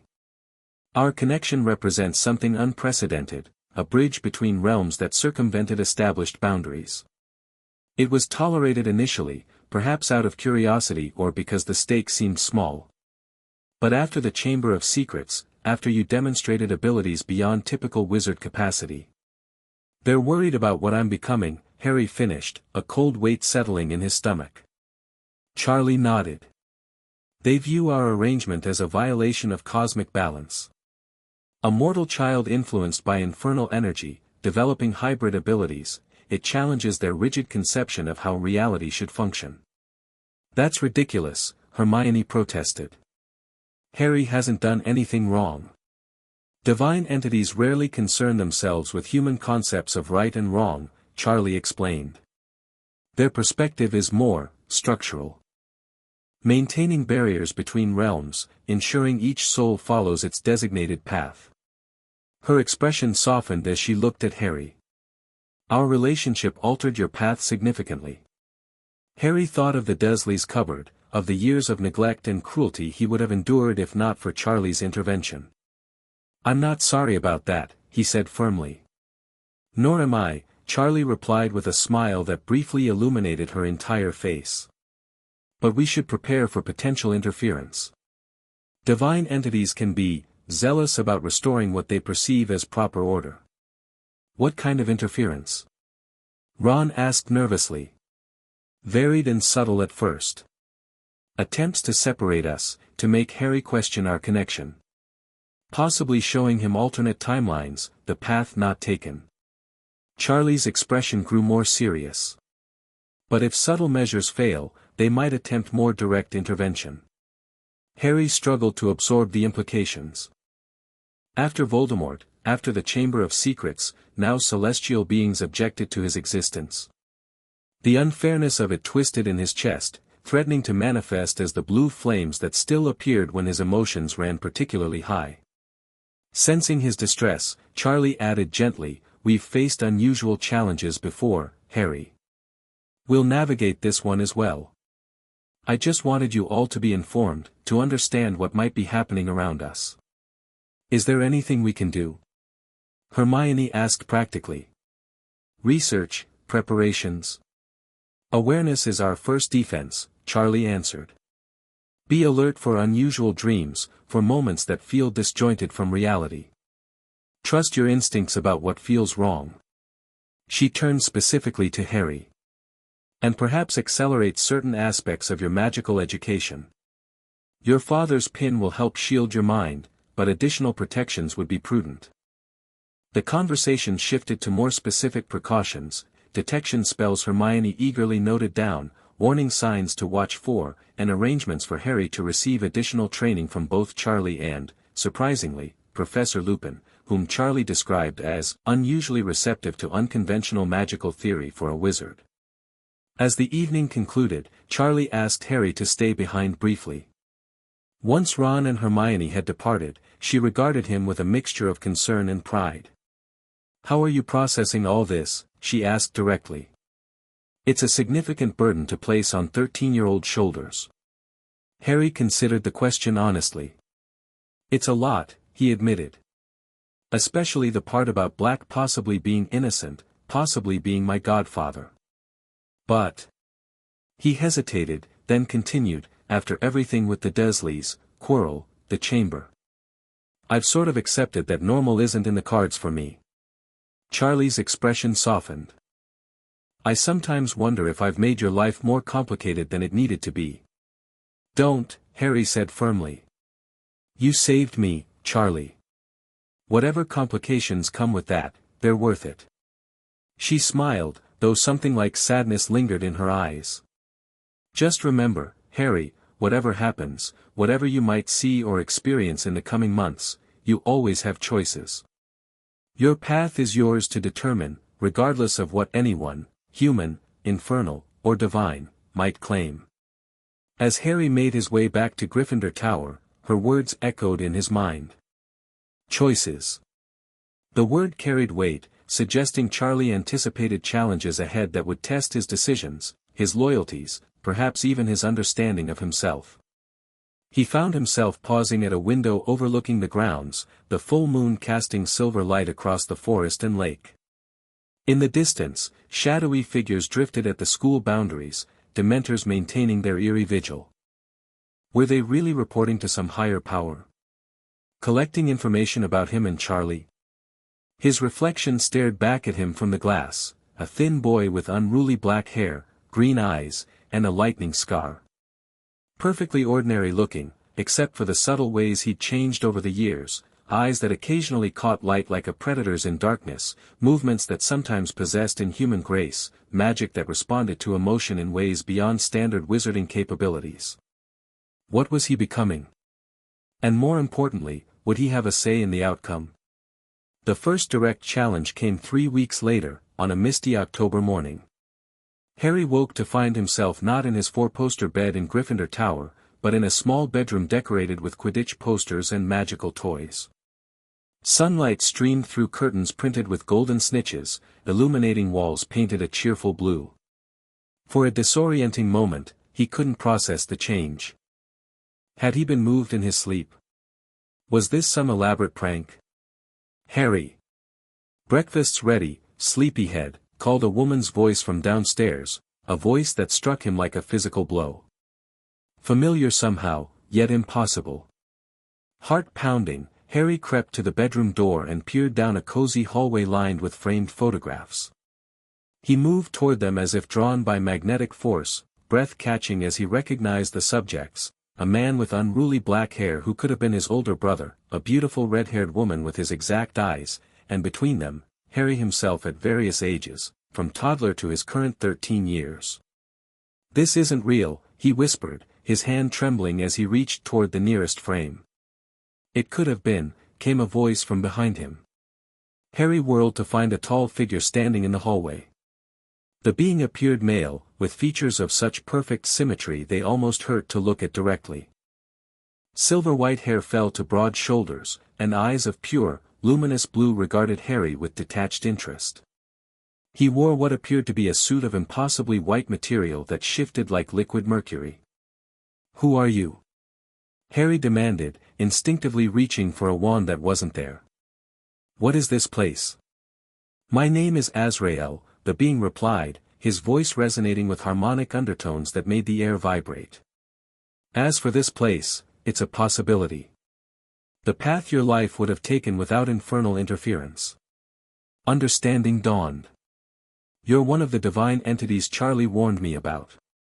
A flicker of something like approval crossed Azrael's perfect features. She told you of us. Good. That simplifies matters. From downstairs, the woman's voice called again, Harry. Your eggs are getting cold. Harry's heart constricted painfully. That's my mother. Lily Potter, Azrael confirmed. And downstairs with her, your father, James. Both alive, both well. Both raising their son as nature intended. This isn't real, Harry repeated, more firmly this time. My parents were murdered by Voldemort. Nothing changed that. In your current timeline, yes, Azrael acknowledged. But consider this, what if Lily Potter's sacrifice had been enough? What if the protective magic of a mother's love had not just defeated Voldemort, but shielded your entire family? That's not what happened, Harry insisted, though doubt crept into his voice. Not in the timeline the Princess of Hell selected for you, Azrael corrected. But multiple possibilities existed at that critical junction. Charlotte Morningstar chose to extract you from your designated path. She altered the cosmic balance, interfered with the natural progression of your life. She saved me from abuse, Harry countered, anger building within him. The Dursleys treated me like something less than human. A temporary hardship in a greater journey, Azrael said dismissively. Challenges that would have forged your character, prepared you for your true destiny. He gestured around them. But this possibility remained accessible, a family, a normal life. The life you were meant to have. Harry. This time it was his father's voice, so similar to what Harry imagined his own might become in a few years. Is everything all right up there, son? The raw longing that surged through Harry was almost unbearable. To go downstairs, to see them, to feel his mother's embrace, to know his father's guidance. This is cruel, he managed, fighting against the pull. Showing me something I can never have. But you could, Azrael said softly, persuasively. That's what you fail to understand, Harry Potter. The balance can be restored. The natural order can be re-established. What are you saying? That this reality could be yours. Azrael's eyes glowed brighter, his voice taking on a mesmerizing quality. Divine intervention can correct the princess's transgression. We can reset the timeline, restore your family, give you the life that was stolen from you.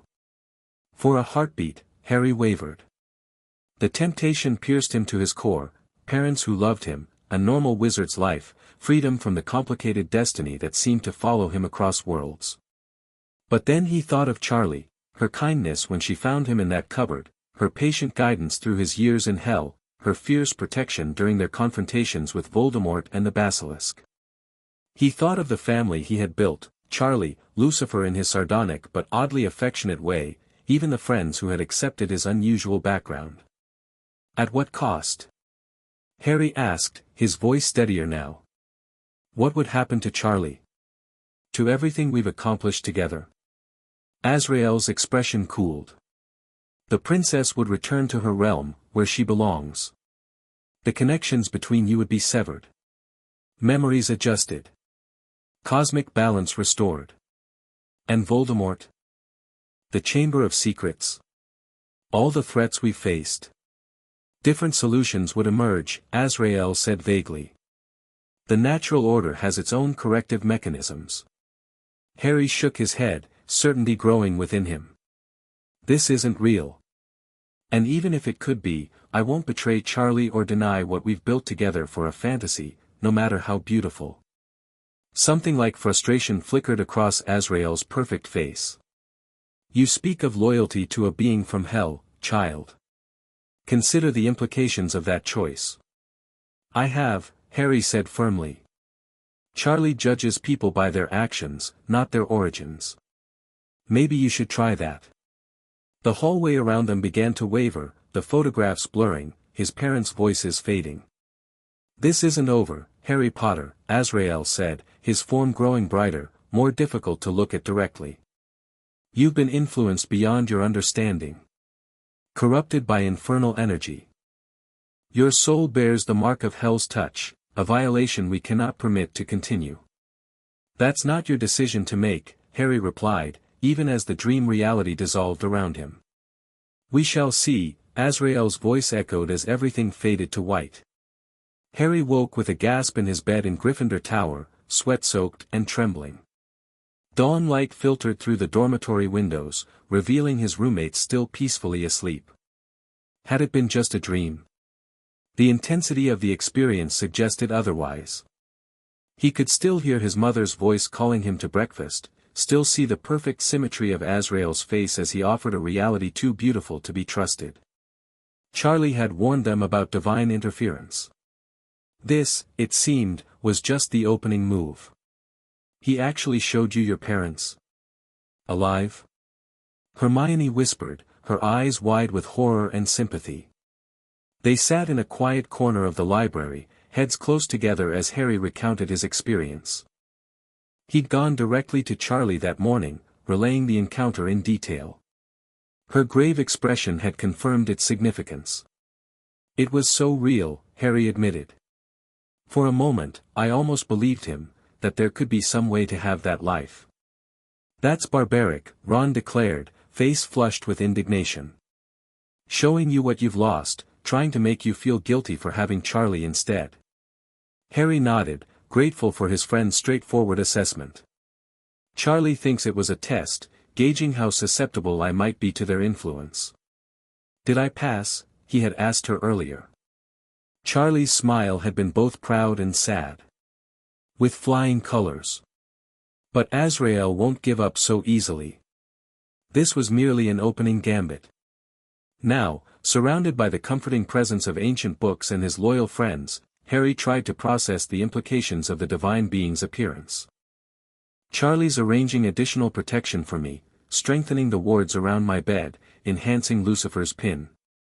But she says the most important defense is my own awareness and choice. She's right, Hermione agreed. If they can't deceive you or manipulate you emotionally, they lose their advantage. Still, Ron muttered, messing with people's dreams. Showing them dead parents? That's low, even for supposed divine beings. They don't view it as cruelty, Harry explained, recalling Charlie's earlier warnings. To them, it's course correction.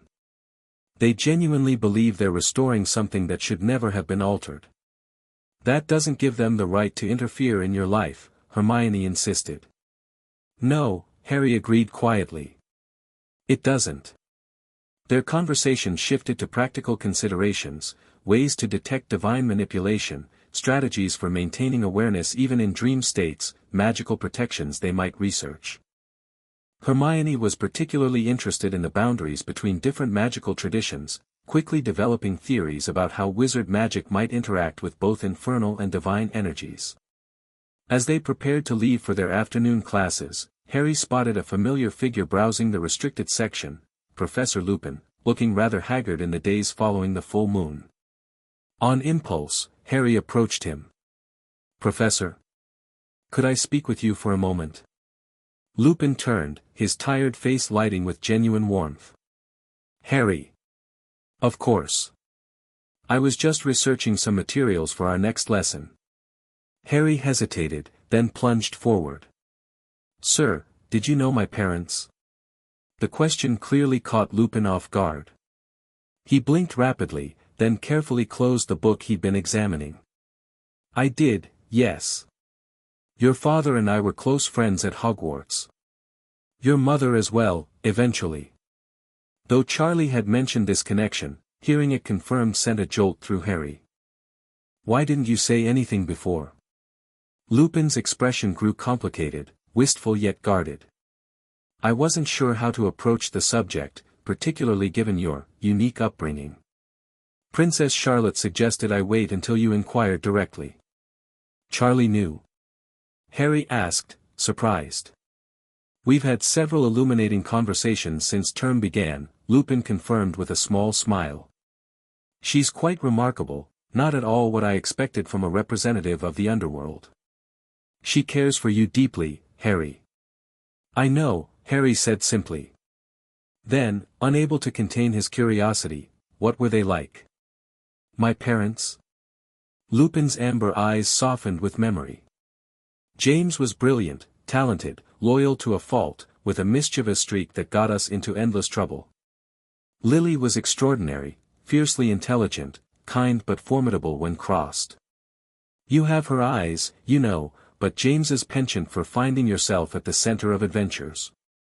The description brought a lump to Harry's throat, these fragments of his parents' personalities more precious than gold.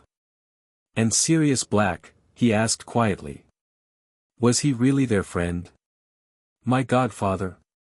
Lupin went very still, his expression closing like a shutter. Who told you that? Charlie, Harry admitted. She's been researching his case.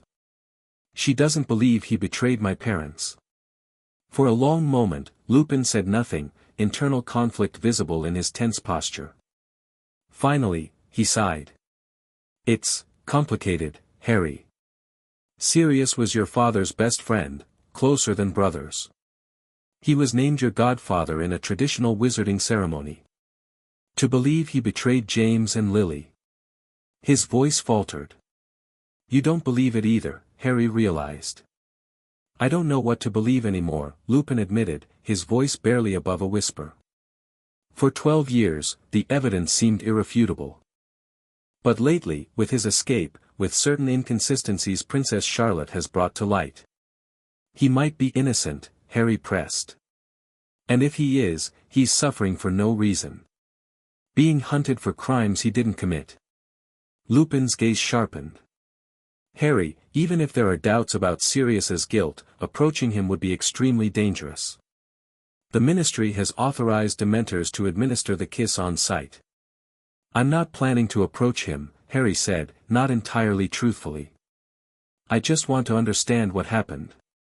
The truth about my parents' deaths has been hidden from me for so long. Something like guilt flashed across Lupin's features. Perhaps that was a mistake, he acknowledged quietly. You deserve to know your own history.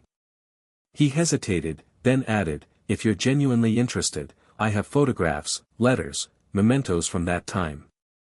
Things that rightfully belong to you. Harry's heart leapt. I'd like that very much, Professor.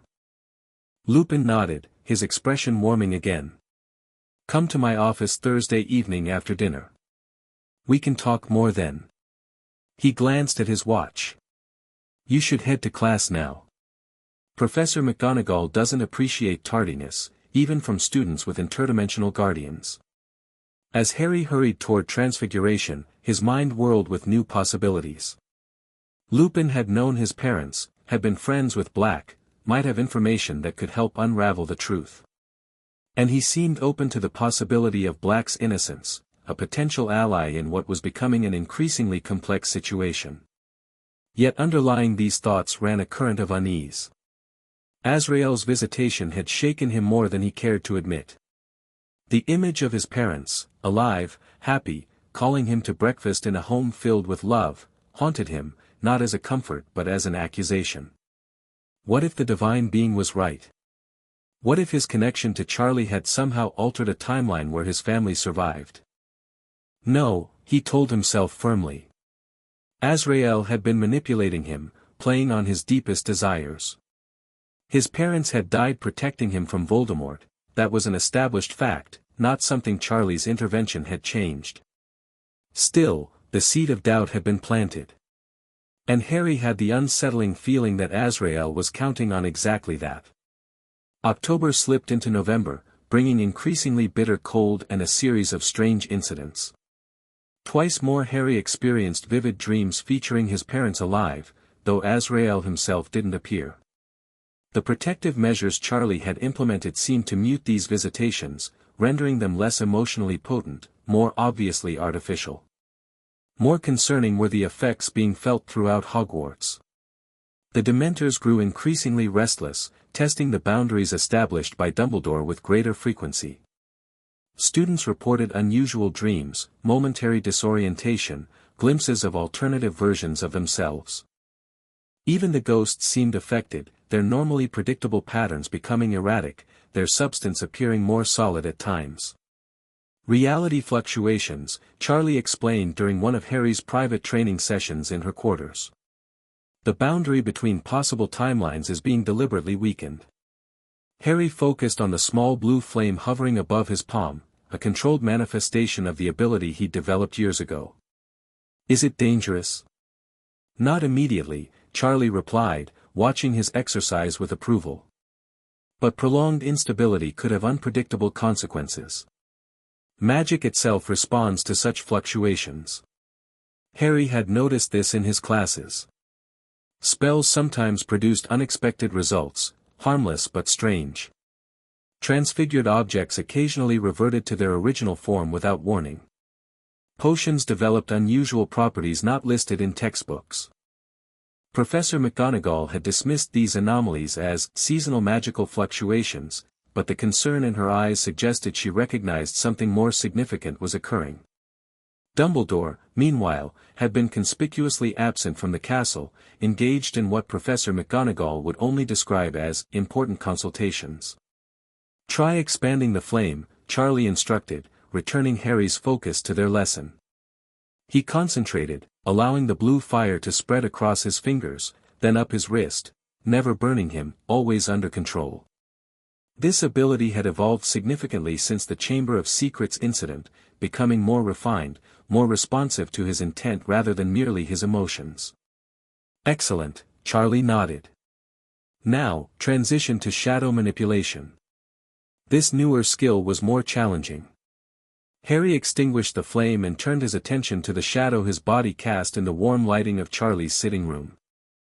With careful concentration, he extended his awareness into the darkness, feeling its substance, its potential. Slowly, the edge of his shadow began to detach from his physical form, stretching across the floor like spilled ink. It moved against the light's natural direction, curling upward to wrap around a nearby candlestick. Good, Charlie encouraged. Now, give it purpose. Harry visualized what he wanted, directing the shadow with precise intent. It solidified slightly, becoming substantial enough to grasp the candlestick and lift it, a feat that had taken weeks of practice to achieve. The control is improving, Charlie observed as Harry gently returned the candlestick to its place. You're finding the balance between will and restraint.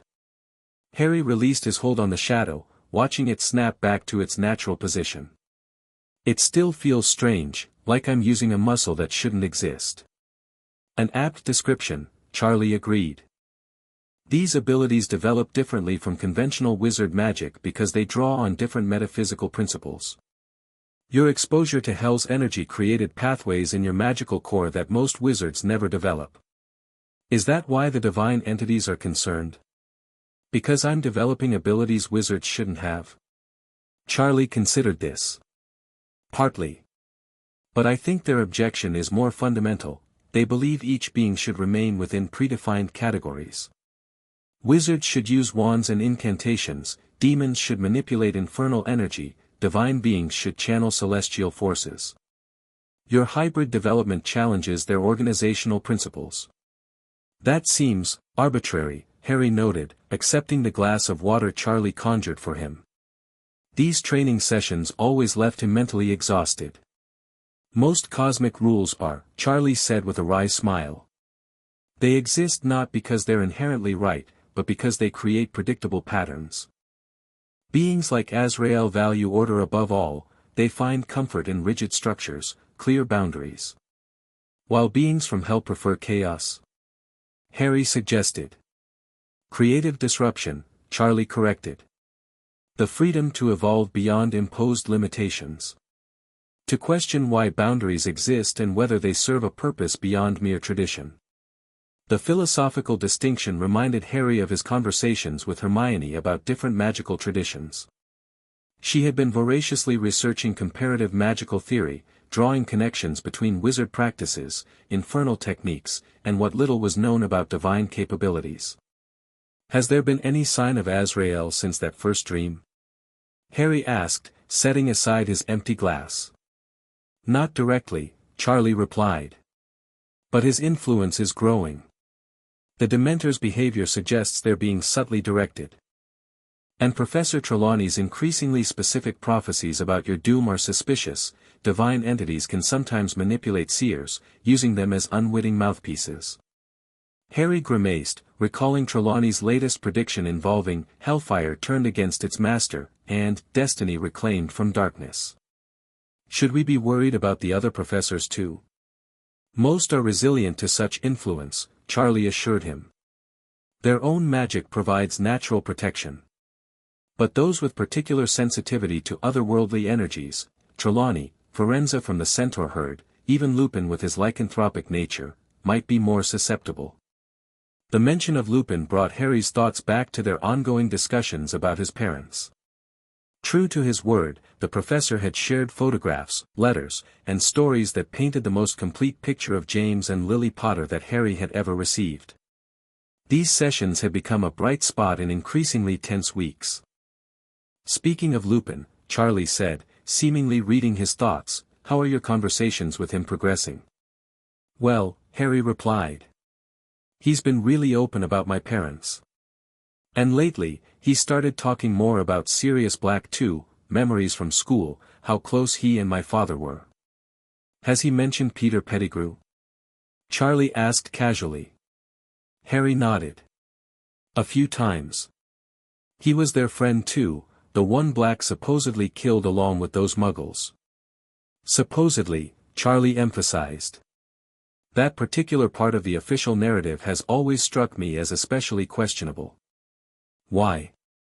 The scene description doesn't match the reported spell effects. A single explosion powerful enough to kill 13 people should have left more evidence than a severed finger. Charlie's expression grew thoughtful. And then there's the matter of the rat. Ron's rat?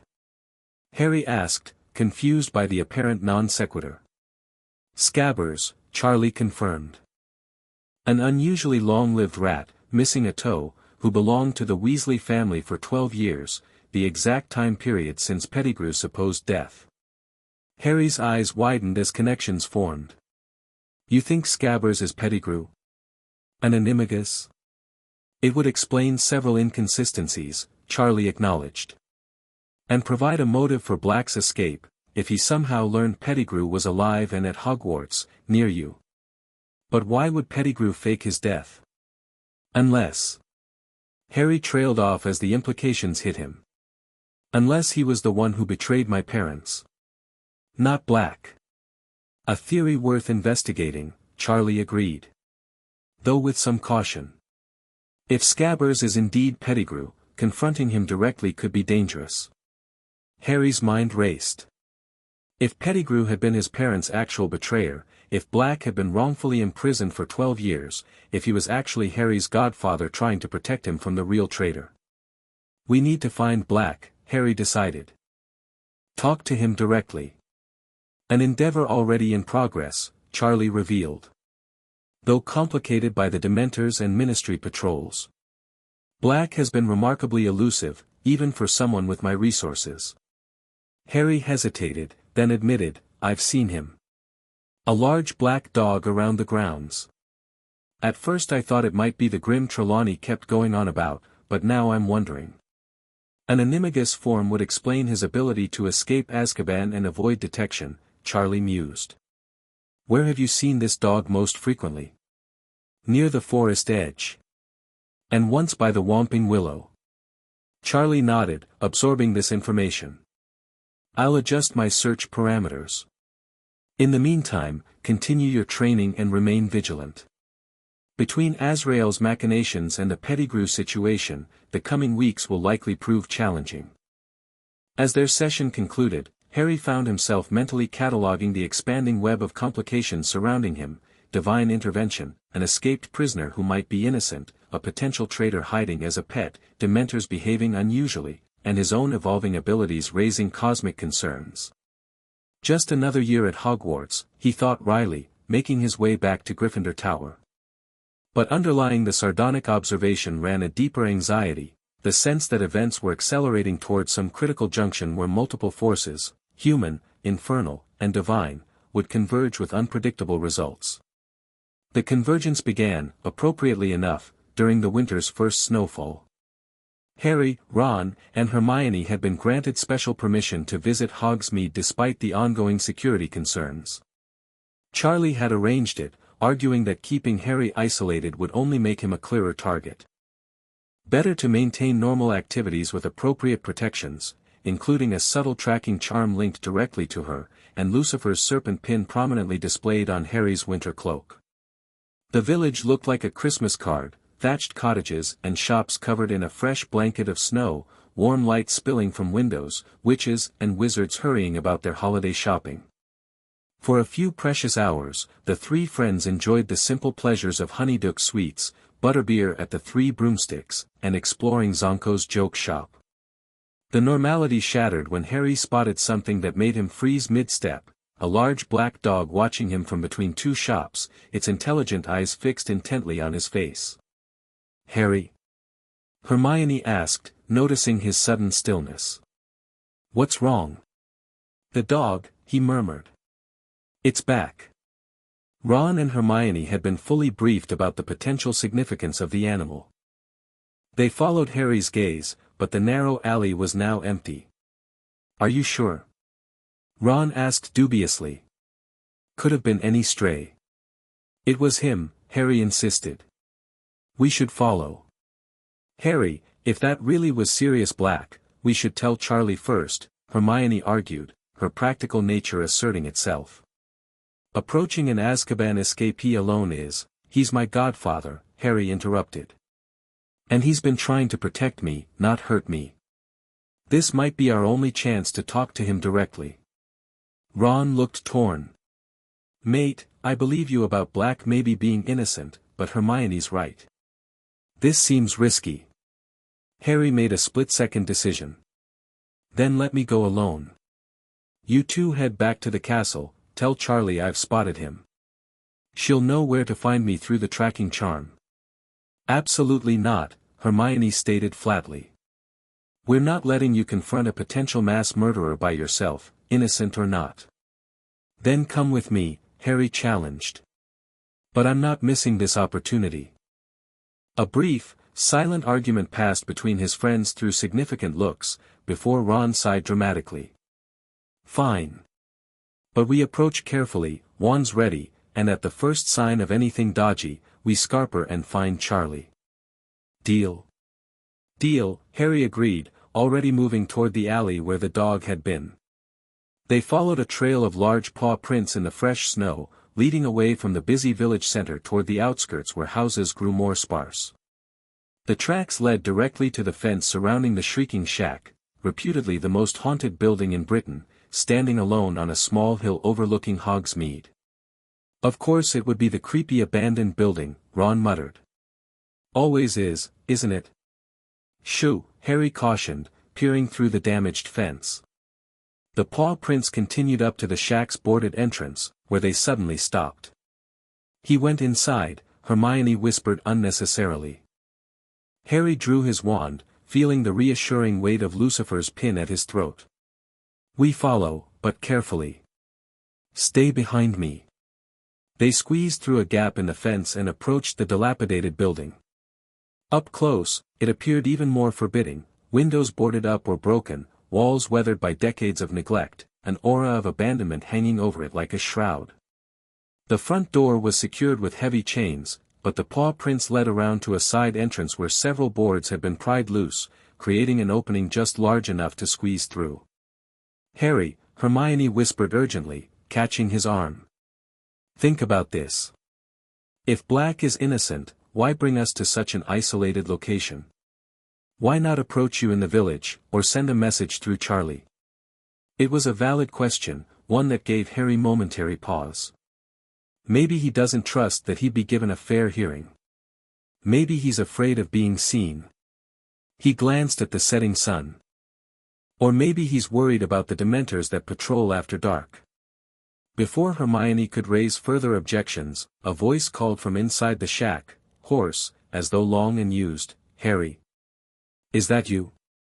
Harry's heart leapt into his throat. Making a final decision, he replied, "Yes. I'm with friends." We're coming in. Ignoring Hermione's frantic headshake, Harry ducked through the opening, emerging into what had once been a kitchen. The interior was in even worse condition than the outside, furniture smashed, wallpaper hanging in strips, thick dust covering every surface except for a path of footprints leading toward what appeared to be a sitting room. Ron and Hermione followed reluctantly, wands raised defensively. Together, they moved cautiously through the abandoned kitchen into the adjacent room. A gaunt figure stood by a boarded window, thin streams of fading daylight illuminating a face that barely resembled the wanted posters plastered throughout the wizarding world. Sirius Black was a walking skeleton, his once handsome features hollowed by years of imprisonment, matted hair hanging to his elbows. But his eyes burned with intensity, fixed on Harry's face with desperate hunger. "Harry," he breathed, taking a step forward, then stopping when Ron and Hermione raised their wands higher. "You look so much like James, but you have Lily's eyes. Are you Sirius Black?" Harry asked, though the answer was obvious. "What's left of him," the man replied with a ghost of a smile. "Your father's best friend. Your godfather." His gaze moved to Harry's companions. "Weasley, right?" he addressed Ron. "I'd recognize that hair anywhere. And you must be Hermione Granger. Harry's mentioned you both in his letters." "Harry hasn't sent you any letters," Hermione said sharply. Black's smile widened slightly. "Not directly, no. But the Daily Prophet has been quite informative about Harry Potter and his unusual guardian. The Princess of Hell's ward and his loyal friends, facing down basilisks and dark wizards. If you're my godfather," Harry said, keeping his wand steady, "why were you in Azkaban? Did you betray my parents to Voldemort?" Pain flashed across Black's emaciated features. "Never," he whispered fiercely. "I would have died first. James was my brother in all but blood. Lily was the sister I never had. Then why did everyone think you did?" Ron demanded skeptically.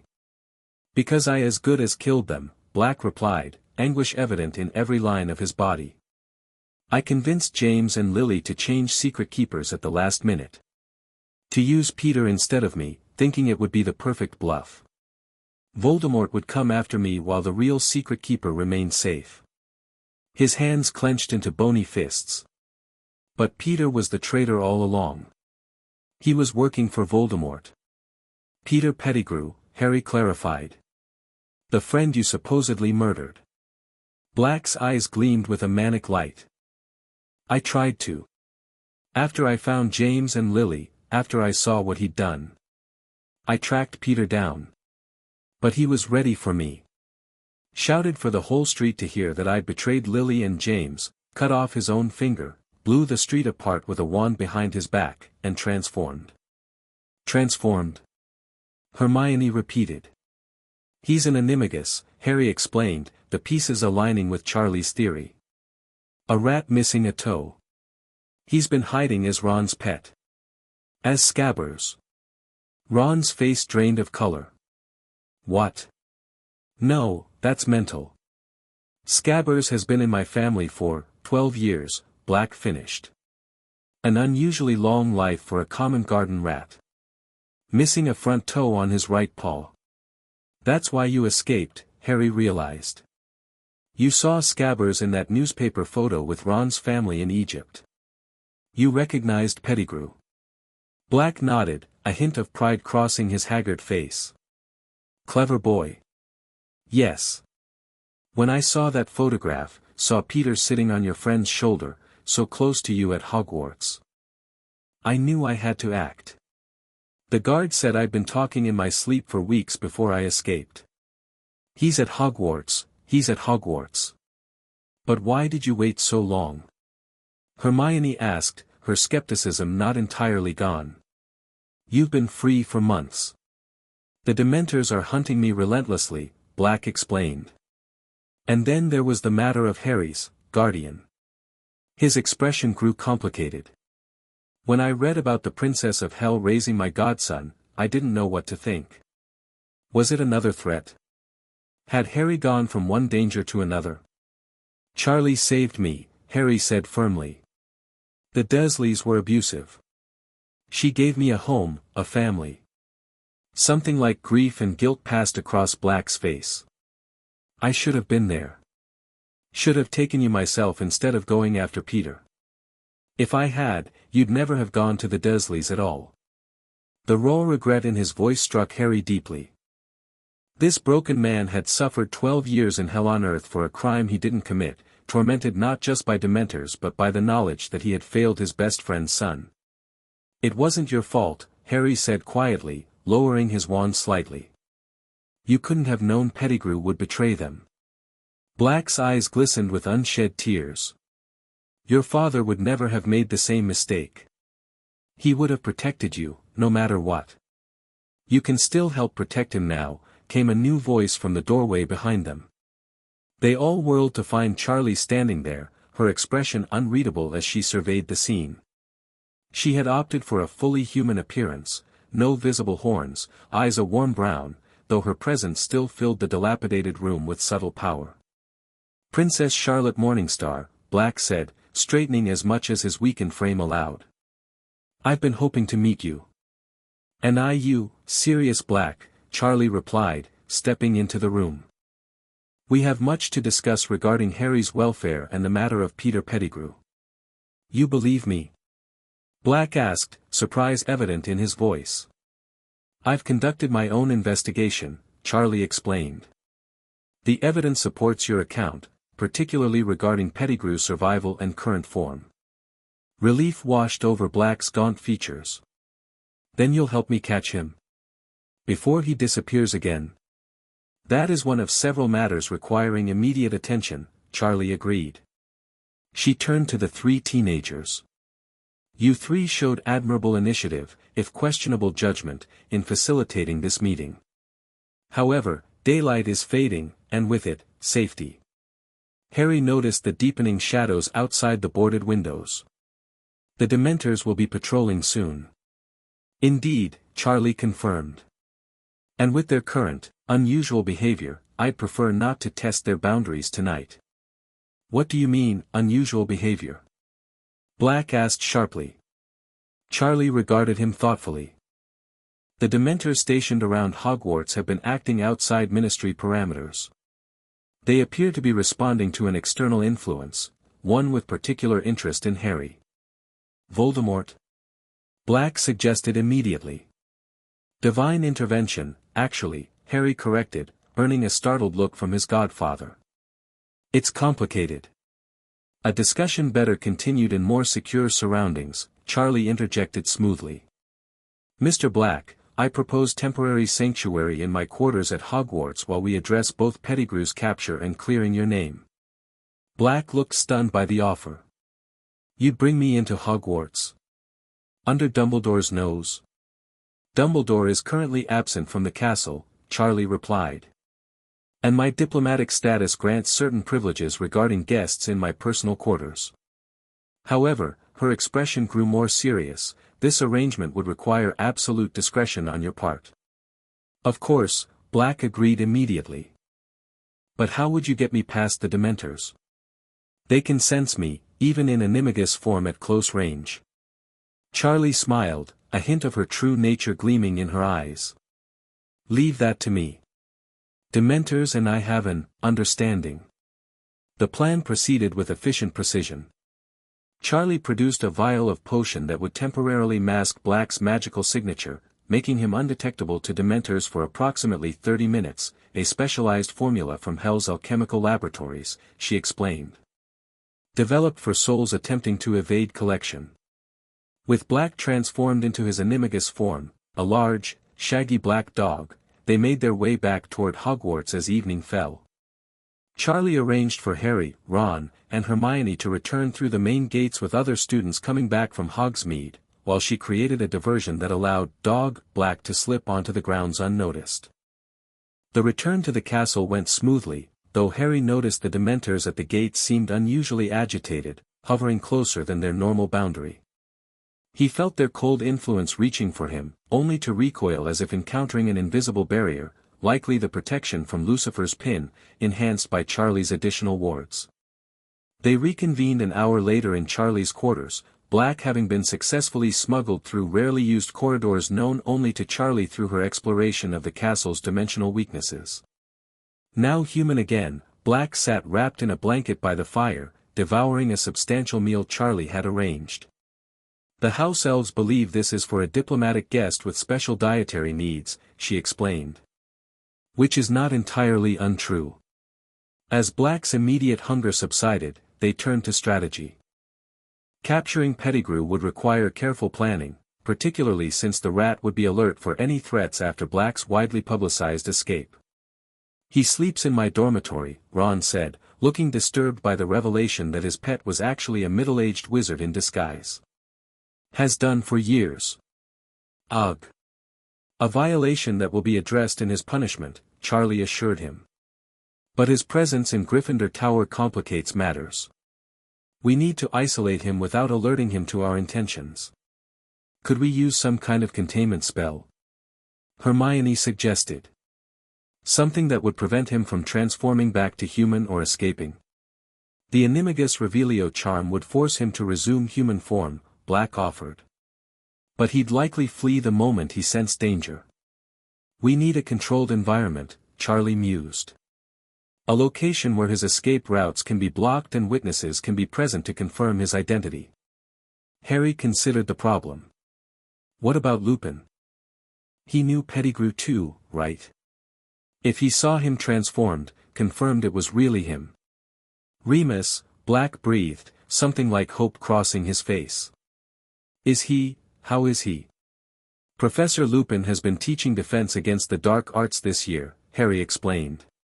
He's been telling me about you all, you, my parents, how close you were at school. He's been well, considering his condition, Charlie added, earning a sharp look from Black. You know about his monthly problem? Black asked cautiously. Charlie smiled. Lycanthropy registers quite distinctively to beings from my realm.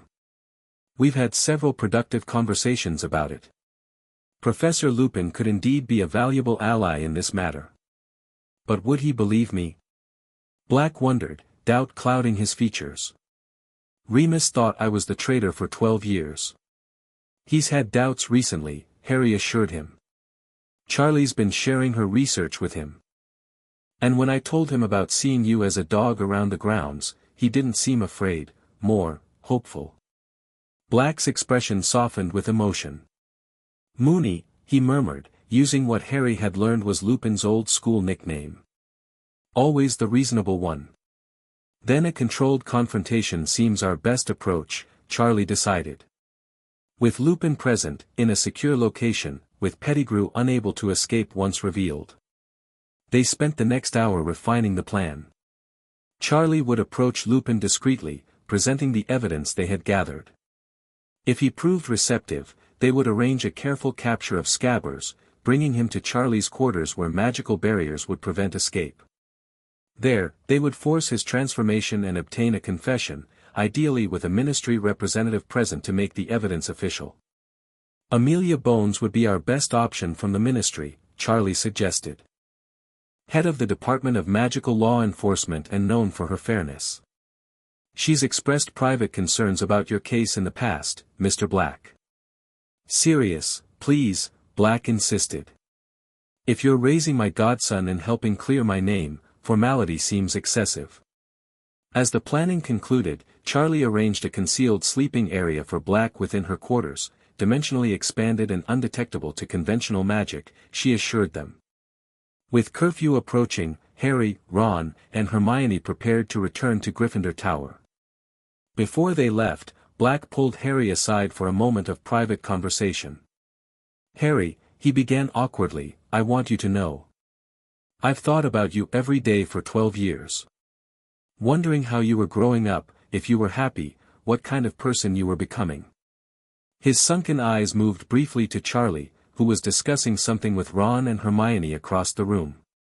When I first read about your unusual guardianship, I was terrified for you. The Princess of Hell raising James and Lily's son. It seemed like a nightmare. But it wasn't, Harry said quietly. No, Black agreed, a hint of wonder in his voice. I can see that now. She loves you, genuinely, fiercely. And you've grown into someone your parents would have been incredibly proud of. He swallowed hard. I don't know what the future holds, Harry. If I'll be cleared, if I'll ever be able to offer you a proper home. But I want you to know that I'll support whatever choices you make. Whether that includes staying with Princess Charlotte or anything else. The simple acceptance, free from judgment or fear, meant more to Harry than he could express. Thank you, he managed. That means a lot.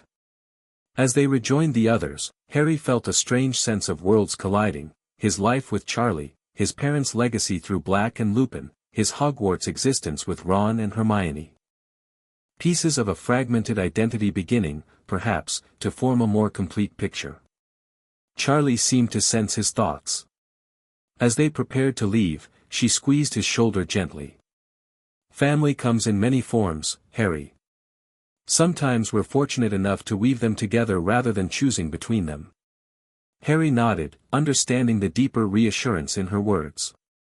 Whatever Azrael and his divine colleagues might believe about natural order and proper paths, the connections Harry had formed across realms were strengthening him, not corrupting him. They were becoming his greatest defense against those who would reshape his destiny without his consent. The plan to capture Pettigrew unraveled with shocking speed.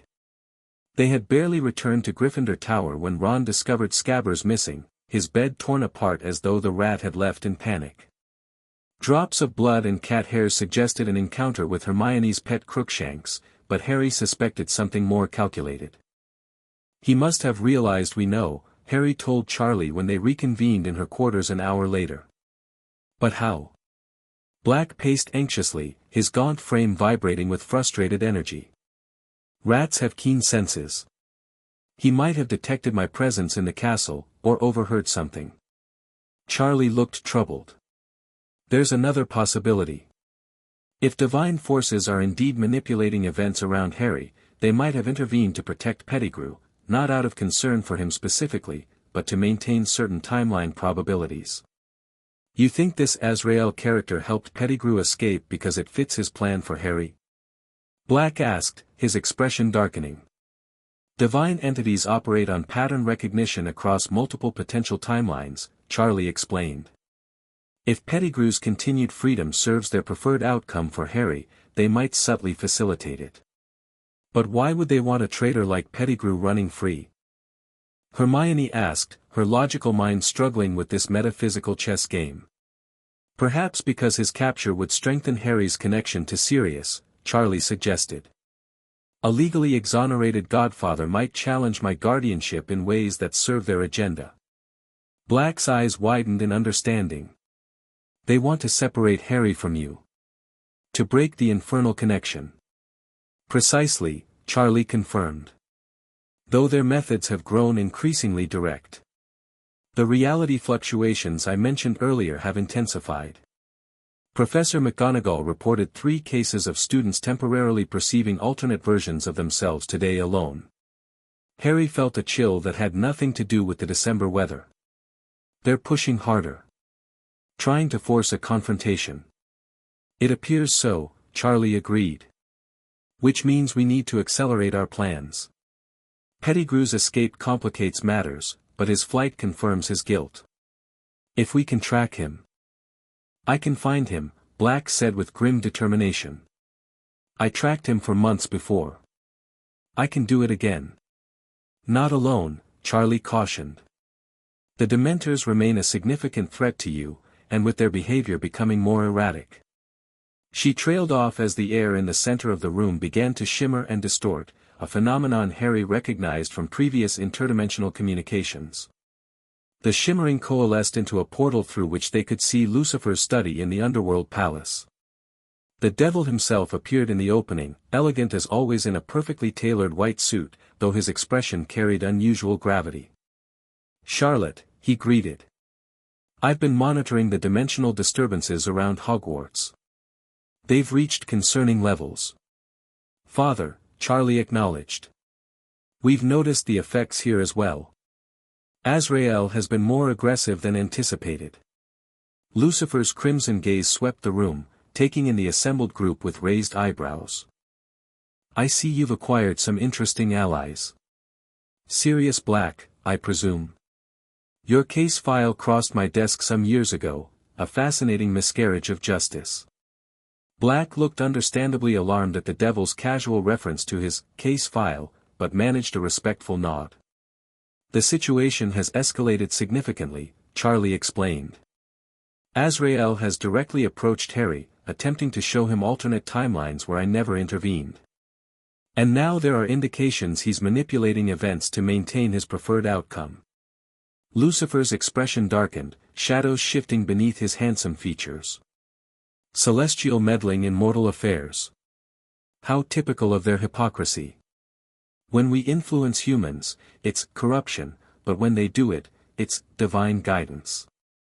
We need to force a resolution, Charlie said. Azrael won't stop escalating until he achieves his goal or is directly confronted. Agreed, Lucifer replied. Which is why I've moved up my visit. I'll arrive at the winter solstice, 3 days from now. The thinning of dimensional barriers will facilitate my transition without disrupting Hogwarts' protective enchantments. The same day as the Hogsmeade visit before Christmas break, Harry noted. Half the school will be in the village. Potentially safer for the general student population, Charlie observed. Though I doubt Azrael would directly harm innocent bystanders. Don't be so certain, Lucifer cautioned. Celestials have a disturbing tendency to justify collateral damage in service of what they consider the greater good. History is littered with examples.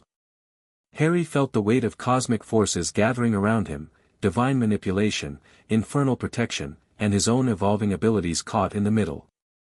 And somewhere in this volatile mix, Peter Pettigrew had fled, carrying secrets that could reshape Harry's life yet again. Not to mention Voldemort's shadow, always lurking at the edges of these complications. What should we do until you arrive? Harry asked Lucifer directly. The devil regarded him with something like pride. Continue your training with Charlotte. Maintain awareness of reality fluctuations, they'll likely intensify as the solstice approaches. And his eyes shifted briefly to Black, pursue the Pettigrew matter if possible. Resolution there might remove one variable from an already complex equation. After Lucifer's communication ended, they developed contingency plans for the coming days. Black would cautiously search the castle grounds in dog form, focusing on routes Pettigrew might take to escape Hogwarts entirely. Harry, Ron, and Hermione would maintain normal routines while staying alert for unusual phenomena or signs of Pettigrew. And we'll continue your enhanced training, Charlie told Harry. Focus particularly on recognizing and resisting reality manipulation. Azrael will likely make additional attempts to show you alternative paths before the confrontation. As predicted, the next 3 days brought increasingly strange occurrences. Students reported brief glimpses through windows of landscapes that shouldn't exist, cityscapes from the future, ancient forests from the past, in one case the fiery skyline of Pentagram City itself. Staircases occasionally led to corridors that existed in architectural plans but had never been built. Nearly headless Nick was seen fully decapitated, while the bloody Baron appeared momentarily without his characteristic bloodstains. Harry experienced the most direct effects. Twice he woke in what appeared to be his bedroom at Godric's Hollow, his mother's voice calling him to breakfast, only to wrench himself back to Hogwarts reality through sheer force of will. During potions, his cauldron briefly contained a perfectly brewed solution he'd never actually created.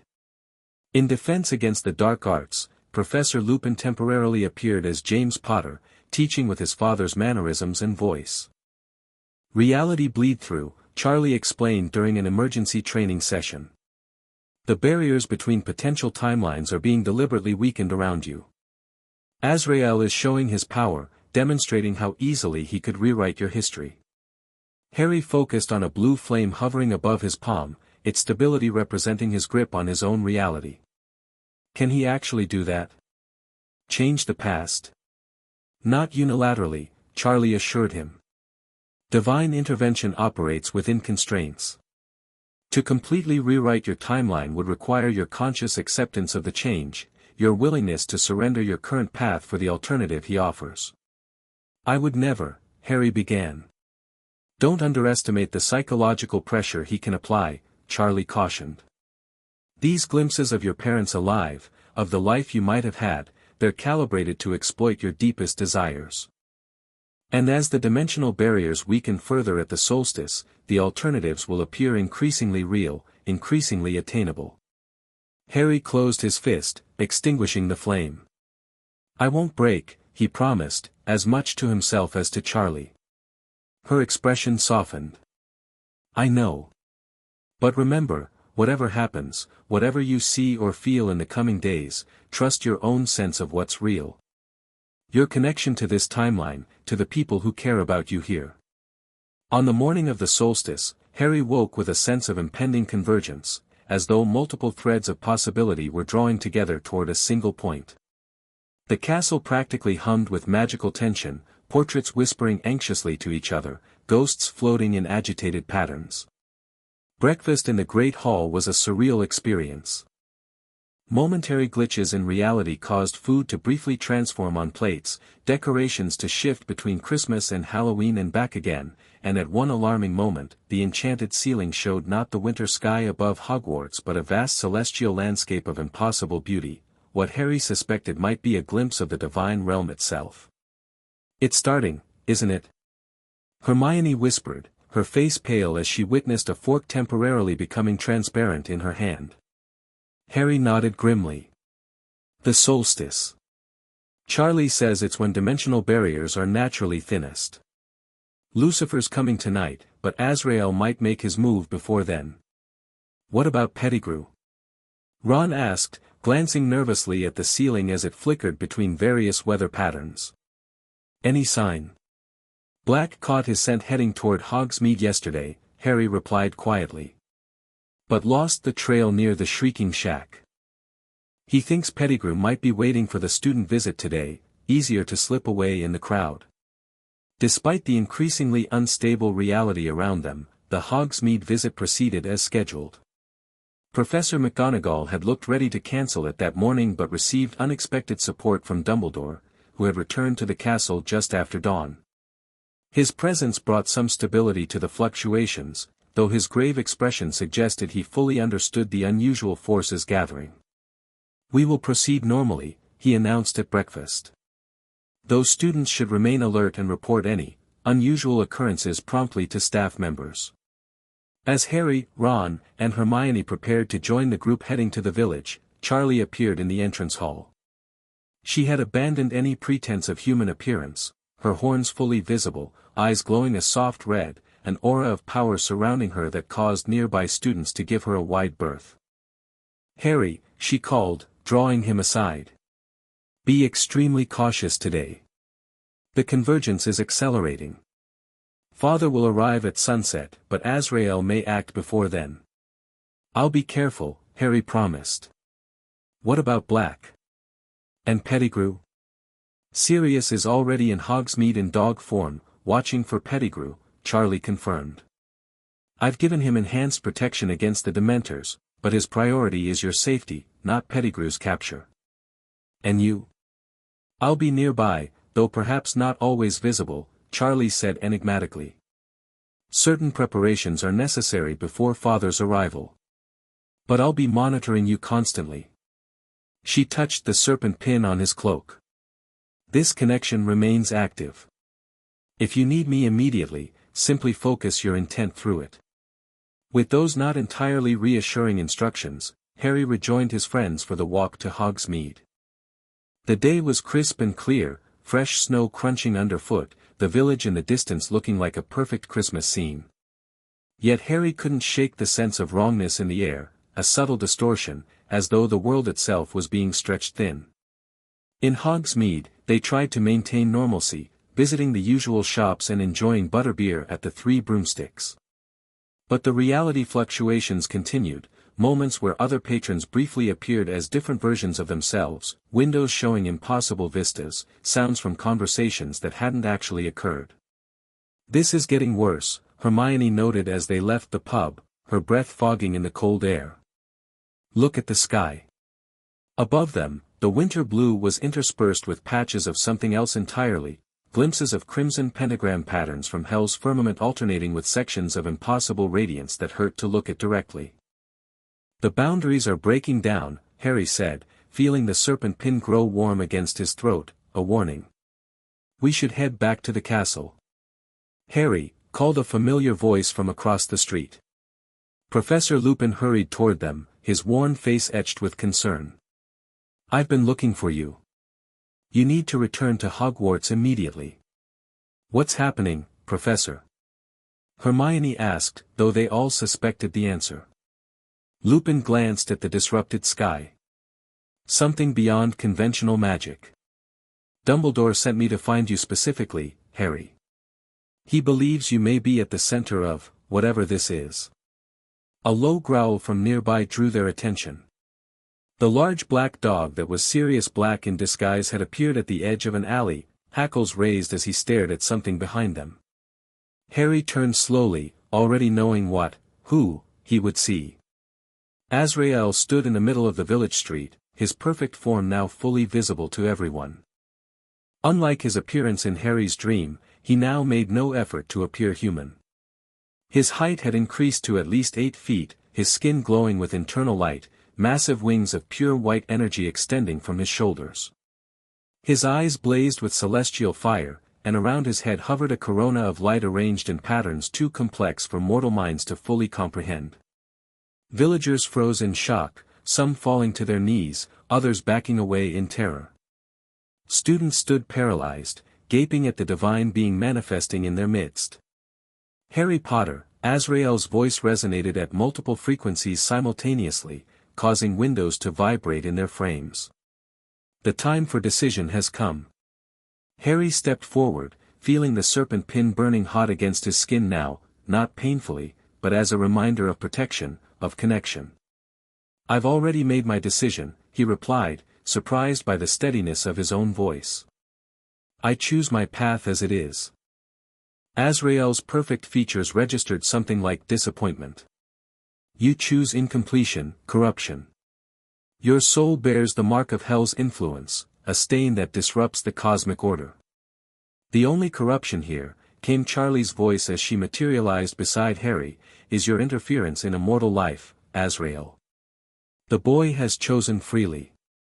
The Princess of Hell had assumed her full ceremonial form, equal in height to Azrael, her horns crowned with delicate gold chains, wings of shadow and fire fully manifested. The contrast between them was striking, celestial light versus infernal shadow, perfect symmetry versus wild, organic power. Around them, reality continued to fracture. The ground beneath their feet briefly revealed glimpses of other surfaces, hellfire, celestial marble, the Dursleys' immaculate lawn. The air seemed to thicken with the weight of colliding possibilities.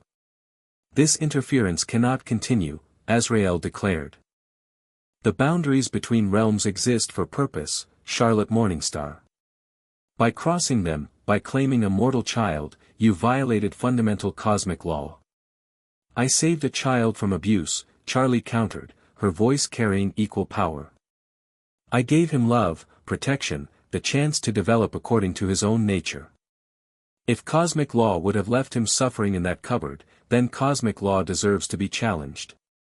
The gathering crowd had retreated to a safer distance, though Harry noticed Professor Lupin standing firm nearby, wand drawn though it would likely prove useless against such beings. The black dog that was Sirius had moved to Harry's side, pressing against his leg in silent support. You speak of love, Azrael said dismissively. Yet you deny him his true destiny, his proper timeline. He turned to Harry, his voice softening to an almost hypnotic resonance. I can still restore what was taken from you, Harry Potter.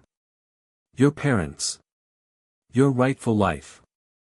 For a moment, the air around them shimmered, and Harry saw them, James and Lily Potter, standing just beyond Azrael, watching him with eyes full of longing. So real, so close he could almost touch them. Mom. Dad, he whispered, taking an involuntary step forward. The black dog growled, nudging against Harry's leg more firmly. The pressure helped clear his mind, reminding him this was exactly the manipulation Charlie had warned about. "They're not real," Harry stated, forcing himself to look away from the heartbreaking illusion. "My parents died protecting me from Voldemort. Nothing can change that, not even divine intervention." "But they could live again," Azrael insisted. "In a restored timeline where Voldemort never found them. Where you grew up loved, normal, untouched by hell's corruption." "And what happens to everyone else?" Harry demanded. "To the friends I've made, the connections I've formed. To Charlie, who saved me when no one else would. Do they just disappear because you think I took a wrong turn?" "They would continue in their own paths," Azrael said evasively. "The cosmic balance would be restored." "No," Harry said firmly.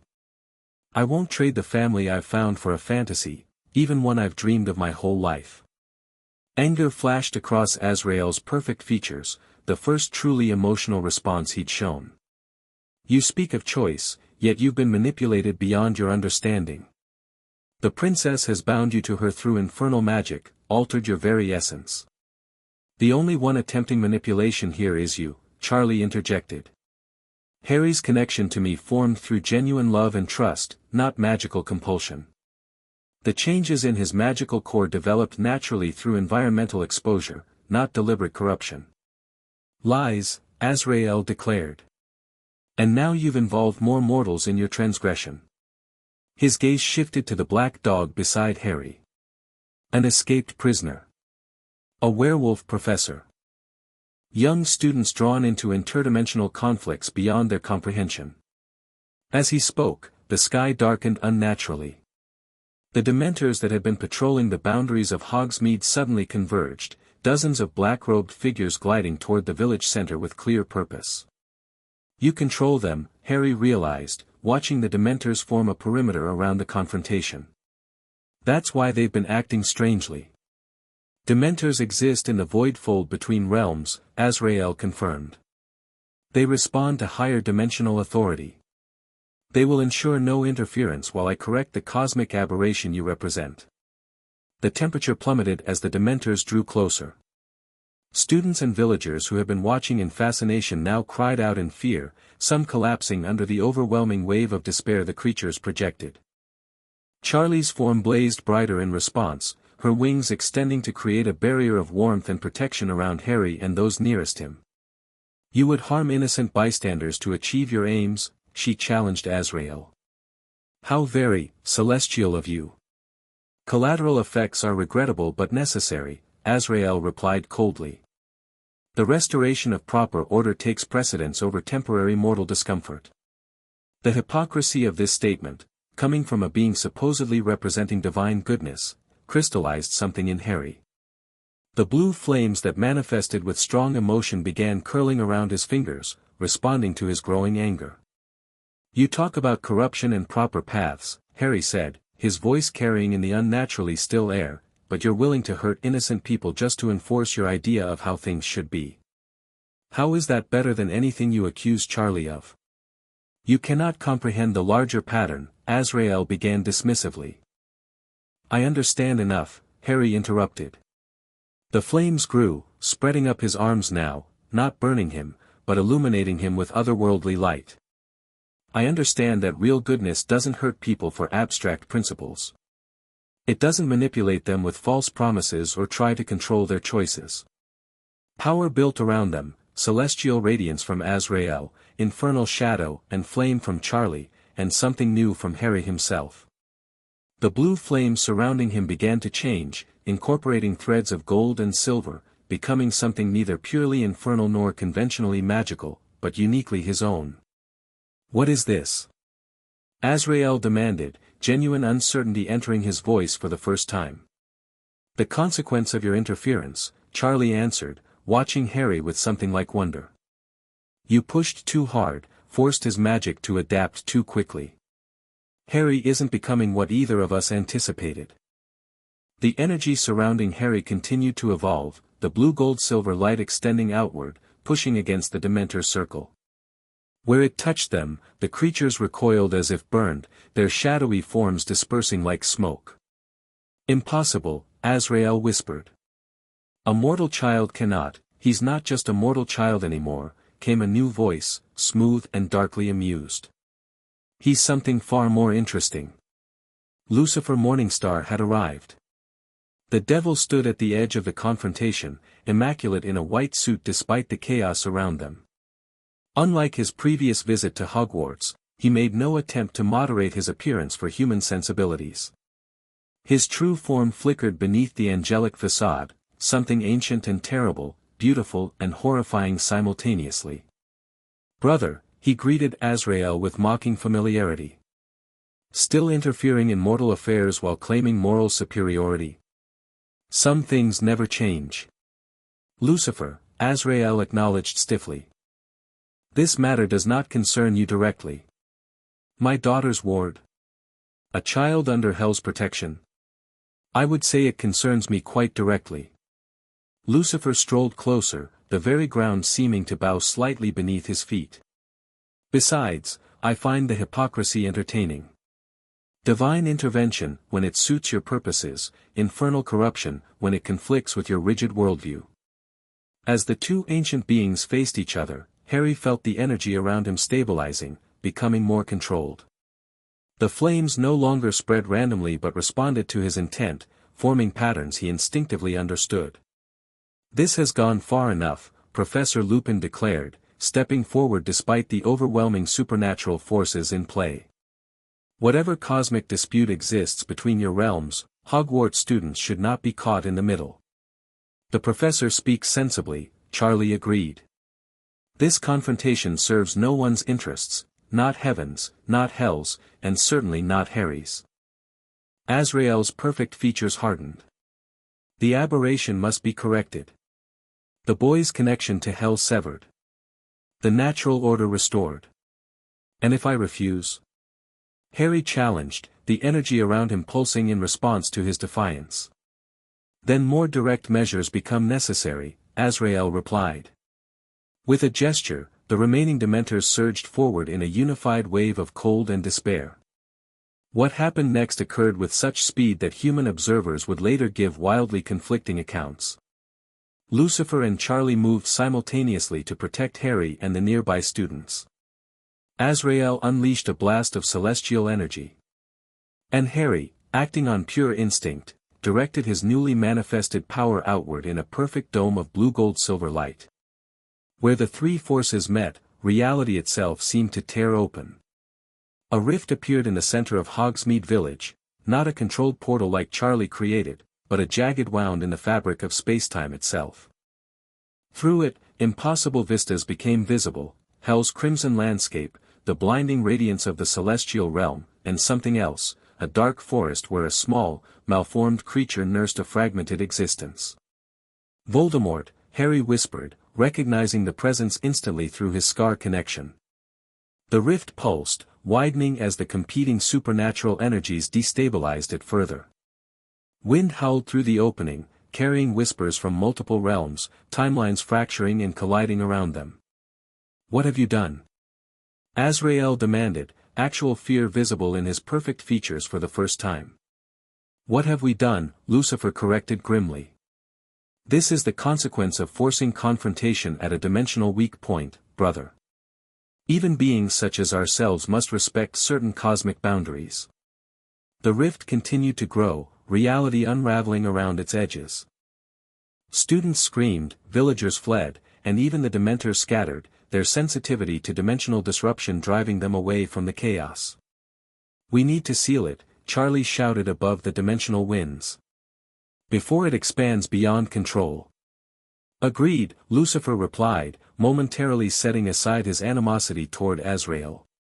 A temporary truce, brother. Or shall we allow three realms to collide catastrophically? Azrael hesitated only briefly before nodding. A truce. The rift must be closed. As the three supernatural beings moved toward the tear in reality, Harry felt something tugging at him, a familiar presence from the forest glimpsed through the rift. Voldemort, sensing an opportunity in the chaos, reaching for the connection formed by the cursed scar. Harry! Hermione screamed as he staggered, one hand pressed to his forehead where pain exploded like a supernova.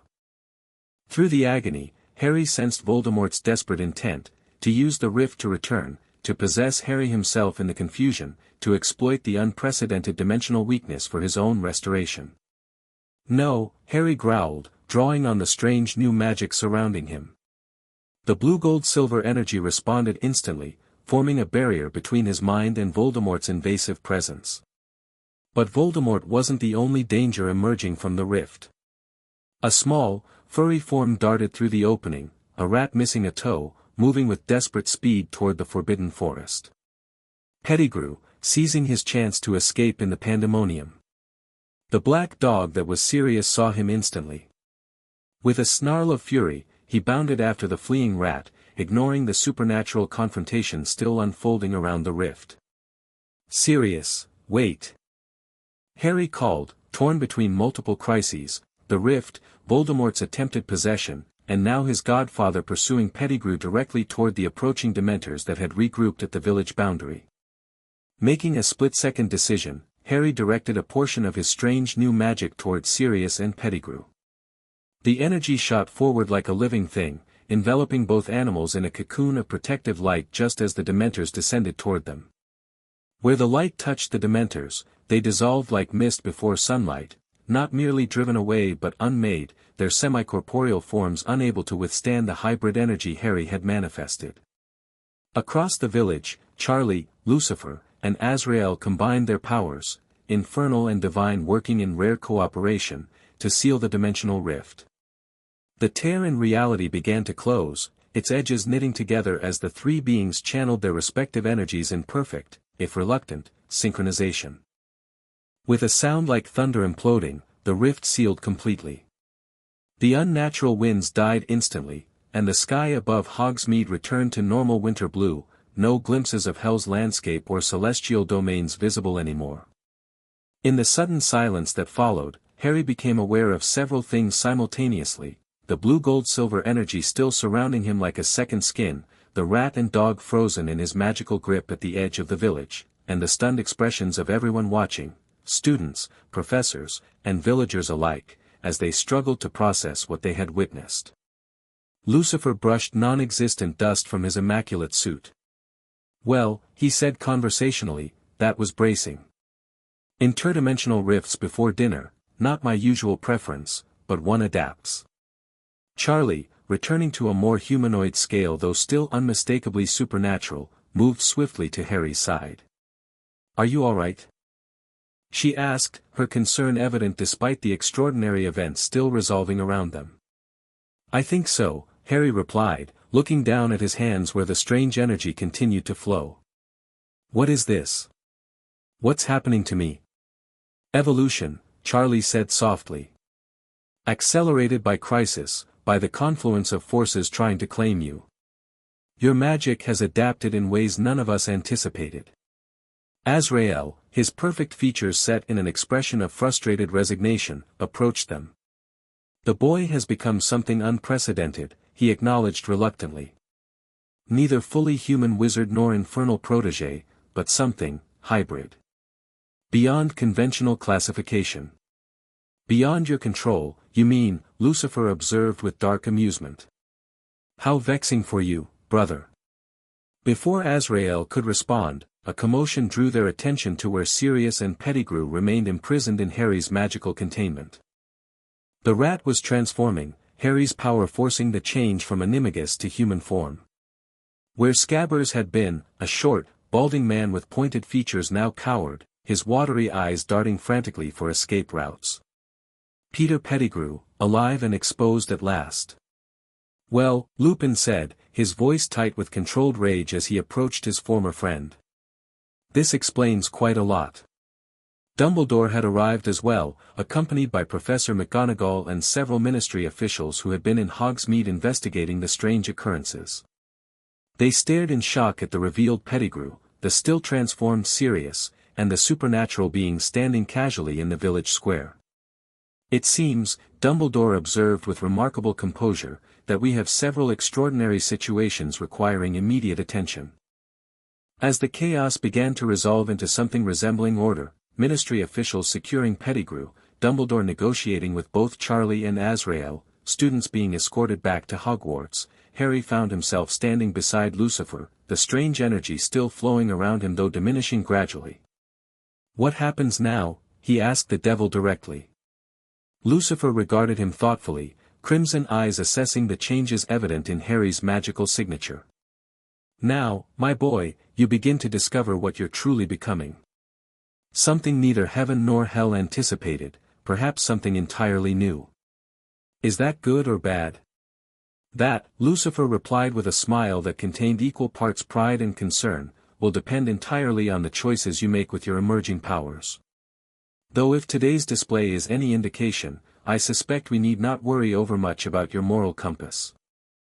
As the sun began to set on the winter solstice, Harry Potter stood at the convergence of multiple forces, wizard and infernal protégé, divine intervention and hellish protection, his parents' legacy and his own emerging identity. The confrontation had resolved one crisis but revealed another, his own nature, evolving beyond what anyone had expected. What that would mean for his future remained to be seen. But one thing had become clear amid the chaos: whatever path lay ahead, it would be defined not by cosmic forces claiming authority over his destiny, but by his own choices, his own heart, and the connections he had forged across realms. For the boy who had once lived in a cupboard under the stairs, who had been rescued by the princess of hell and raised between worlds, who had now manifested power that could unmake dementors and hold dimensional rifts at bay, the journey was only beginning. Chapter 5. Between heaven and hell morning light filtered through the high windows of the Ministry of Magic's largest courtroom, illuminating dust motes dancing in the air above tiered seating filled with witches and wizards in formal robes. The atmosphere was electric with anticipation, a mood Harry had grown familiar with during the 2 weeks of hearings that would determine not only Sirius Black's legal status but, in many ways, Harry's own future. Peter Pettigrew sat chained to a chair in the center of the room, his small eyes darting nervously between the Wizengamot members, the audience, and the Dementors hovering at the courtroom's edges. Despite their reputation for neutrality in magical law enforcement, the creatures seemed to avoid drifting too close to Harry's position in the witness section, a newfound wariness since he had unmade several of their kind in Hogsmeade. "And you maintain," Minister Fudge said, his voice strained as he addressed Pettigrew, "that you framed Sirius Black under duress from you-know-who?" Pettigrew's testimony had shifted multiple times during the proceedings, each version contradicting the last as evidence mounted against him. With Veritasrum-compelled testimony from both Pettigrew and Sirius, along with extracted memories viewed in Dumbledore's pensieve, the truth had become inescapable even for a ministry desperate to avoid admitting its catastrophic error. "I had no choice," Pettigrew whimpered. "The Dark Lord would have killed me. As James and Lily Potter were killed because of your betrayal," Amelia Bones stated flatly. The head of magical law enforcement had taken personal control of the proceedings after the dimensional incident in Hogsmeade had exposed not just Pettigrew's survival but the ministry's shocking failure to provide Sirius with even a basic trial 12 years earlier.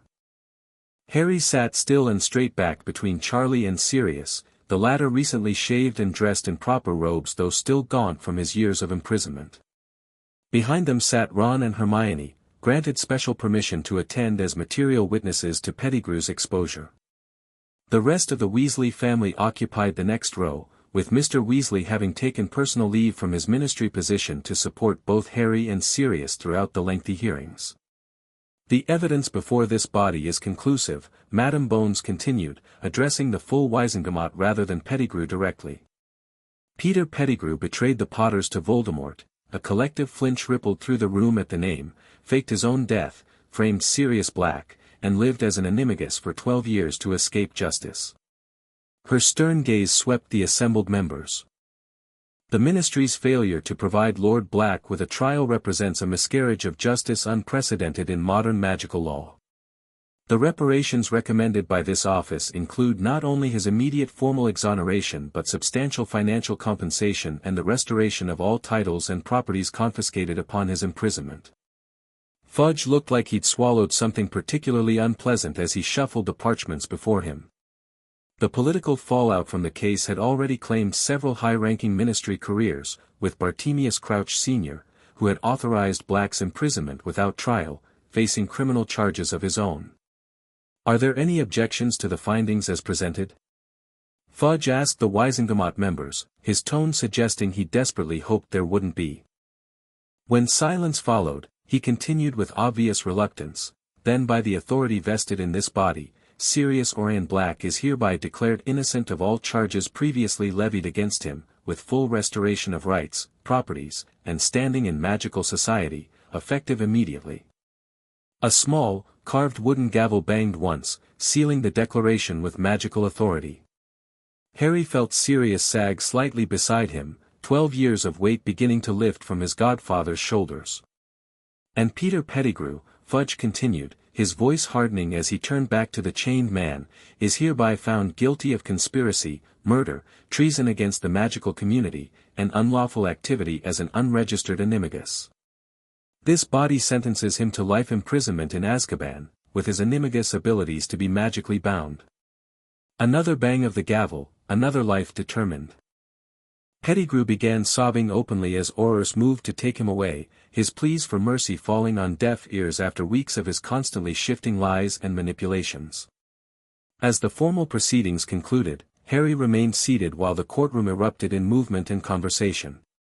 He felt oddly detached, as though watching the scene unfold from a distance. Justice had been served, his parents' betrayer exposed, his godfather exonerated, yet the victory felt incomplete. Voldemort remained at large, his brief connection to the Dark Wizard during the Hogsmeade incident confirming that his enemy was actively seeking restoration. And while Azrael had temporarily retreated following the dimensional rift, the divine being's fundamental objection to Harry's existence remained unresolved. "Harry?" Charlie's gentle voice pulled him back to the present. "Are you all right?" He nodded, offering a small smile that didn't quite reach his eyes. "Just processing everything." "Understandable," she replied. Her appearance today was carefully modulated for the ministry setting, horns minimized, eyes a warm brown rather than their natural red, clothing elegant but conventionally human. Yet Harry knew the restraint was merely cosmetic. Since the Hogsmeade incident, Charlie had maintained a state of heightened alertness, her full power simmering just beneath the surface. Sirius turned to them, his gray eyes bright with emotions too complex for words. "It's official," he said, his voice rough. "I'm a free man." "Congratulations," Harry said sincerely, clasping his godfather's still too thin hand. "You've waited a long time for this." "Worth every second to see Pettigrew face justice," Sirius replied. His expression softened as he looked at Harry. "And to be able to properly fulfill my role in your life." That statement hung in the air, laden with implications. Since Hogsmeade, careful negotiations had been underway regarding Harry's future. As his magically designated godfather, Sirius now had legal standing to petition for guardianship, a possibility that had created delicate conversations between him, Charlie, Dumbledore, and the Ministry. "Shall we continue this discussion somewhere more private?" Charlie suggested, noting the reporters gathering at the courtroom's edge, Rita Skeeter's acid green quill already poised over parchment. They made their way through the Ministry's grand atrium, a curious procession that drew stares from employees and visitors alike, the Princess of Hell, the newly exonerated Lord Black, and the boy who lived, followed by the Weasley family and Hermione Granger. The dimensional incident in Hogsmeade had shattered any remaining secrecy about Harry's unusual upbringing, with the Daily Prophet running sensational headlines for weeks about the heir of two realms, and heaven and hell battle for Potter Boy. Ministry officials had attempted damage control, but how exactly does one downplay an interdimensional rift opening in the middle of a wizarding village, witnessed by dozens of people? Or the devil himself appearing for impromptu reality repair? Or a 14-year-old manifesting power that could unmake Dementors? The answer, Harry had learned, was that you couldn't. His life had become more public than ever, his unique status a matter of international magical discussion and debate. Only Dumbledore's influence had protected him from becoming a ministry research subject, though several unspeakables had made thinly veiled requests to observe his magical development for academic purposes. They used the Ministry's private FLU network to return directly to Hogwarts, emerging in Dumbledore's office where the headmaster awaited them along with Professor McGonagall and, somewhat surprisingly, Professor Lupin. The verdict was as expected? Dumbledore inquired, though his twinkling eyes suggested he already knew the outcome. Full exoneration and restoration, Sirius confirmed, brushing FLU powder from his robes. And Pettigrew's headed to Azkaban, where I should never have been. A grave injustice corrected, though far too late, Dumbledore acknowledged with genuine regret. Please, all of you, be seated. We have important matters to discuss regarding Harry's future. As everyone settled into conjured chairs, Harry felt the weight of multiple gazes upon him, each person in the room having different stakes in the decisions to come. Charlie and Sirius represented competing legal claims to his guardianship. Dumbledore carried the responsibility of his magical education and safety. The Weasleys had become his surrogate family in the wizarding world. And Lupin bridged multiple groups as both his father's friend and his professor. Before we begin, Dumbledore said, I believe congratulations are in order, Sirius. Your freedom has been hard-won and long overdue. Murmurs of agreement circled the room. Even Charlie nodded respectfully toward Sirius, though tension remained visible in the careful distance she maintained from him. Thank you, Sirius replied. But I'm more interested in discussing Harry's living arrangements going forward. He straightened in his chair, drawing on the aristocratic bearing that even Azkaban hadn't fully erased. As his magically bound godfather, I intend to petition for full guardianship. The declaration, though expected, sent ripples of reaction through the room. Harry glanced at Charlie, whose expression remained carefully neutral. A reasonable position, Dumbledore acknowledged. Though the situation has certain complexities. You mean the fact that Harry has been raised by the Princess of Hell for the past 7 years? Sirius said bluntly. I'm well aware of the unusual circumstances. More than unusual, Professor McGonagall interjected. Unprecedented in magical law. There is no precedent for determining guardianship between a divine-appointed godfather and an infernal guardian. Perhaps we should consider Harry's own preferences, Lupin suggested quietly. He's old enough to have a voice in this decision. All eyes turned to Harry, who felt suddenly uncomfortable under their collective scrutiny. The truth was, he'd been wrestling with this question since Sirius's innocence had been established. His godfather represented a direct connection to his parents, a link to the family he'd lost. But Charlie had saved him, raised him, protected him through challenges no one could have anticipated. I don't want to choose between them, Harry said finally, his voice steady despite his inner turmoil. Sirius is my godfather and was my parents' choice. Charlie has been my guardian and protector for most of my life. I need both of them. A moment of silence followed his declaration. Then Charlie leaned forward, addressing Sirius directly. I have no desire to sever Harry's connection to his godfather or his parents' legacy, she said. My concern has always been his welfare and development, particularly given his unique magical situation. The blue-gold fire, Hermione murmured from her seat beside Ron. The hybrid magic he manifested in Hogsmeade. Charlie nodded. Harry's exposure to Hell's energy during formative years has created pathways in his magical core that require specialized understanding. His abilities are evolving in ways that conventional wizard education alone cannot address. Are you suggesting I'm incapable of supporting my godson's development? Sirius challenged, though without real hostility. I'm suggesting that Harry's needs are complex enough to require both of us, Charlie replied diplomatically. His human heritage, his wizard magic, his connection to his parents' world, these are areas where your guidance would be invaluable, Sirius. But there are aspects of his emerging abilities that stem directly from his years in the Underworld, abilities that may prove crucial against the threats he still faces. Dumbledore's eyes twinkled with increased interest. You're proposing a shared guardianship. Most unusual, but perhaps appropriate given the extraordinary circumstances. Precisely, Charlie confirmed. Joint responsibility, with Harry dividing his time between Sirius's home in the wizard world and my residence, depending on educational and security needs. Sirius looked surprised by the suggestion. You'd be willing to share guardianship? For Harry's sake, yes, Charlie said simply. His welfare has always been my primary concern, not possession or control. Harry felt something tight in his chest begin to loosen. The prospect of being forced to choose between Charlie and Sirius had been weighing on him heavily since the Hogsmeade incident. A shared arrangement would maintain both crucial connections while acknowledging his increasingly complex identity.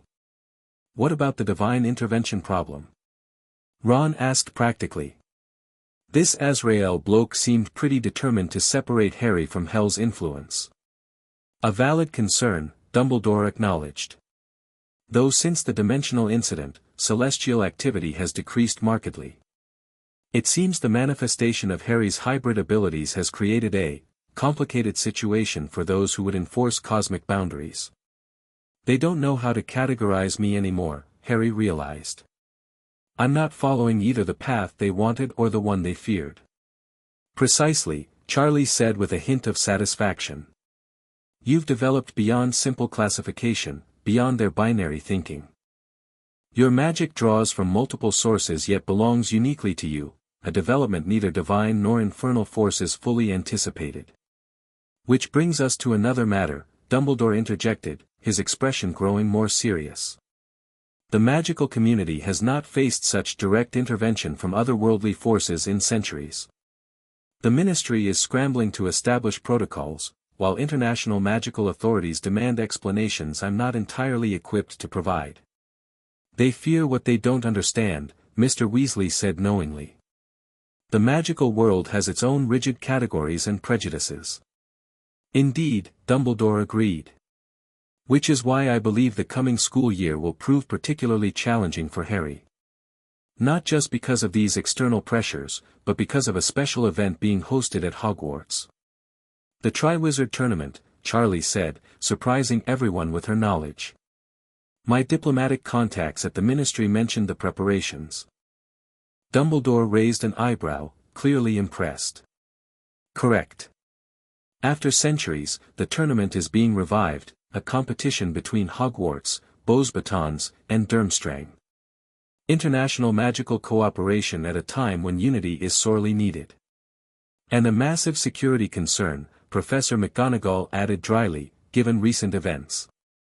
Which brings us back to Harry's situation, Dumbledore continued. The tournament will bring additional scrutiny to Hogwarts, including foreign delegations who may have their own perspectives on interdimensional matters. Additionally, with Voldemort's continued efforts to return to physical form, we must remain vigilant against infiltration or manipulation of the event. You think Voldemort might target the tournament? Sirius asked sharply. It would provide both cover and opportunity, Lupin noted. International visitors, relaxed security to accommodate them, public attention focused on the competition rather than potential threats.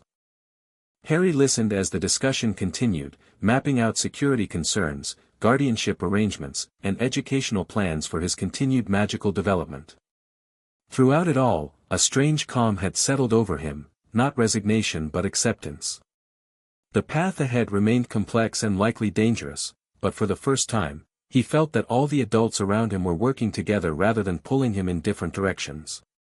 As the meeting concluded with tentative agreements for a shared guardianship arrangement pending Ministry approval, Harry found himself standing between Charlie and Sirius, a physical manifestation of his position between realms. You're being remarkably quiet about all this, Sirius observed as they left Dumbledore's office. Harry considered the observation. I've spent years caught between worlds. This doesn't feel that different, just more official. Charlie's lips quirked in a small smile. Wisdom beyond your years, as always. Or just practicality, Harry replied. I need both of you. And with Voldemort trying to return and Azrael still out there somewhere. I need all the help I can get. As they descended the spiral staircase, Harry felt the serpent pin at his collar grow momentarily warm, a subtle reminder of the connections that sustained him across realms. Whatever came next, he would face it not as the boy who lived or the hell-raised wizard or any single label, but as himself, Harry Potter, heir to multiple legacies, forging his own unique path. Summer passed in a blur of new experiences and careful preparations. The shared guardianship arrangement had been formalized with surprising speed, expedited by both Dumbledore's influence and the Ministry's desire to maintain some control over the increasingly complex situation. Harry divided his time between Grimmauld Place, Sirius's ancestral home in London, recently reclaimed and undergoing extensive renovation, and Charlie's residence, which now maintained permanent anchors in both London and the Underworld. Sirius had thrown himself into rehabilitating both the gloomy townhouse and his role as godfather with equal enthusiasm. Despite occasional friction with the house-elf creature and the screaming portrait of his mother, Grimmauld Place gradually transformed into something resembling a home.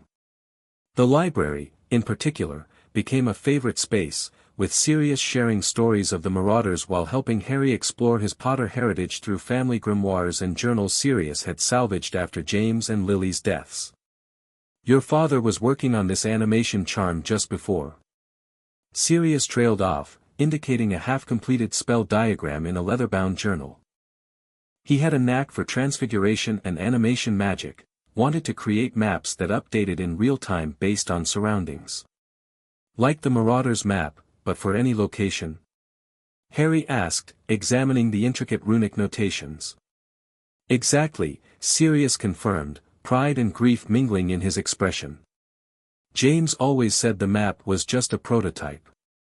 He envisioned creating tactical displays for aurors, navigation tools for explorers." He smiled sadly.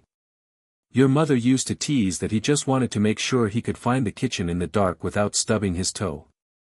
These glimpses into his parents' lives, their humor and brilliance in ordinary moments, filled a void Harry hadn't fully acknowledged.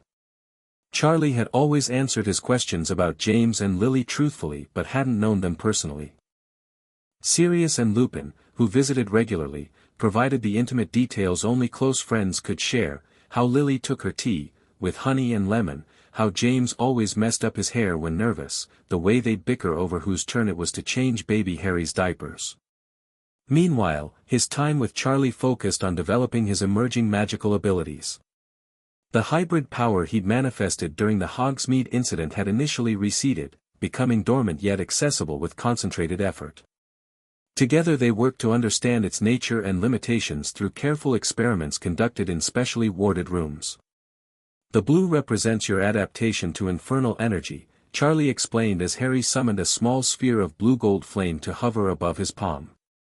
"The gold appears to be your natural wizard magic in its purest form, unfiltered through wand or incantation." "And the silver is something else entirely," Harry finished. The silver threads that occasionally appeared within his manifested power remained mysterious, responding differently to various stimuli than either the blue or gold components. "My theory," Charlie said, watching as Harry shaped the energy into complex patterns, "is that the silver represents a third influence, perhaps your connection to Voldemort through the scar, or possibly an adaptation to the divine energy you were exposed to during Azrael's interventions." "Or something uniquely mine," Harry suggested. "Something that isn't derived from any external source." Charlie considered this thoughtfully. "That's possible too. Magic itself is fundamentally creative. It could be responding to your existence between established categories by generating something entirely new." These training sessions were supplemented by visits from Lucifer, who took a surprisingly academic interest in Harry's development. The devil approached the situation with scientific curiosity, treating Harry's evolving abilities as a fascinating case study rather than a threat or tool. "Dimensional adaptation in human magical cores hasn't been properly documented before," he remarked during one such visit, observing as Harry practiced manipulating shadows with his hybrid energy. "Most mortals exposed to infernal energy either burn out completely or develop very specific, limited capabilities, not this integrated hybrid system you're manifesting." "Is that good or bad?" Harry asked, releasing his hold on the shadows which snapped back to their natural positions. "Neither, it simply is," Lucifer replied with uncharacteristic philosophical neutrality. "Though from a purely academic perspective, it's extraordinary. You're essentially creating a new magical paradigm, one that draws from multiple established systems while transcending their individual limitations. The devil's visits also served another purpose: deterrence against renewed divine interference. Though Azrael had maintained his distance since the dimensional rift, occasional signs of celestial observation continued, brief moments when reality seemed to thin around Harry, allowing glimpses of radiant watchers at the edges of perception. "They're reassessing," Charlie explained after one such incident left the air shimmering with lingering divine energy. Azrael's direct approach failed, so they've adopted a monitoring stance while determining new strategy. "Will they try again?" Harry asked. "To separate us or reset my timeline?" "Eventually, perhaps," Charlie acknowledged. "Celestial entities operate on different timescales than humans. They may wait years or decades before attempting another intervention. Or they might decide your hybrid development represents an acceptable, if unexpected, resolution." She smiled slightly. "In some ways, you've created your own category, one that neither adheres to nor directly challenges their conceptual framework." Between these educational pursuits, Harry maintained regular contact with Ron and Hermione through both letters and visits. The Weasleys had invited him to the Quidditch World Cup final between Ireland and Bulgaria, a rare opportunity to experience wizard culture at its most celebratory. With both Sirius and Charlie accompanying him, the latter maintaining a fully human appearance for the occasion, Harry enjoyed a brief respite from the complexities of his situation, cheering alongside thousands of wizards as Ireland secured victory despite Bulgarian seeker Victor Krumm's spectacular performance. The normalcy proved short-lived. In the aftermath of the match, as celebrations continued throughout the enormous campground, a different kind of spectacle erupted: cloaked figures in pointed hoods and masks marching through the camp, levitating the Muggle campsite manager and his family high above the crowd. "Death Eaters," Sirius hissed, his face draining of color as he pulled Harry behind him. "Voldemort's followers." Charlie materialized beside them, having momentarily disappeared to investigate the commotion. Her human disguise had slipped slightly, eyes flashing red as she assessed the chaotic scene. "Ministry security is overwhelmed," she reported tersely. "We need to move Harry to safety immediately." "The Weasleys," Harry began, concerned for Ron and his family. "Arthur and his older sons have joined the Ministry effort to control the situation," Charlie assured him. "The younger ones are heading for the woods with Hermione. We'll rendezvous there before extracting everyone to a secure location." They made their way through the panicking crowd, Charlie creating subtle distortions in space that diverted stampeding campers around them. Harry kept his wand ready, the serpent pin at his collar growing warm with protective magic as they approached the darkened tree line. The woods were filled with frightened witches and wizards, wand light illuminating scared faces as people sought shelter among the trees. Harry spotted the distinctive Weasley red hair ahead and quickened his pace, relief washing over him at the sight of Ron, Hermione, Ginny, and the twins huddled together in a small clearing. "Harry!" Hermione called, rushing forward to embrace him. "We were so worried when we got separated." "We're fine," Harry assured her, though his attention had already shifted to a new disturbance rippling through the forest. Screams erupted from deeper among the trees, different from the panic of the campground. These cries contained pure terror rather than confusion. A sickly green light illuminated the forest canopy, casting eerie shadows as a monstrous shape formed in the sky above, a colossal skull with a serpent protruding from its mouth like a tongue. "The dark mark," Sirius breathed, his face ashen. "Voldemort's sign." Before anyone could respond, multiple cracks of apparition sounded around their clearing. Ministry wizards appeared in a circle, wands raised aggressively. "Duck!" Harry shouted, pulling Ron and Hermione down as stunners flew over their heads from all directions. "Stop!" shouted a familiar voice. "That's my son." Arthur Weasley pushed through the circle of wizards, face pale with anger and fear. Behind him came Barty Crouch Sr., the ministry official whose career had been devastated by the Sirius Black exoneration. "Out of the way, Arthur," Crouch commanded. Someone conjured the dark mark, and you think it was teenagers?" Charlie interrupted, stepping forward. Her eyes flashed dangerously red, all pretense of humanity temporarily abandoned. "Perhaps direct your suspicions more appropriately." Ministry wands wavered, several wizards taking involuntary steps back as they recognized the Princess of Hell. Relations between Charlie and the Ministry had remained strained since the Hogsmeade incident, with many officials viewing her as an unpredictable foreign power rather than a diplomatic ally. "Princess Charlotte," Crouch acknowledged stiffly. "Your presence here is unexpected." "I accompany my ward to all public events," she replied coolly. A precaution that seems increasingly justified. Further confrontation was interrupted by a commotion in the bushes nearby. Ministry wizards swiveled, wands trained on the disturbance as a house elf stumbled into view, looking terrified. What followed was a bizarre interrogation revealing that the house elf, Winky, who belonged to Crouch himself, had been found holding Harry's wand, which had somehow been stolen during the chaos and used to conjure the dark mark. Crouch's reaction to this discovery bordered on hysteria, culminating in his dismissal of the distraught elf despite lack of evidence of her direct involvement. That was completely unfair. Hermione fumed as they were escorted back to their campsite by Weasley seniors and Ministry security. "She obviously didn't conjure the mark."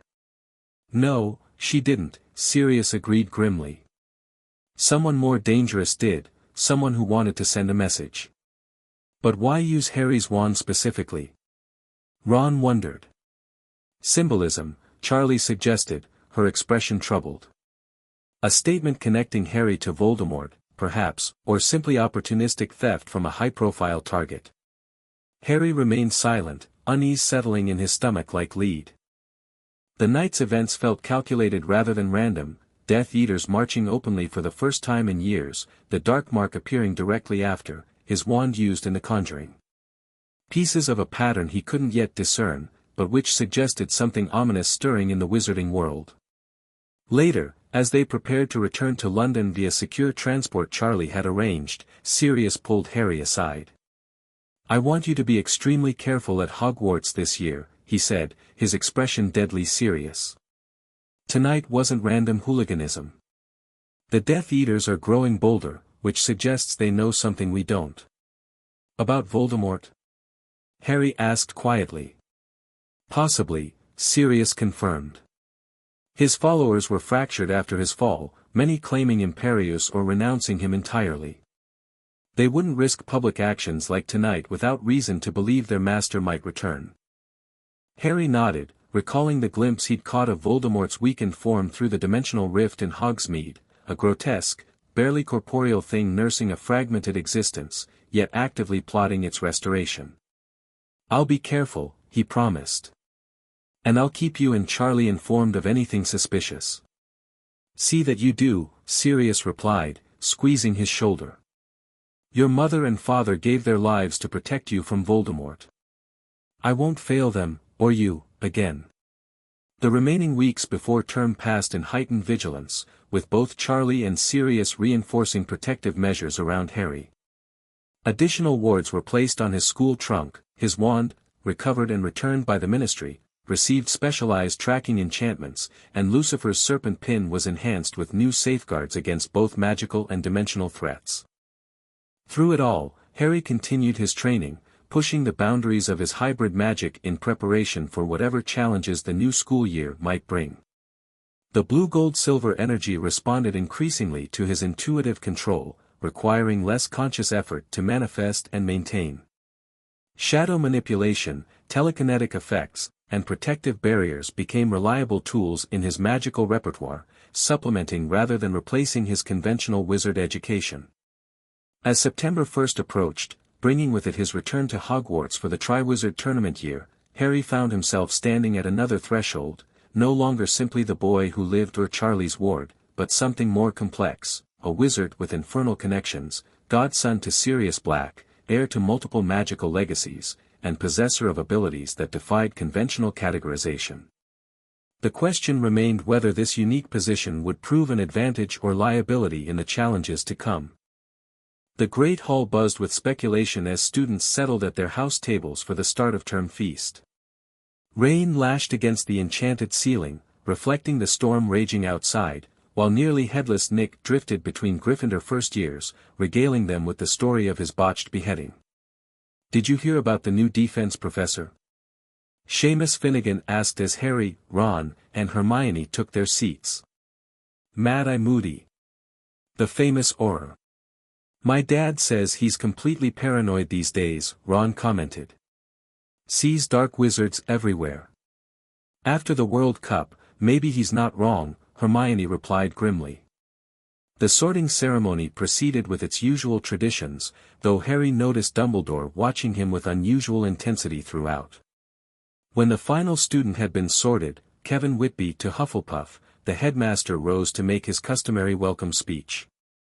"I have several announcements this evening, some more extraordinary than others," Dumbledore began. "First, I regret to inform you that the Interhouse Quidditch Cup will not take place this year." Groans and protests erupted throughout the hall. Fred and George Weasley looked particularly outraged, mouthing wordlessly at each other in indignation. "This is due," Dumbledore continued, raising his voice slightly, "to an event that will begin in October and continue throughout the school year, taking up much of the teachers' time and energy. I am pleased to announce that Hogwarts will be hosting the Triwizard Tournament." "You're joking!" Fred Weasley shouted, breaking the stunned silence that had followed the announcement. Laughter rippled through the hall as Dumbledore explained the tournament's history and the arrival of delegations from Beauxbatons and Durmstrang in October. Harry listened with half an ear, his attention caught by a figure limping through the side entrance to the hall, a grizzled man with a wooden leg, a magical eye that rotated independently of his natural one, and a face so scarred it resembled weather-beaten terrain. "May I introduce our new defense against the dark arts teacher?" Dumbledore said brightly as the man reached the staff table. "Professor Moody." The usual polite applause for a new teacher was notably absent, students too shocked by Moody's appearance to remember their manners. The ex-Auror seemed unbothered, taking a swig from a hip flask before settling into his chair with his magical eye scanning the student body in continuous rotation. "As I was saying," Dumbledore continued smoothly, "the Triwizard Tournament will be open to students who are 17 years of age or older by October 31st. Fresh protests erupted, primarily from younger students hoping to compete. Fred and George Weasley looked particularly mutinous, having just missed the age cutoff by months. This restriction, Dumbledore explained over the din, has been imposed for safety reasons. The tournament tasks are dangerous, even potentially fatal. The age line is non-negotiable." As Dumbledore continued outlining the tournament details, Harry caught Charlie watching him from her customary seat near the end of the staff table. Her expression suggested she shared his unspoken thought. Despite the age restriction, trouble had an uncanny way of finding Harry Potter, whether he sought it or not. The feast concluded with Dumbledore's final announcements about security measures and the arrival dates for the visiting schools. As students began filing out toward their dormitories, Professor McGonagall intercepted Harry, Ron, and Hermione. "Mr. Potter, the headmaster requests your presence in his office," she said briskly. "Your friends may accompany you if you wish." They followed her through the castle's torchlit corridors to the familiar gargoyle guarding Dumbledore's office. Inside, they found not only the headmaster but also Charlie, Professor Moody, and somewhat surprisingly, Ludo Bagman, the head of magical games and sports who had commentated at the World Cup. "Ah, Harry, excellent," Dumbledore greeted them. "Please, all of you, make yourselves comfortable." Harry settled into a chair beside Charlie, noting the subtle tension in her posture. Moody's magical eye fixed on him with disturbing intensity, rotating occasionally to focus on Charlie before returning to Harry. "I believe introductions are in order," Dumbledore said pleasantly. "Alastair Moody, our new defense professor. And Ludo Bagman, representing the Ministry's Tournament Oversight Committee." "We've met," Harry said, nodding to Bagman who beamed in response. "Indeed. At the World Cup." Bagman enthused. "Nasty business afterward, but the match itself was splendid, wasn't it?" Moody grunted disapprovingly. "We're not here to discuss Quidditch, Bagman." No, quite right, Dumbledore agreed, his expression growing more serious. We're here to address security concerns specific to Harry's situation during the tournament. What situation? Ron asked bluntly. Harry's underage, he can't compete. Precisely the concern, Charlie interjected. Given Harry's history of being involved in situations he did not voluntarily enter, additional precautions are warranted. You think someone might try to enter me in the tournament? Harry asked, though the possibility had already occurred to him. After the events at the World Cup, we must consider all potential threats, Dumbledore confirmed. The tournament provides both opportunity and cover for those who might wish you harm. Constant vigilance. Moody barked suddenly, causing Ron to jump. Potter's got enemies, powerful ones. And they're getting bolder. The age line should prevent any underage entries, Bagman pointed out, looking uncomfortable with the conversation's direction. Magical contracts have loopholes, Charlie countered. Particularly when dealing with powerful artifacts like the Goblet of Fire. We need to ensure Harry cannot be bound by the tournament's magic under any circumstances. The discussion continued for nearly an hour, outlining additional protections beyond the age line, specialized wards keyed specifically to Harry's magical signature, monitoring charms on the goblet itself, and a magical disclaimer to be filed with tournament officials explicitly stating Harry's non-participation regardless of circumstances. These precautions may seem excessive, Dumbledore acknowledged as the meeting concluded, but recent events suggest a convergence of threats that warrant extraordinary measures. Better paranoid than dead, Moody growled, his magical eye swiveling toward Harry. Potter survived this long through luck and help. Luck runs out eventually. Thank you for that encouraging assessment, Professor, Charlie said dryly. As they prepared to leave, Dumbledore asked Harry to remain behind momentarily. Once the others had departed, Charlie with obvious reluctance, the headmaster regarded Harry with a penetrating gaze. How are you, Harry? Truly. The simple question, asked with genuine concern, caught Harry off guard. I'm managing, he replied honestly. It's been an eventful summer. Indeed it has, Dumbledore agreed with a small smile. Shared guardianship between Lord Black and Princess Charlotte represents a unique arrangement in magical law, one that I believe reflects your increasingly unique position in our world. Harry nodded, unsure where the conversation was heading. I want you to know, Dumbledore continued, that while I remain concerned about certain aspects of your interdimensional connections, I have come to recognize that your path is not one that can or should be forced into conventional patterns. He leaned forward slightly. The abilities you demonstrated in Hogsmeade were extraordinary, neither purely wizard nor infernal in nature, but something new.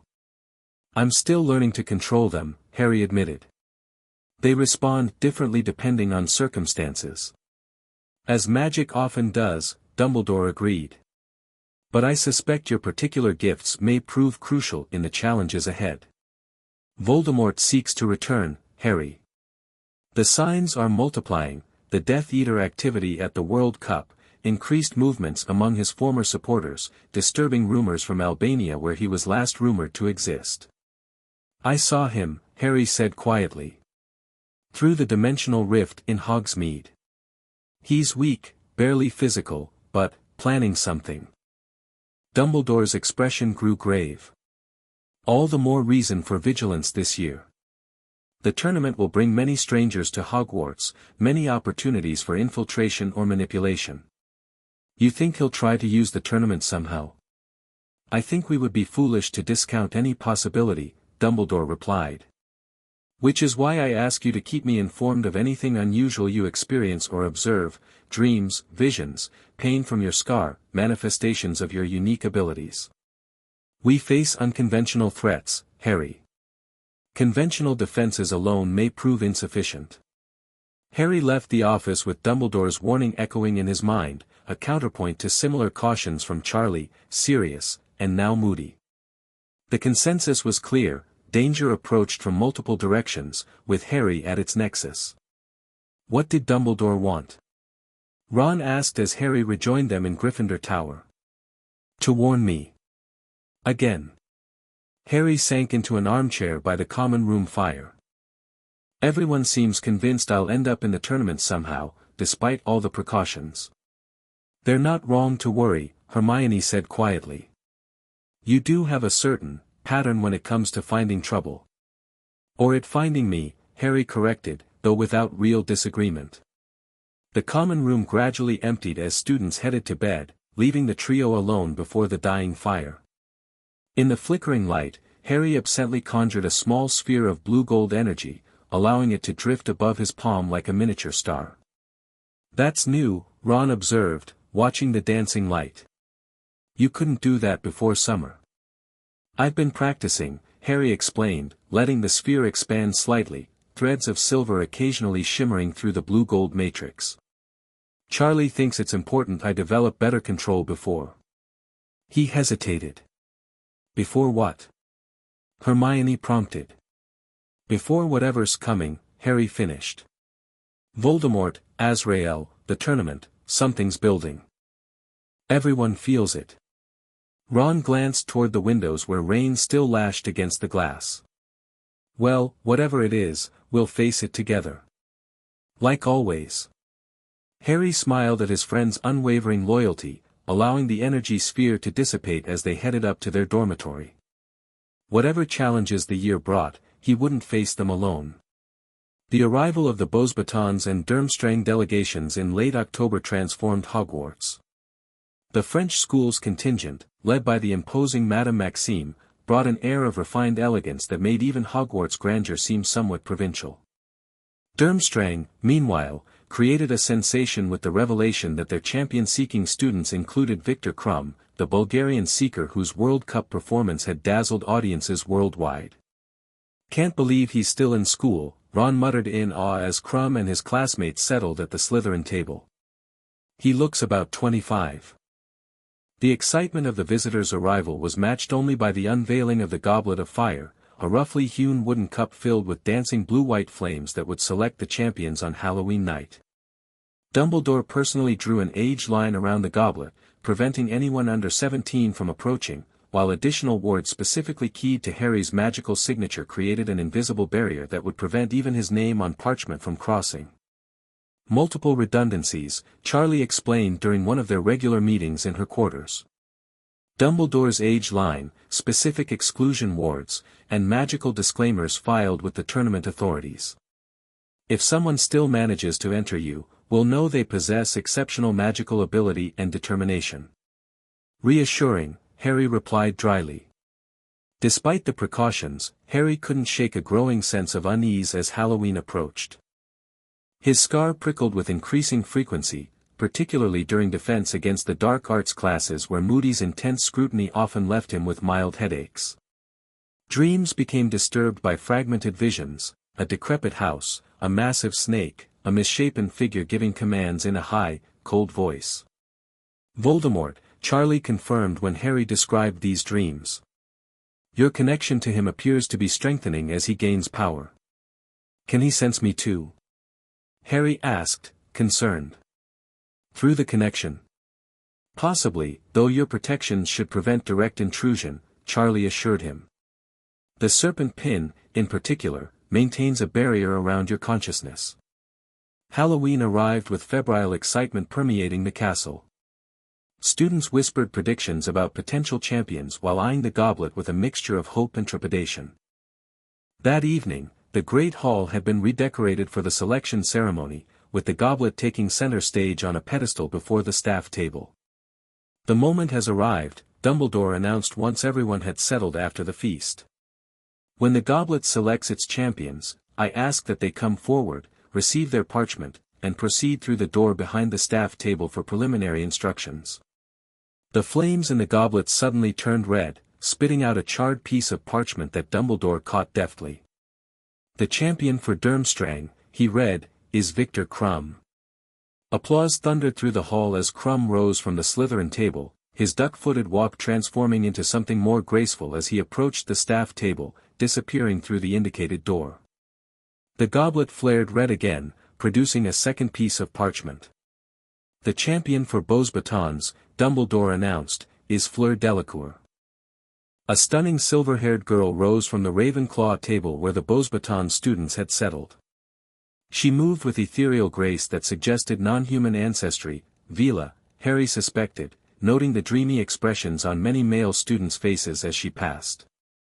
The goblet flared a third time, the entire Hogwarts student body tensing with anticipation. "The Hogwarts champion," Dumbledore called, "is Cedric Diggory."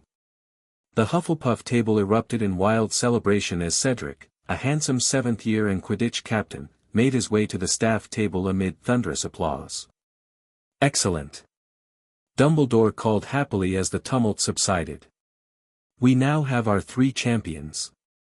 I trust everyone will give them your full support as they." The headmaster broke off as the goblet unexpectedly flared red once more. A fourth piece of parchment shot into the air, which Dumbledore caught automatically. A long silence followed as he stared at the name written upon it. Harry felt it before it happened, a sinking sensation in his stomach, Charlie's sudden tension beside him at the staff table, the serpent pin growing hot against his collar. "Harry Potter," Dumbledore read, his voice lacking its usual confidence. The great hall fell completely silent, every face turning toward Harry who remained frozen in his seat, shock and dismay washing over him in equal measure. Beside him, Ron had gone pale while Hermione clutched his arm with bruising intensity. "Harry Potter." Dumbledore called again, more firmly. "Up here, please." "I didn't put my name in," Harry said automatically, loud enough for those nearest to hear. "I didn't do this." "We know," Hermione whispered urgently. "But you need to go forward." Harry rose mechanically, feeling hundreds of eyes tracking his movement as he approached the staff table. The expressions he passed ranged from shock to suspicion to outright hostility. Professor McGonagall's lips had disappeared into a thin white line, while Moody watched with an unreadable expression, his magical eye fixed unblinkingly on Harry. Charlie had risen from her seat, her carefully maintained human appearance slipping slightly as her eyes flashed red with barely suppressed anger. "This is not possible," she stated flatly to Dumbledore. "The wards, the age line, the magical disclaimers, all circumvented, it seems," Dumbledore replied grimly. He turned to Harry. "Did you put your name into the Goblet of Fire, Harry?" "No," Harry said firmly, meeting the headmaster's gaze directly. "Did you ask an older student to do it for you?" "No," Harry repeated. "I didn't want any part of this." Dumbledore studied him for a long moment, then nodded slightly. "Through that door, please." As Harry moved toward the indicated door, he heard Charlie's voice behind him, no longer the diplomatic tone she typically used at Hogwarts, but the formal, power-laden timbre of the Princess of Hell addressing a direct challenge. "I demand an immediate investigation into this breach of security," she stated, the air around her shimmering slightly with restrained power. "The magical contract of the goblet cannot be enforced on my ward without consent, particularly given the filed disclaimers and explicit non-participation declarations." Harry didn't hear Dumbledore's response as he pushed through the door into a smaller room where the 3 legitimate champions waited. They looked up in confusion as he entered. "What is it?" Fleur asked, assuming he carried a message. "Do they want us back in the hall?" Before Harry could respond, the door burst open again admitting a veritable storm of agitated adults, Dumbledore, Charlie, Karkaroff, Madame Maxime, Bagman, Crouch Sr., McGonagall, and Snape, all talking over each other in varying states of indignation. "Completely impossible, cannot compete, binding magical contract, enough." Charlie's voice cut through the cacophony, silencing everyone momentarily. The temperature in the room dropped several degrees as her restraint slipped further, horns now fully visible and eyes glowing red. "I will not permit my ward to participate in a deadly tournament he did not enter voluntarily." "The rules are absolute," Crouch stated, though he flinched slightly under Charlie's gaze. "The Goblet of Fire creates a binding magical contract. His name came out, he must compete." "A contract requires consent," Charlie countered. Harry provided none. Additionally, specific magical disclaimers were filed with the Ministry explicitly preventing his participation under any circumstances. Which raises the question, Dumbledore interjected calmly, of how his name emerged despite our extensive precautions. The goblet was protected by my age line, specialized wards keyed to Harry's magical signature, and monitoring charms that should have detected tampering. Obviously, Potter found a way around them, Karkaroff sneered. Famous Harry Potter, too important to follow the rules like the rest of us. That's absurd, McGonagall snapped. Potter could not possibly have confounded an ancient magical artifact of the goblet's power. Someone else did, Moody growled from the doorway, having silently entered during the argument. Someone who wanted Potter in the tournament badly enough to hoodwink a powerful magical object. Why would anyone do such a thing? Madame Maxime demanded, her enormous form looming over the gathering. Perhaps to see him killed, Moody suggested bluntly. Silence followed this pronouncement as the implications sank in. Harry felt a chill that had nothing to do with Charlie's lowered temperature effect. This situation is unprecedented, Dumbledore finally said. Barty, as our ministry official overseeing the tournament, what do you suggest? Crouch seemed to emerge from a deep reverie, his face oddly blank. The rules are clear. Those chosen by the goblet must compete. The contract is binding. I disagree, Charlie stated flatly. And I am prepared to challenge this magically if necessary. Interdimensional interference in a traditional wizard competition? Karkaroff exclaimed, looking scandalized. Absolutely not. Perhaps, Dumbledore suggested carefully, we might seek a compromise. The contract requires participation, but does not specify the nature or extent of that participation. What are you suggesting, Dumbledore? Crouch asked suspiciously. That Mr. Potter must be present for each task and make a good faith effort, but that effort might be minimal, entering the arena and immediately signaling withdrawal, for instance. Charlie considered this, her expression calculating. And this would satisfy the contract's requirements? I believe so, Dumbledore confirmed. The goblet demands participation, not success or even serious attempt. That is outrageous. Karkaroff protested. Either he competes properly or what? Charlie interrupted, her voice dangerously soft. You forget yourself, Headmaster Karkaroff. My ward's safety takes precedence over your competitive concerns. Something in her tone, or perhaps the subtle darkening of shadows around her, made Karkaroff fall silent, though fury remained evident in his expression. Then it settled, Dumbledore declared, though tension remained thick in the room. Harry will participate minimally to satisfy the contract, while we investigate who entered his name and why. As the adults continued arguing about technical details and competitive fairness, Harry stood silently, processing what had just transpired. Despite every precaution, despite explicit magical protections, someone had not only entered him in the tournament but had done so with sufficient magical power to override Dumbledore's own safeguards. The question remained, who had the capability to accomplish such a feat, and what did they hope to gain from Harry's forced participation? The aftermath of Harry's selection proved predictably difficult.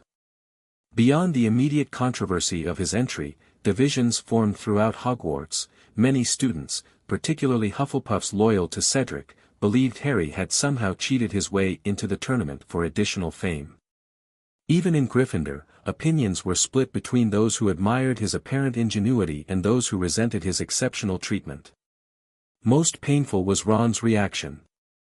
Though he hadn't openly accused Harry of lying, a barrier of hurt and suspicion had formed between them. He thinks I entered deliberately without telling him, Harry explained to Hermione as they sat by the lake the day after the selection. That I found a way through the age line and kept it secret. He's being ridiculous, Hermione said loyally. Anyone who knows you understands you'd never seek out more danger or attention. The investigation into Harry's mysterious entry had begun immediately, with Dumbledore, Moody, and Charlie examining the goblet itself for signs of tampering. Their findings proved concerning. The artifact had been subjected to a confundus charm of exceptional power, convincing it that 4 schools were competing rather than 3. Whoever did this possessed considerable magical ability, Charlie reported during an emergency meeting in Dumbledore's office that included Sirius via secured flow connection. The magical signature is deliberately obscured, but the power level suggests an experienced wizard. Not a student, then, Sirius concluded, his face grim in the fireplace flames. Unlikely, Moody agreed. This was professional work. Which narrows our suspects considerably, Dumbledore mused. Staff members, ministry officials involved with the tournament, or potentially an infiltrator using polyjuice or similar disguise methods. The timing can't be coincidence, Charlie added. First the Death Eater activity at the World Cup, now this. Voldemort's supporters are becoming active again. Because he's returning, Harry said quietly. The dreams had intensified since the selection ceremony, fragmented visions of Voldemort issuing instructions to a servant, planning something centered around Harry himself. I believe so, Dumbledore confirmed soberly. Which makes your protection during this tournament our highest priority, Harry. While the compromise allows minimal participation, you will still be vulnerable during the tasks themselves. I'll be present for each task, Charlie stated, not a suggestion but a declaration. Diplomatic privilege grants me access regardless of standard spectator arrangements. As will I, Sirius added. My status as Harry's legal guardian gives me similar rights. And Lucifer? Dumbledore inquired delicately.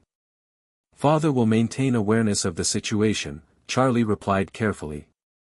Direct intervention seems unnecessary at this stage, but he remains available if circumstances change.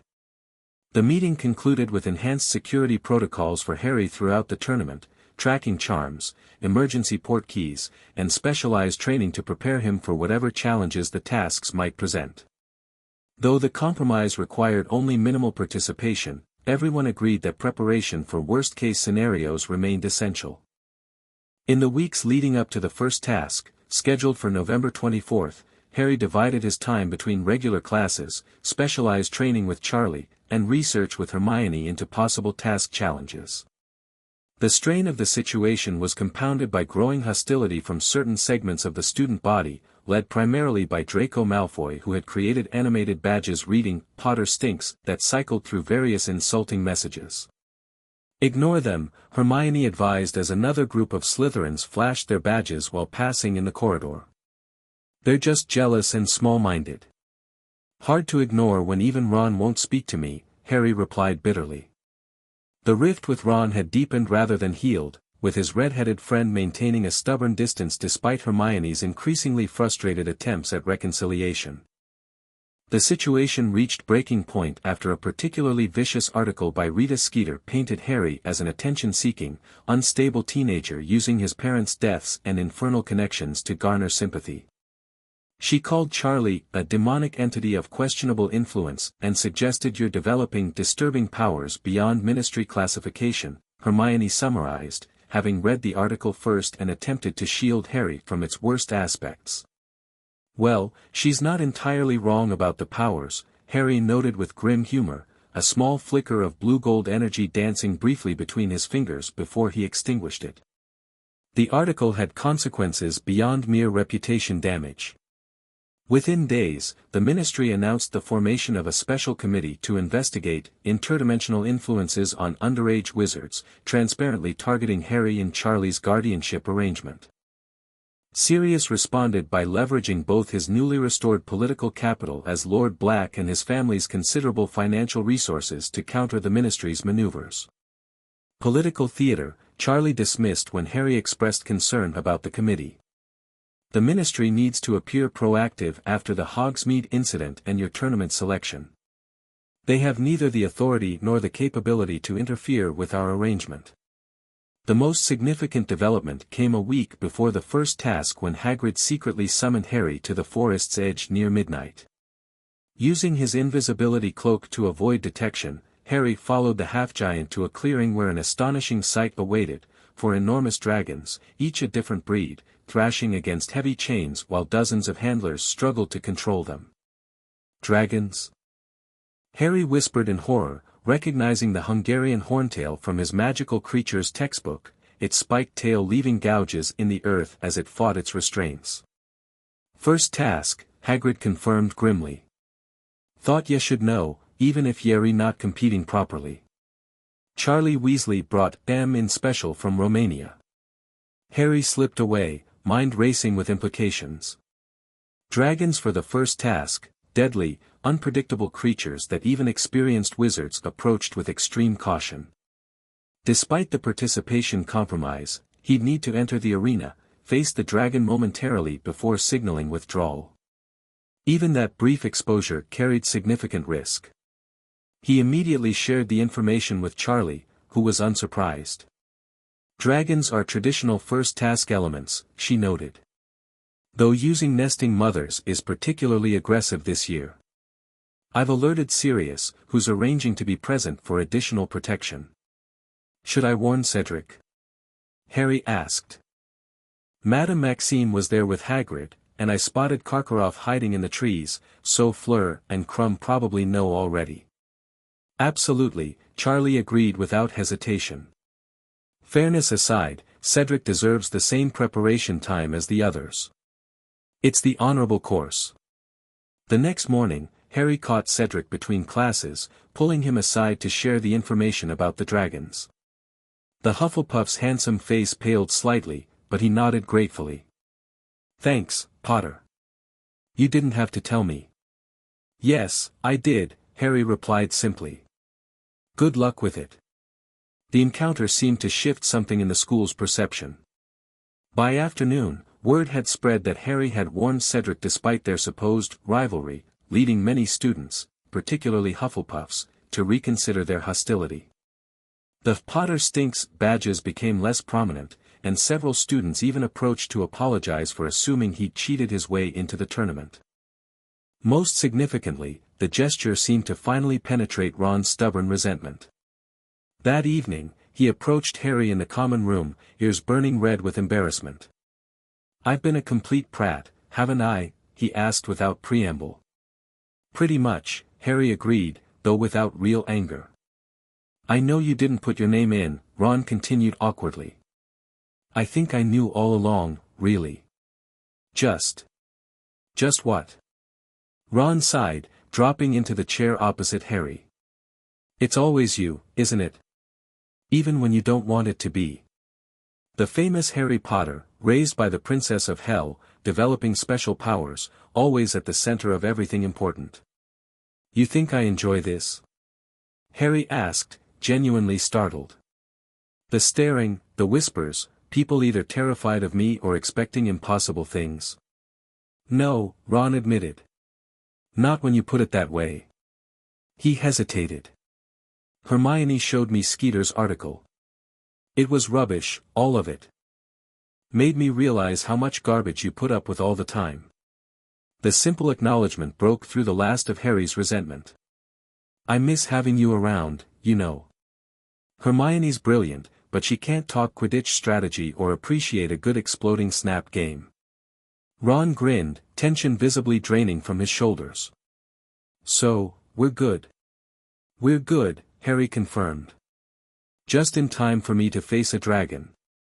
"About that," Ron said, suddenly serious. "Minimal participation or not, dragons are seriously dangerous, Harry. What's the plan?" "Get in, signal withdrawal, get out," Harry replied. "But Charlie and I have been working on backup protections just in case." He glanced around the common room, then lowered his voice.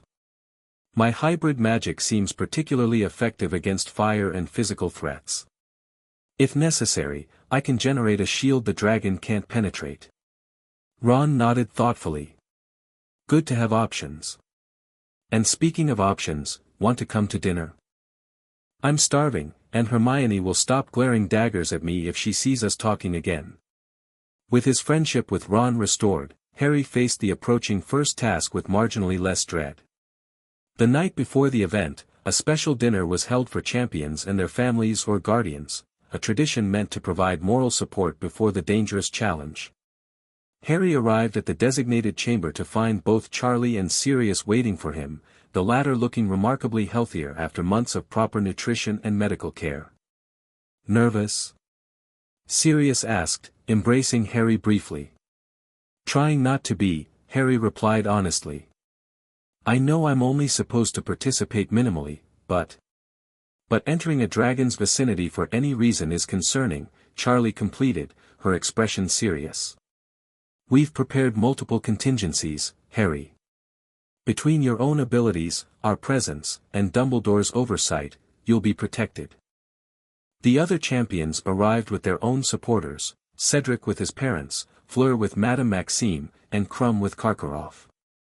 The interactions remained cordial if reserved, though Mr. Diggory made several pointed comments about Harry's unusual situation that Sirius countered with aristocratic disdain. The morning of the task dawned clear and cold, the November air crisp as Harry made his way to the champions' tent erected beside a specially constructed arena at the forest's edge. Inside, Bagman bounced excitedly between the four champions, while Crouch Sr. maintained a rigid formality that failed to disguise his evident discomfort around Harry. Gather round," Bagman called cheerfully. "Time to reveal the first task.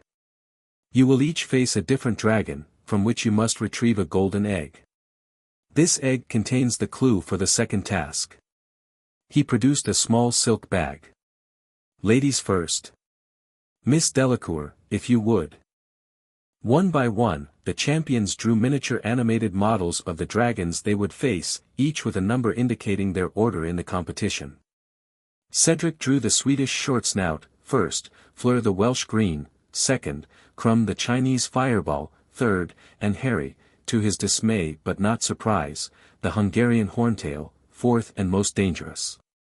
"Now then," Bagman continued, "Mr. Diggory, at the sound of the cannon, you'll enter the arena and, I wish to formally state my position regarding the first task," Harry interrupted, reciting the words Charlie had prepared.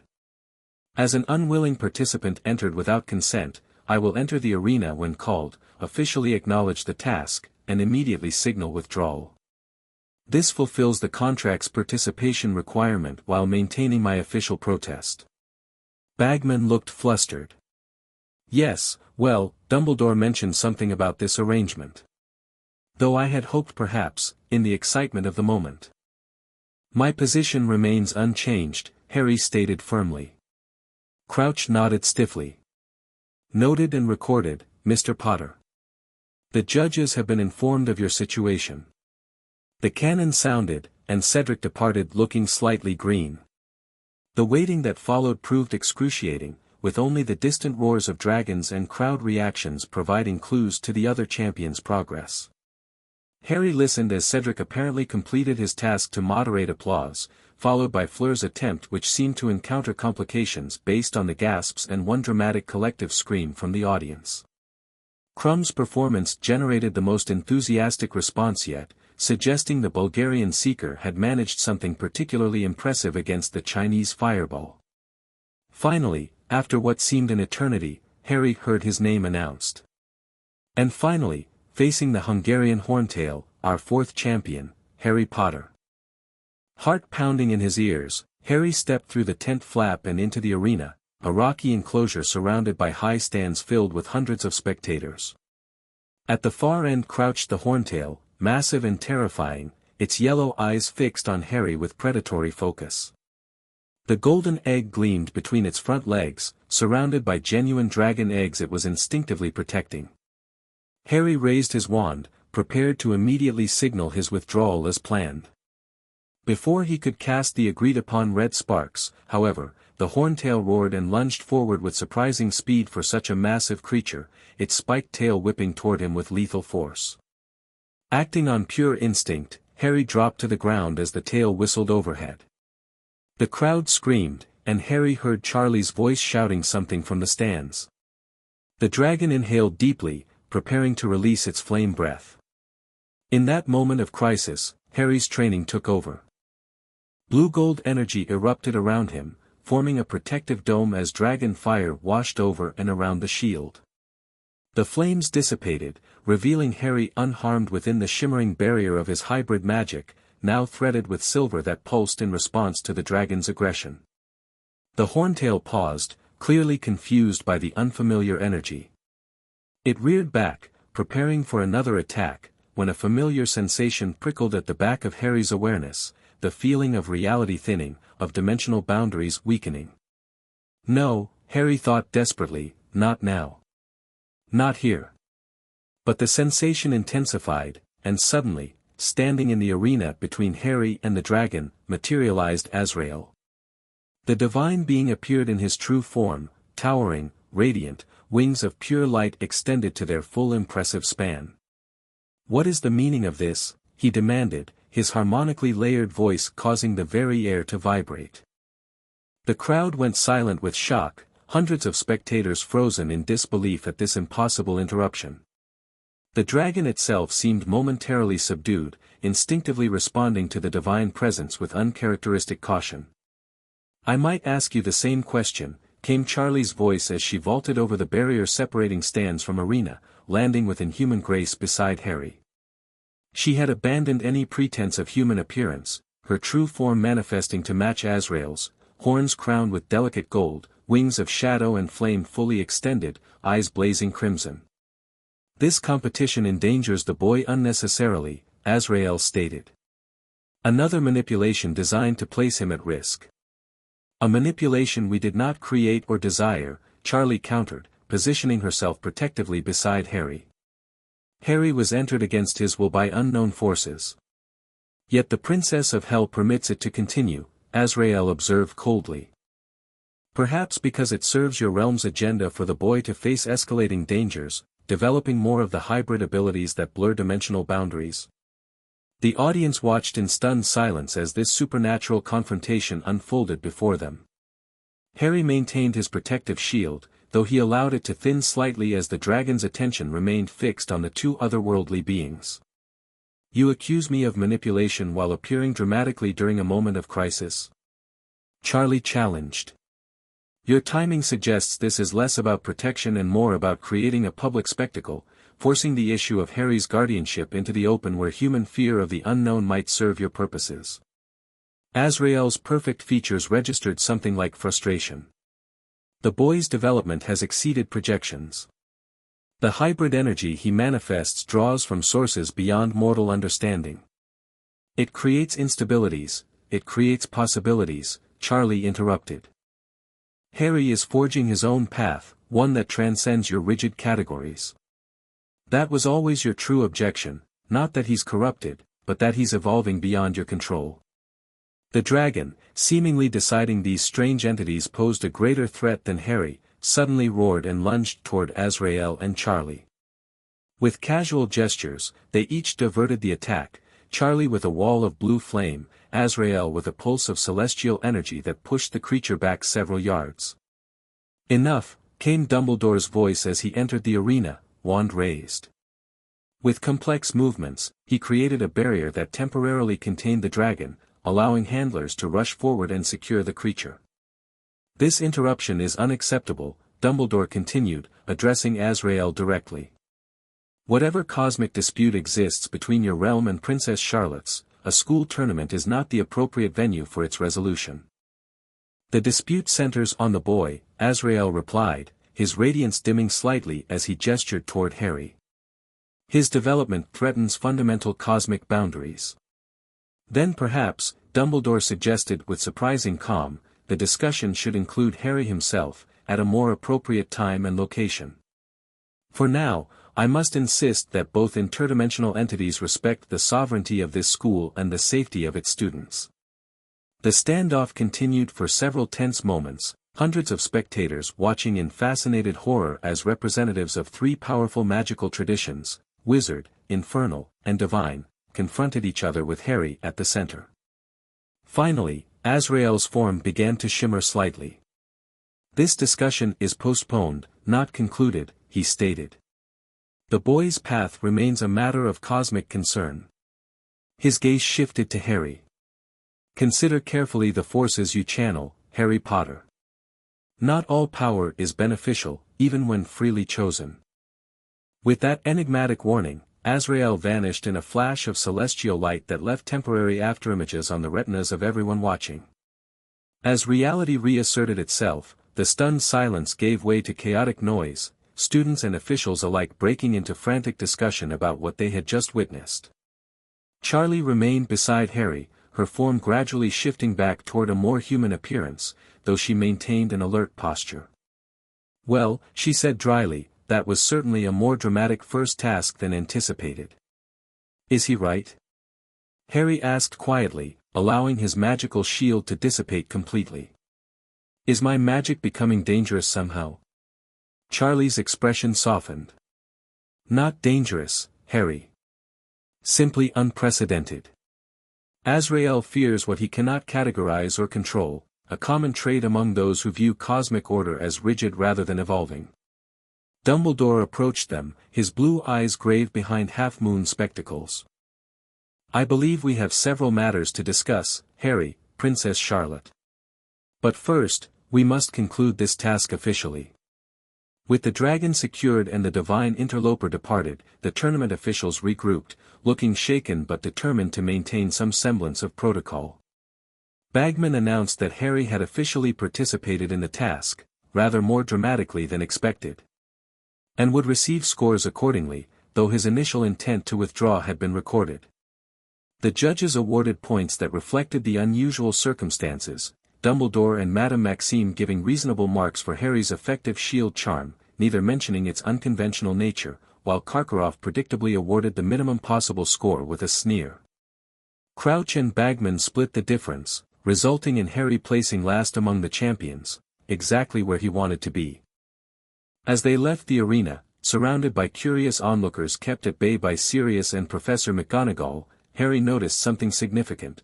The golden egg he'd been meant to retrieve sat innocuously in Charlie's hands. "How did you get that?" he asked, surprised. Azrael's dramatic entrance created an opportunity, she replied with a hint of mischief.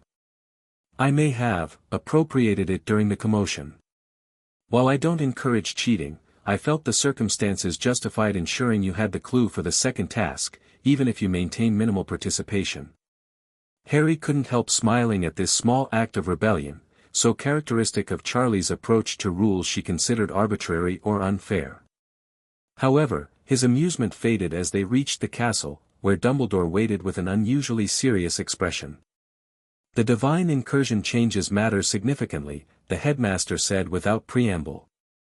"Azrael's willingness to manifest so openly, before hundreds of witnesses, suggests an escalation we cannot ignore." "He's growing desperate," Charlie agreed.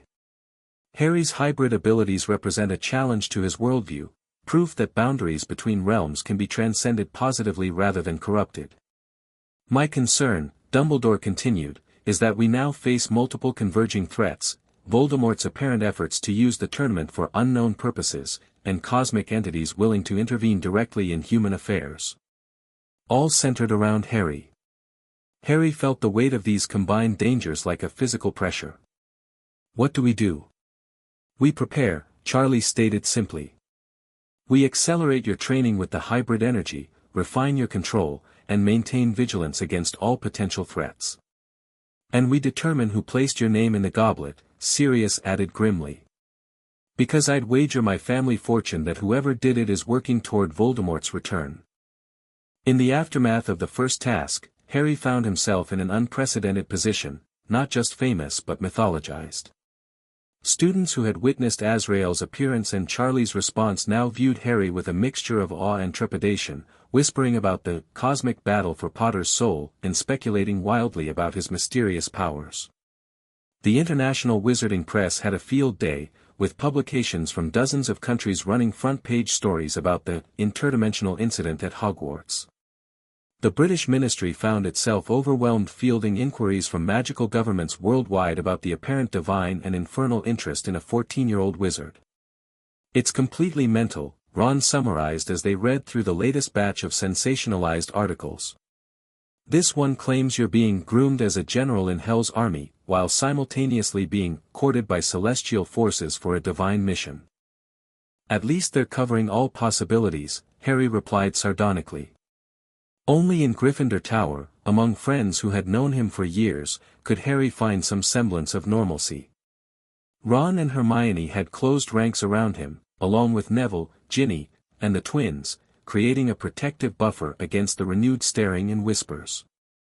The golden egg, when opened, produced a horrible screeching that initially seemed incomprehensible.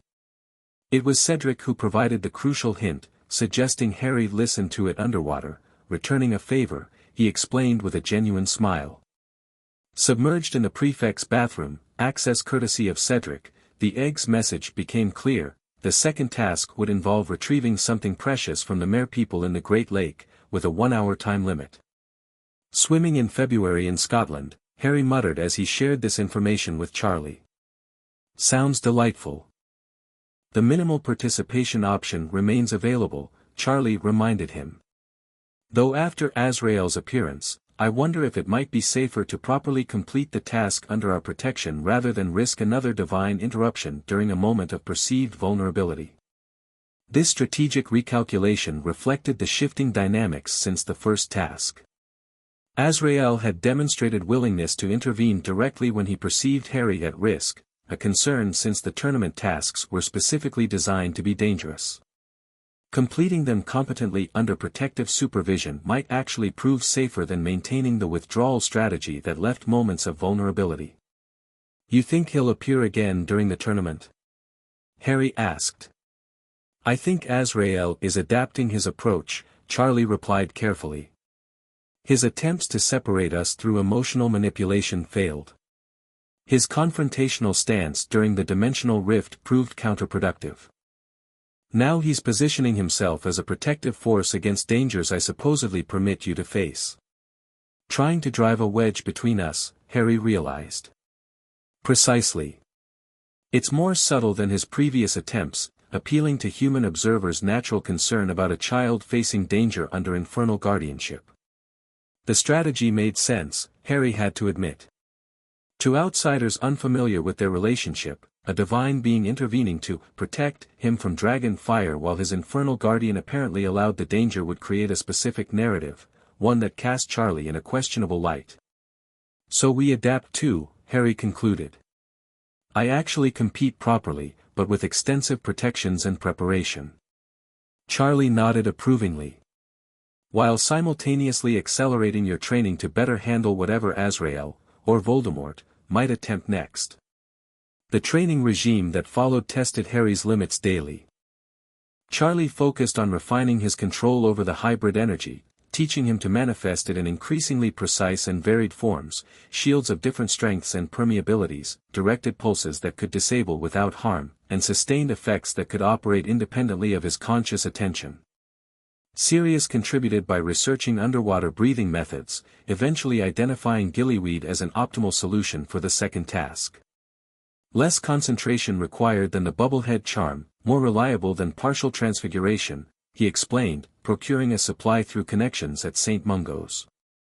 Hermione and Ron, meanwhile, helped Harry practice swimming and underwater navigation in the prefect's bathroom, timing his laps and creating obstacle courses to simulate the challenges he might face in the lake. Throughout these preparations, Harry maintained vigilant awareness of his scar connection to Voldemort. The dreams continued with increasing clarity, Voldemort berating a servant for mistakes, discussing a plan involving Harry that would come to fruition when the time is right, mentioning a faithful follower positioned at Hogwarts itself.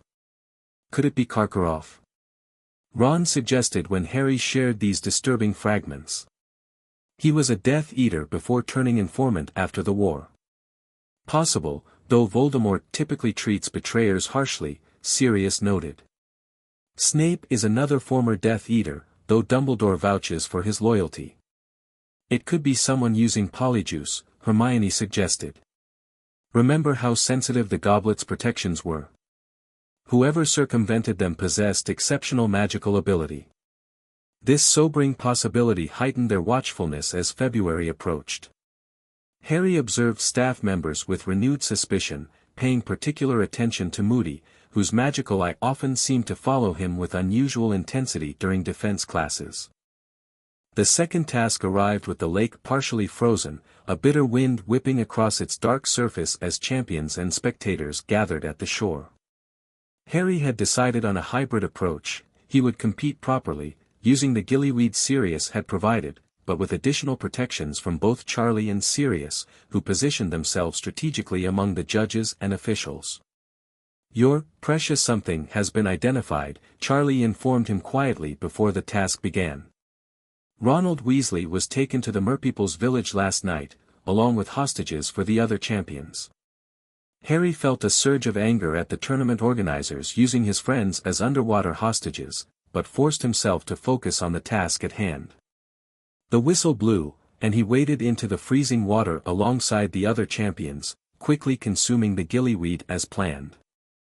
The transformation was immediate and disconcerting, gills forming at his neck, hands and feet elongating into flipper-like appendages. Harry dove beneath the surface, the murky water suddenly clear to his enhanced vision as he swam powerfully into the lake's depths.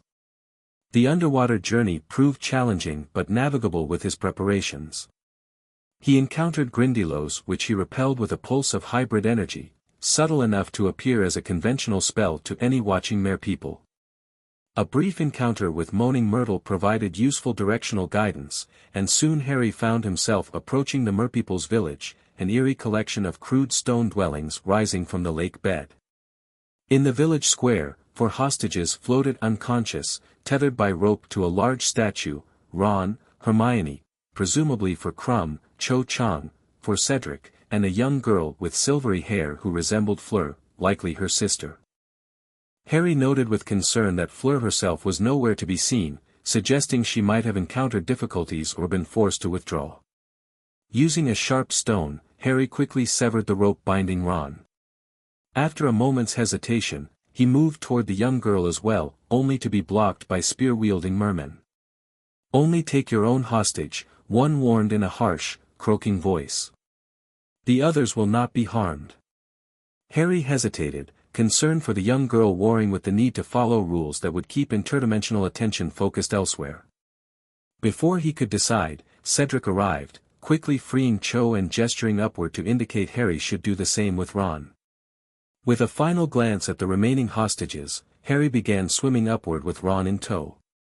They were nearly halfway to the surface when a disturbance in the water caught his attention. A section of lake ahead seemed to be thinning, the boundary between water and something else becoming permeable. Not again, Harry thought with a mixture of frustration and resignation as Azrael materialized before him, somehow existing underwater without apparent difficulty, his divine radiance illuminating the murky depths.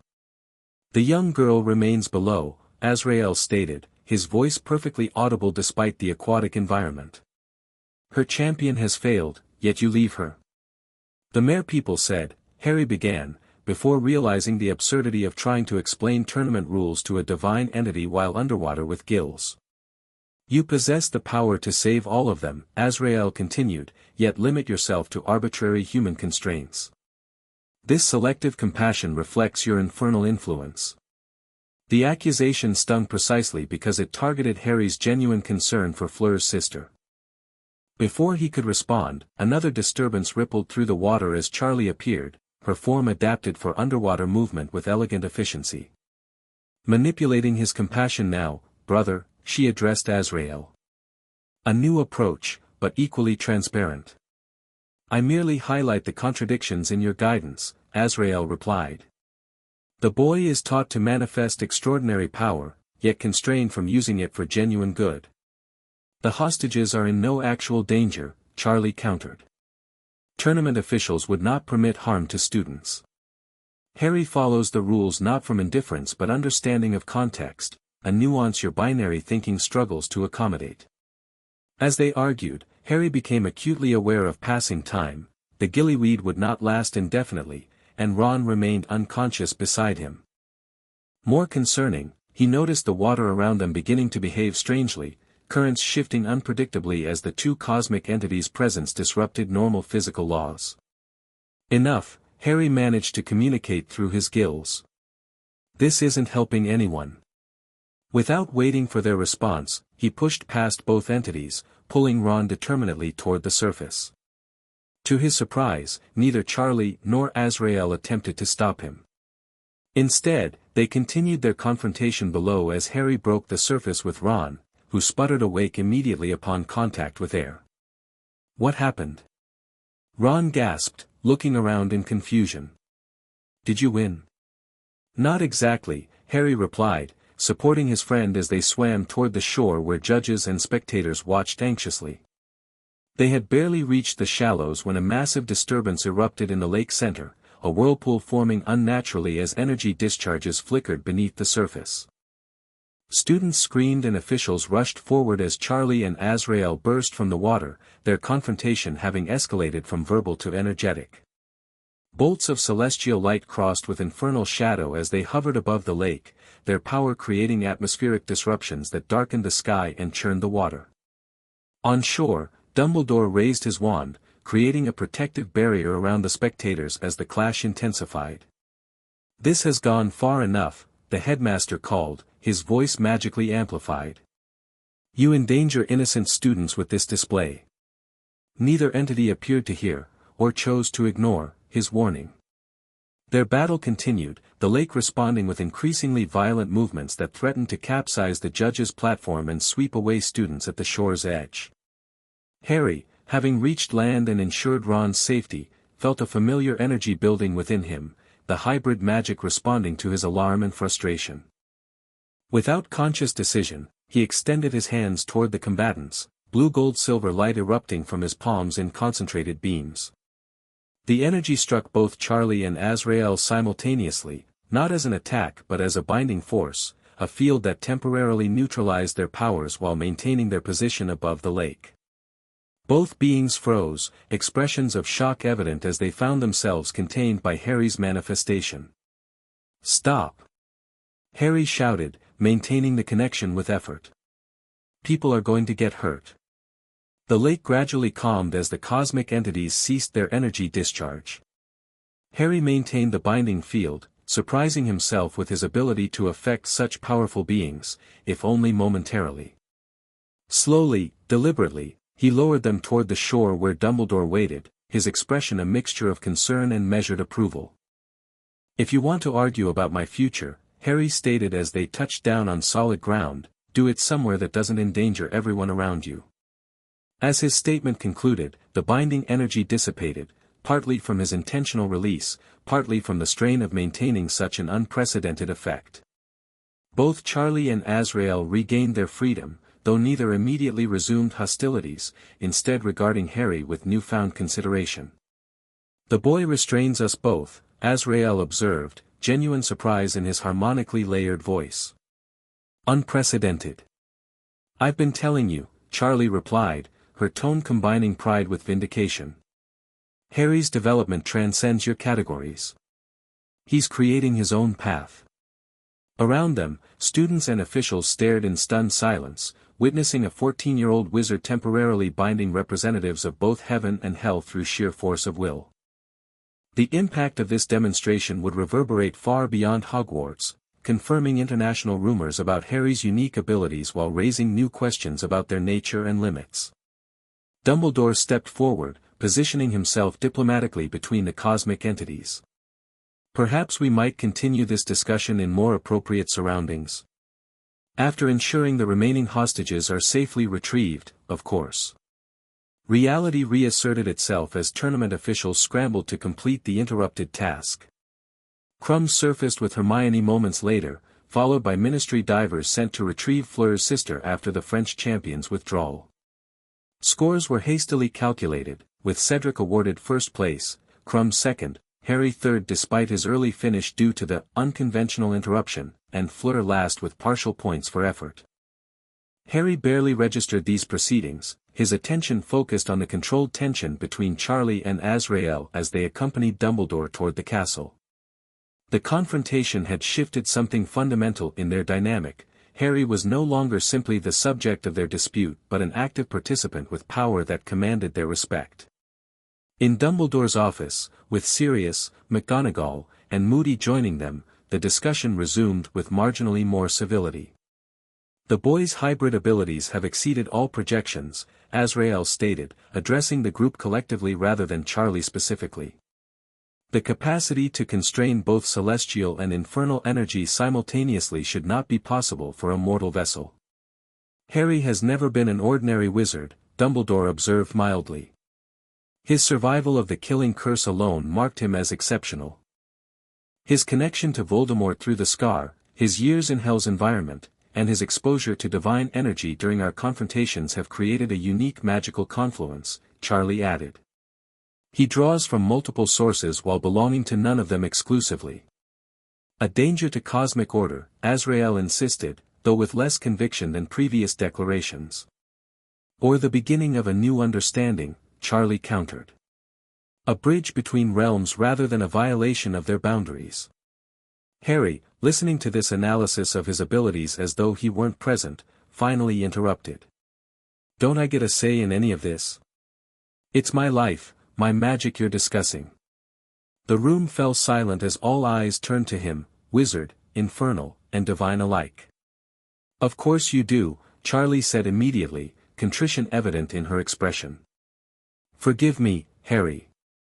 In addressing Azrael's concerns, I've fallen into discussing you as a subject rather than with you as a person. What would you say, Harry Potter? Azrael asked, his perfect features arranged in an expression of genuine curiosity. How do you perceive your own development? Harry considered the question carefully, aware of its significance beyond the immediate conversation. I didn't ask for any of this, he began slowly. Not the scar, not the fame, not the connection to Voldemort. But I did choose Charlie when she offered me a home. I chose to learn about my magic, both the conventional wizard kind and the other abilities that developed later. He paused, gathering his thoughts. I'm not trying to break cosmic rules or create some new category of being. I'm just trying to understand what I'm becoming and use it responsibly. If that means existing between worlds rather than belonging exclusively to any of them, then that's what I'll do. A long silence followed this declaration, broken finally by Dumbledore's gentle voice. Wisely said, Harry. The question of belonging has always been central to the human experience, magical or otherwise.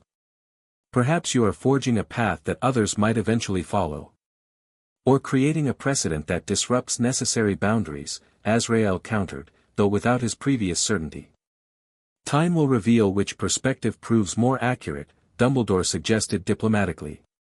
In the interim, perhaps we might focus on the more immediate concern, Harry's safety through the remainder of this tournament, particularly given Voldemort's apparent interest in it. The conversation shifted to practical considerations, enhanced security for the third task, continued investigation into whoever had entered Harry's name, and monitoring of the Scar connection for further intelligence about Voldemort's plans. Throughout these discussions, Harry noticed Azrael observing with thoughtful attention rather than antagonistic resistance. As the meeting concluded, the divine being addressed Harry directly. Your path remains unprecedented, Harry Potter. I cannot offer approval of boundaries crossed, but I acknowledge the integrity with which you approach your unique position. He glanced briefly at Charlie. Perhaps there is wisdom in observing further before final judgment is rendered. With that surprisingly moderate statement, Azrael departed, not in a dramatic flash of light, but with a simple diminishing of his presence until he had vanished from perception. Well, Sirius remarked into the silence that followed, that was almost civilized. A significant evolution from our previous encounters, Charlie agreed, looking cautiously optimistic. Harry's demonstration of power may have forced a reassessment of Azrael's assumptions. Don't count on permanent change, Moody growled, his magical eye spinning suspiciously. Divine entities play the long game. He's retreating to reconsider strategy, not conceding the argument. Harry suspected Moody's assessment contained truth, yet something had undeniably shifted in Azrael's approach, a move from absolute opposition toward cautious observation. Whether this represented genuine reconsideration or merely tactical retreat remained to be seen. In the weeks following the second task, Harry's position within Hogwarts transformed yet again. Having publicly demonstrated power that could temporarily bind representatives of both heaven and hell, he found himself regarded with a new kind of deference, not merely famous or unusually connected, but recognized as magically formidable in his own right. The international attention intensified as well, with diplomatic inquiries about Harry's status arriving from magical governments worldwide.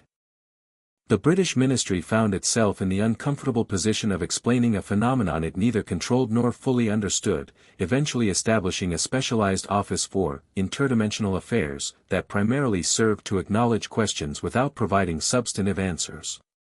Through it all, Harry maintained his focus on the essentials: classes, friends, training, and preparation for the third task, now revealed to be a magical maze filled with obstacles and creatures.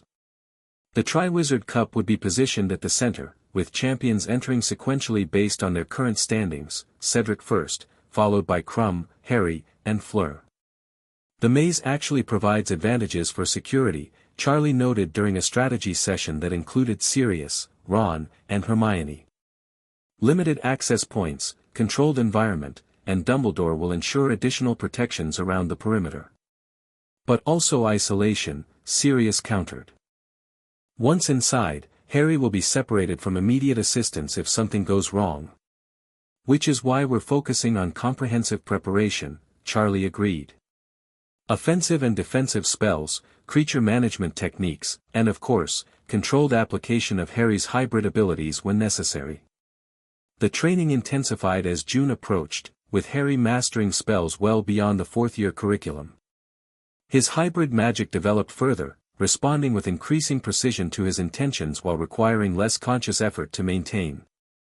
The blue-gold-silver energy had become an extension of his magical core rather than a separate power source, integrated rather than merely accessible. Most significantly, Harry's scar connection to Voldemort strengthened, providing increasingly detailed glimpses of the Dark Wizard's plans. These visions confirmed their worst fears. Voldemort intended to use the tournament somehow, specifically the third task, to target Harry for a ritual requiring his blood. Blood of the enemy, forcibly taken, Harry reported after a particularly vivid dream. That's what he called it, part of a resurrection ritual. Dark magic of the most forbidden kind, Dumbledore confirmed grimly when informed. A potion to restore physical form, requiring bone from the father, flesh from the servant, and blood from the enemy. My blood specifically, Harry emphasized. He said it had to be me because my mother's protection would be negated if he used the blood that carries it. This revelation brought their suspicions into sharp focus. Whoever had entered Harry in the tournament was executing a long-term plan to deliver him to Voldemort for this ritual. The most likely mechanism would be a port key, potentially disguised as a tournament object that Harry would naturally touch during the third task. The Triwizard Cup itself, Moody suggested during a security planning session. Replace it with a port key duplicate during the confusion of the task. Potter touches it, thinking he's won or at least completed the challenge, and instead delivers himself directly to you-know-who. Which means our primary suspect is someone with access to the cup before or during the task, Sirius reasoned. A tournament official, a judge, or possibly a staff member involved in setup. Or Moody himself, Charlie noted calmly, causing the Exorer's magical eye to swivel toward her with alarming speed. I mention it directly because exclusion through investigation is preferable to lingering suspicion. All potential candidates should be verified, regardless of apparent trustworthiness. Moody's scarred face split in a grotesque approximation of a smile. Constant vigilance. I approve of your thinking, Princess, even when it includes me as a suspect. The final security plan incorporated multiple redundancies. The Triwizard Cup would remain under continuous observation from placement until the task began. Harry would carry emergency port keys keyed to both Hogwarts and Charlie's London residence, and monitoring charms would alert Dumbledore, Charlie, and Sirius to Harry's status throughout the maze challenge. Despite these precautions, Harry approached the evening of the third task with mingled determination and dread.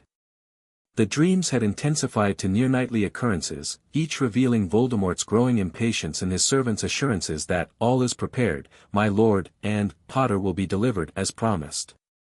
The maze itself proved as challenging as anticipated, 20-foot hedges forming an elaborate labyrinth across the Quidditch pitch, their dark interior occasionally disturbed by unsettling sounds suggesting the creatures waiting within. Champions' families had been invited to watch, with both Sirius and Charlie positioned prominently among the spectators, maintaining continuous awareness of Harry through their respective magical connections. As the cannon sounded, Cedric entered first, followed by Crumb 5 minutes later. Harry's turn came next, the gap reflecting his third place standing after 2 tasks. Drawing a deep breath, he stepped into the maze entrance, the hedge closing behind him with an ominous rustle. The path ahead immediately branched, offering no indication of the correct route toward the center. Harry chose left, moving cautiously with wand raised and senses alert for threats. The first challenge appeared within minutes, a boggart that transformed into a Dementor upon seeing him, gliding forward with skeletal hands extended. Ridiculous! Harry cast confidently, transforming the false Dementor into a billowing sheet that collapsed lifelessly to the ground. The next intersection brought a choice of 3 paths, each disappearing into shadow. Harry paused, considering, then produced a small sphere of his hybrid energy, not for attack but illumination. The blue-gold light hovered above his palm, casting shadows that revealed subtle magical traces on the rightmost path, signs of another champion's recent passage.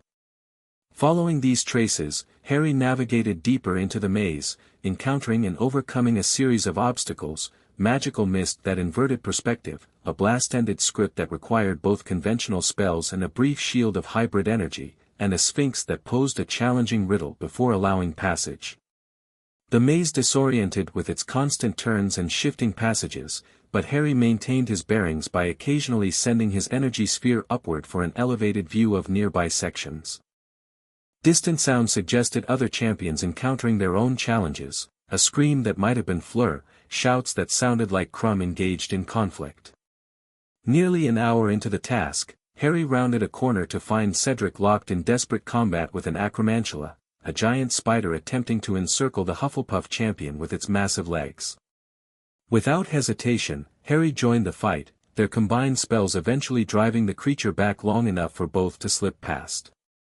"Thanks," Cedric gasped, sporting a bleeding leg wound from the encounter. "That thing nearly had me." "We're close to the center," Harry noted, indicating the path ahead where a faint blue glow suggested the cup's presence. "You should go first, you were ahead of me anyway." Cedric shook his head. "You saved me from the acromantula. Without you, I'd never have made it this far." He gestured forward. "Together. A Hogwarts victory either way." The suggestion aligned with Harry's security planning. Approaching the potentially tampered cup with another witness present provided an additional layer of protection. Together they moved toward the final passage, emerging into a clearing at the maze's center where the Triwizard Cup stood on a plinth, glowing with ethereal blue light. "On 3?" Cedric suggested, positioning himself on one side of the cup while Harry took the other. "Wait," Harry said, sudden caution making him hesitate. "Let me check something first." Extending his awareness through his hybrid magic, Harry examined the cup carefully, searching for signs of tampering or enchantment beyond its expected properties. To his relief, the artifact appeared genuine, the monitoring spells placed by Dumbledore still intact, no indication of portkey magic or other malevolent enchantments. "Seems safe," he confirmed, nodding to Cedric. "Together, then. 1, 2, 3. They grasped the handles simultaneously, expecting perhaps a flash of light or trumpet fanfare to announce the tournament's conclusion. Instead, Harry felt the unmistakable hook-behind-navel sensation of portkey activation, the maze dissolving around them as they were wrenched through space toward an unknown destination. They landed hard on damp earth, the cup flying from their grasp as they stumbled to regain balance. Harry looked around wildly, disorientation giving way to cold dread as he recognized their surroundings, a graveyard, dark and overgrown, exactly as he had seen in his dreams. "Where are we?" Cedric asked, raising his wand defensively as he scanned the unfamiliar environment. "Is this part of the task?" "No," Harry replied grimly, his scar beginning to prickle uncomfortably. "We need to get out of here now." The cup was a portkey, kill the spare, came a high, cold voice from the darkness. "Avada Kedavra." Followed immediately, a jet of green light speeding toward Cedric from a shadowy figure approaching through the headstones. Harry reacted instinctively, hybrid energy erupting from him in a protective shield that enveloped both himself and Cedric. The killing curse struck the barrier, its deadly green energy dispersing harmlessly against the blue-gold-silver field. "Run!" Harry shouted to the stunned Hufflepuff. "Get back to the cup." Before either could move, however, the ground beneath them suddenly shifted, stone hands emerging from the earth to grasp at their ankles. Harry recognized the animation magic from his dreams, Voldemort's servant preparing the graveyard for his master's resurrection ritual. "Harry Potter," came the high voice again, somehow both childlike and ancient in its malice. "How resourceful you've become. Celestial and infernal energy combined in your shield, most impressive." A figure emerged from the shadows, short and hunched, carrying a bundle of robes that stirred with independent movement. Peter Pettigrew, supposedly imprisoned in Azkaban, approached cautiously, his watery eyes fixed on Harry's shield with evident fear. "How did you escape?" Harry demanded, maintaining the protective barrier around himself and Cedric while trying to work his feet free from the animated stone hands. "My master has many servants in many places," Pettigrew replied nervously. "Including some within Azkaban itself. A simple matter to substitute another prisoner transformed to resemble me." The bundle in Pettigrew's arms stirred more vigorously. "Enough talk. Proceed with the ritual, Wormtail. The boy's shield cannot be maintained indefinitely." Harry recognized the truth in this statement. The hybrid energy required concentration to maintain, particularly against active opposition. Already the stone hands were testing his barrier, probing for weaknesses as they attempted to secure him for the ritual. Beside him, Cedric worked desperately to free himself while maintaining his wand position. "What do they want?" he whispered to Harry. "Voldemort wants my blood for a resurrection ritual," Harry explained tersely. "And they want to kill you because you're a witness." Cedric's face paled, but determination replaced his initial shock. "Not happening," he replied, pointing his wand at the stone hands gripping his legs. "Reducto." The spell shattered the animated stone, freeing Cedric momentarily. He immediately targeted the hands restraining Harry, but before his spell could connect, a new figure apparat into the graveyard, tall, cloaked, with a silver mask concealing his features. A Death Eater, Harry warned as the newcomer immediately began casting curses toward Cedric, forcing him to defend rather than assist. More pops of apparition followed as additional Death Eaters arrived, forming a circle around the scene. Harry recognized this gathering from his visions, Voldemort summoning his followers to witness his return to power, using Harry's blood as the key component. The situation deteriorated rapidly as Pettigrew began preparing a large cauldron positioned near a particularly ornate headstone. The animated stone hands continued their assault on Harry's shield, joined now by curses from the gathered Death Eaters testing its resilience from multiple angles. "Cedric!" Harry called, noting the Hufflepuff being driven back by concentrated spell fire. "The cup. Try to reach the cup." Understanding immediately, Cedric attempted to fight his way toward the discarded Triwizard Cup, which had landed several yards away near a cluster of headstones. If he could return to Hogwarts with news of the ambush, reinforcements might arrive before the ritual could be completed. Harry, meanwhile, focused on maintaining his protection while assessing escape options.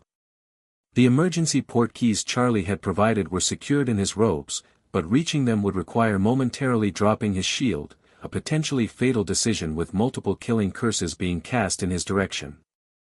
As if sensing his dilemma, the bundle in Pettigrew's arm spoke again.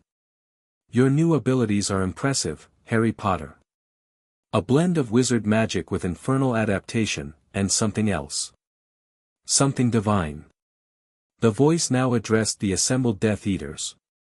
"You see before you the result of interdimensional interference, a wizard child corrupted by hell's influence, developing hybrid powers beyond proper mortal constraint. This abomination will end tonight when I am restored." The accusations echoed Azrael's earlier objections so precisely that Harry felt a surge of bitter irony. Heaven and hell might dispute his development, but both agreed on the fundamental issue of boundaries crossed. Only their proposed solutions differed. "My guardians know where I am," Harry declared, hoping to introduce doubt into the proceedings. The cup was monitored, they'll be here any moment. A calculated risk, came Voldemort's voice from the bundle. We have perhaps minutes before interruption, but the ritual requires only seconds once begun. Wormtail, proceed immediately. Pettigrew lifted the bundle toward the cauldron, which now bubbled with an ominous liquid. As he prepared to drop the misshapen form of Voldemort into the mixture, reality itself seemed to shudder, the air between Harry and the cauldron rippling as dimensional boundaries thinned. Charlie materialized first, her true form fully manifested, wings of shadow and flame extended to their impressive span. Lucifer appeared seconds later, the devil's entrance marked by a dramatic temperature drop that extinguished the cauldron's flames instantly. Behind them came Dumbledore, Sirius, and several Order members, arriving by more conventional means as the monitoring charms on Harry triggered emergency responses. Simultaneously, from the opposite direction, another dimensional tier formed, Azrael stepping through with celestial radiance illuminating the entire graveyard. Behind him, several figures of similar divine nature emerged, though less distinctly formed. An interesting gathering, Lucifer observed with dangerous calm, his crimson gaze surveying the Death Eaters who had frozen in shock at this unprecedented intervention.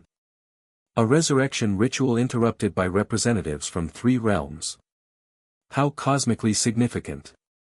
The boy is under our protection, Charlie stated, positioning herself beside Harry and Cedric, reinforcing Harry's shield with her own power. The cosmic violation must be addressed, Azrael countered, though his attention seemed divided between Harry and the bundle in Pettigrew's arms. But this abomination takes priority. A soul fragmented beyond natural law. Voldemort's voice emerged again, somehow maintaining its commanding presence despite the extraordinary confrontation unfolding.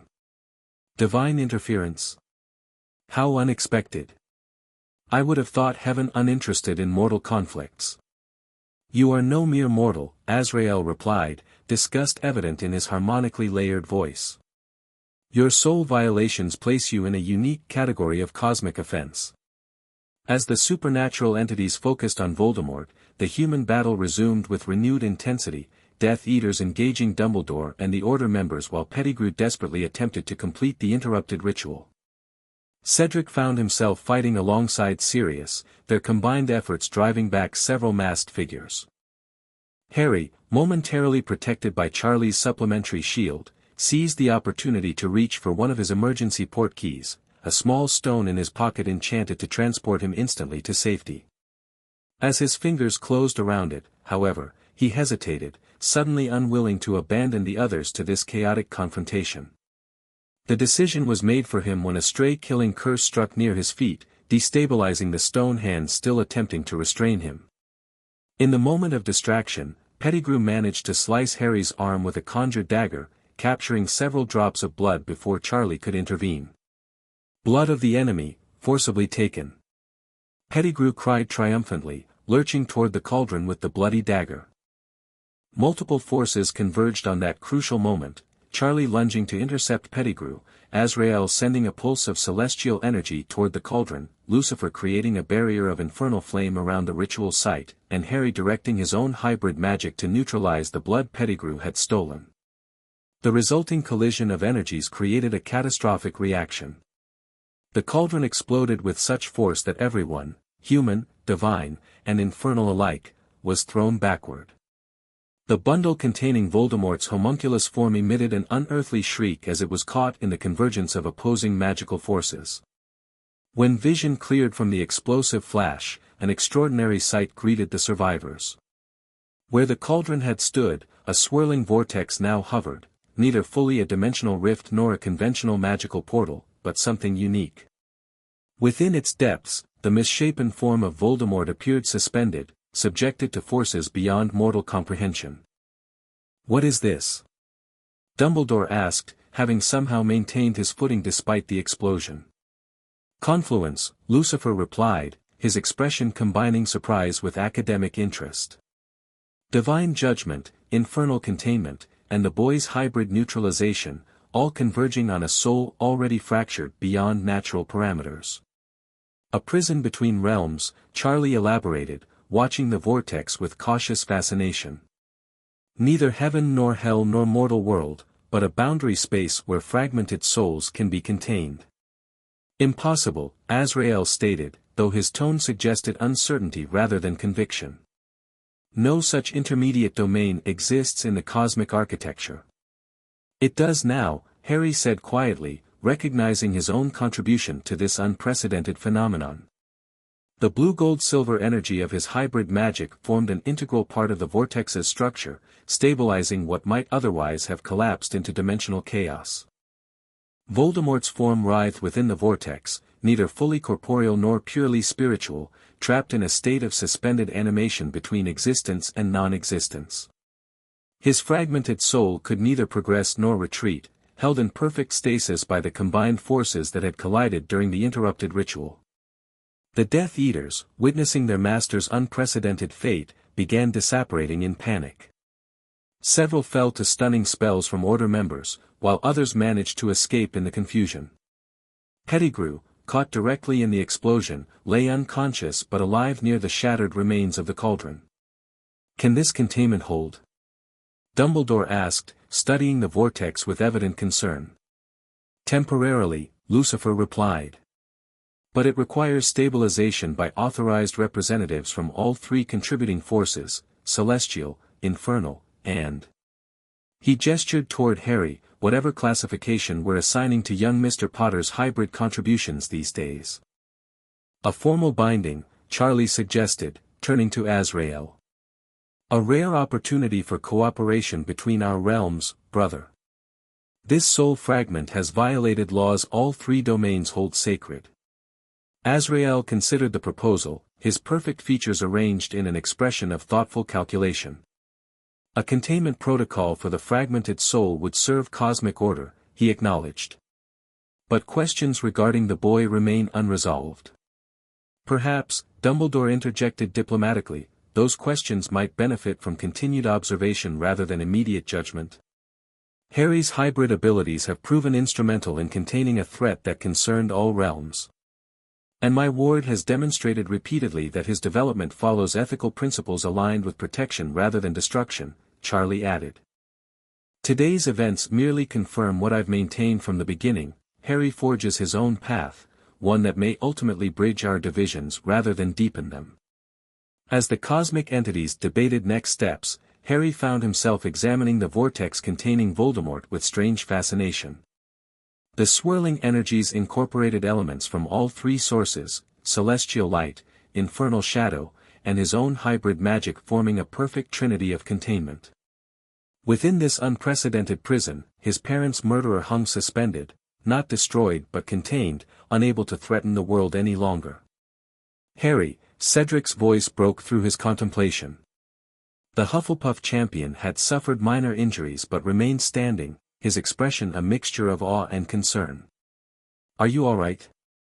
"I think so," Harry replied, suddenly aware of the shallow cut on his arm where Pettigrew had taken his blood. "What about you?" "Alive, thanks to you," Cedric said simply. "That shield you created. I've never seen anything like it." "Neither had I until recently," Harry admitted. "It's complicated." Sirius approached, having helped secure the captured Death Eaters. "Understatement of the century, godson," he said with a strained smile.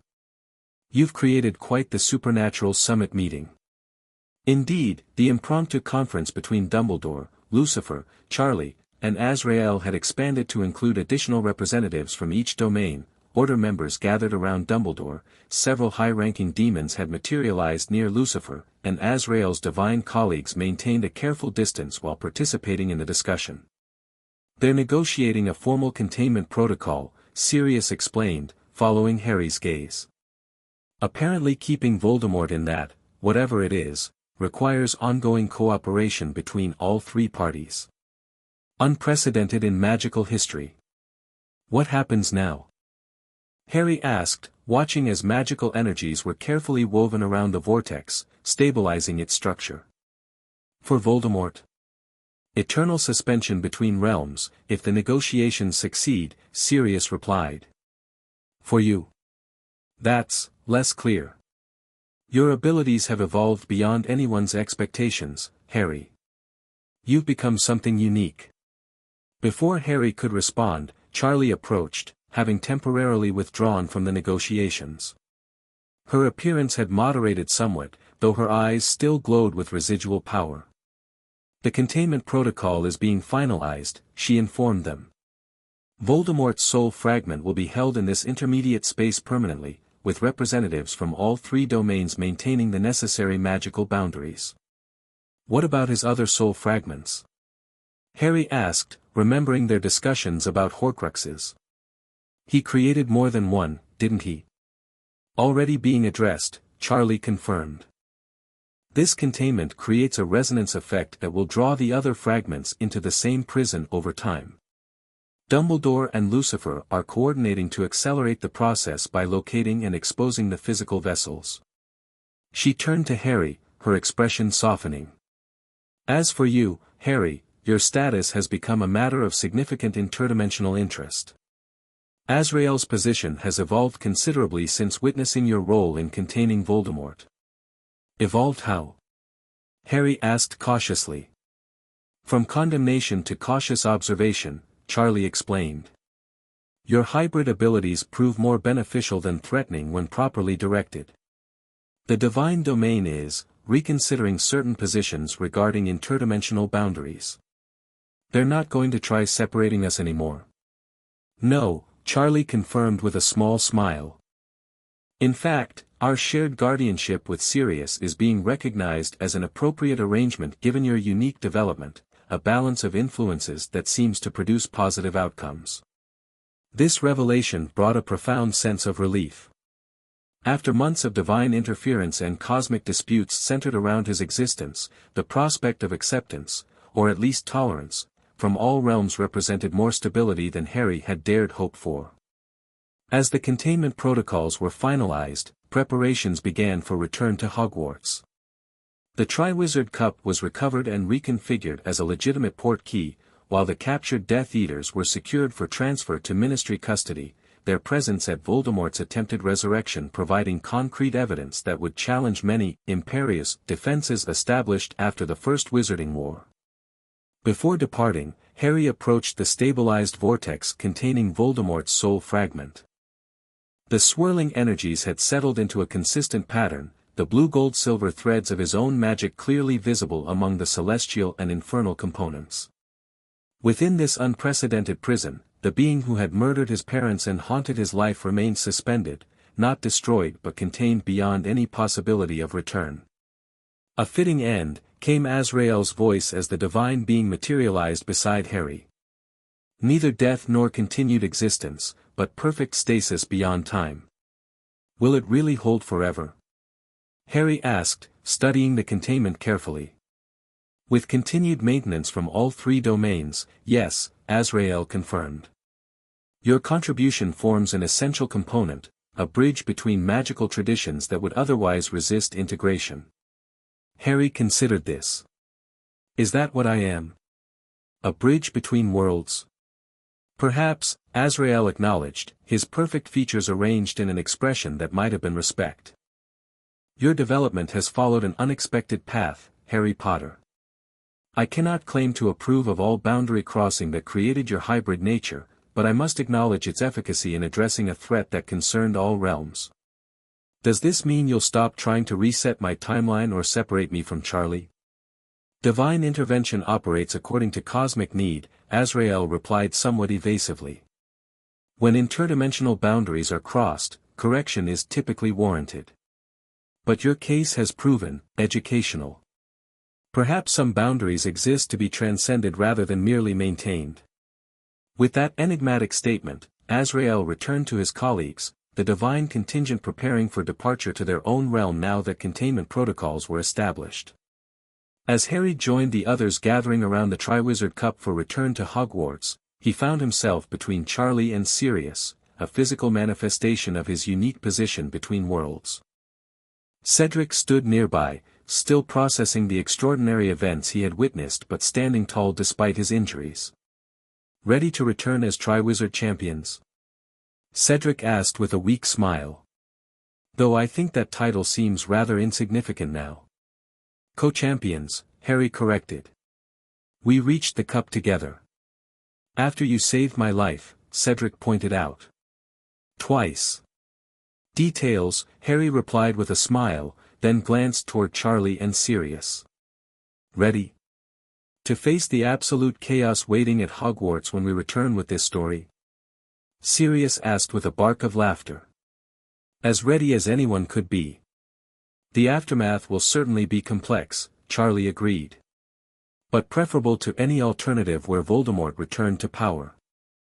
As they grasped the cup together, Harry took a final look at the graveyard where so much had changed, where Voldemort's return had been prevented, where divine and infernal forces had cooperated rather than conflicted, and where his own unique nature had proven not a violation of cosmic order but perhaps its inevitable evolution. The portkey activated, pulling them back to Hogwarts where explanations would be demanded, celebrations would eventually commence, and a new chapter would begin, one where Harry Potter, the boy raised between hell and earth, would continue forging his unprecedented path, not as a cosmic mistake but as a bridge between realms. Between heaven and hell, he had found his own way forward. The end. Thank you for watching this video. Please be sure to subscribe to our channel and like this video.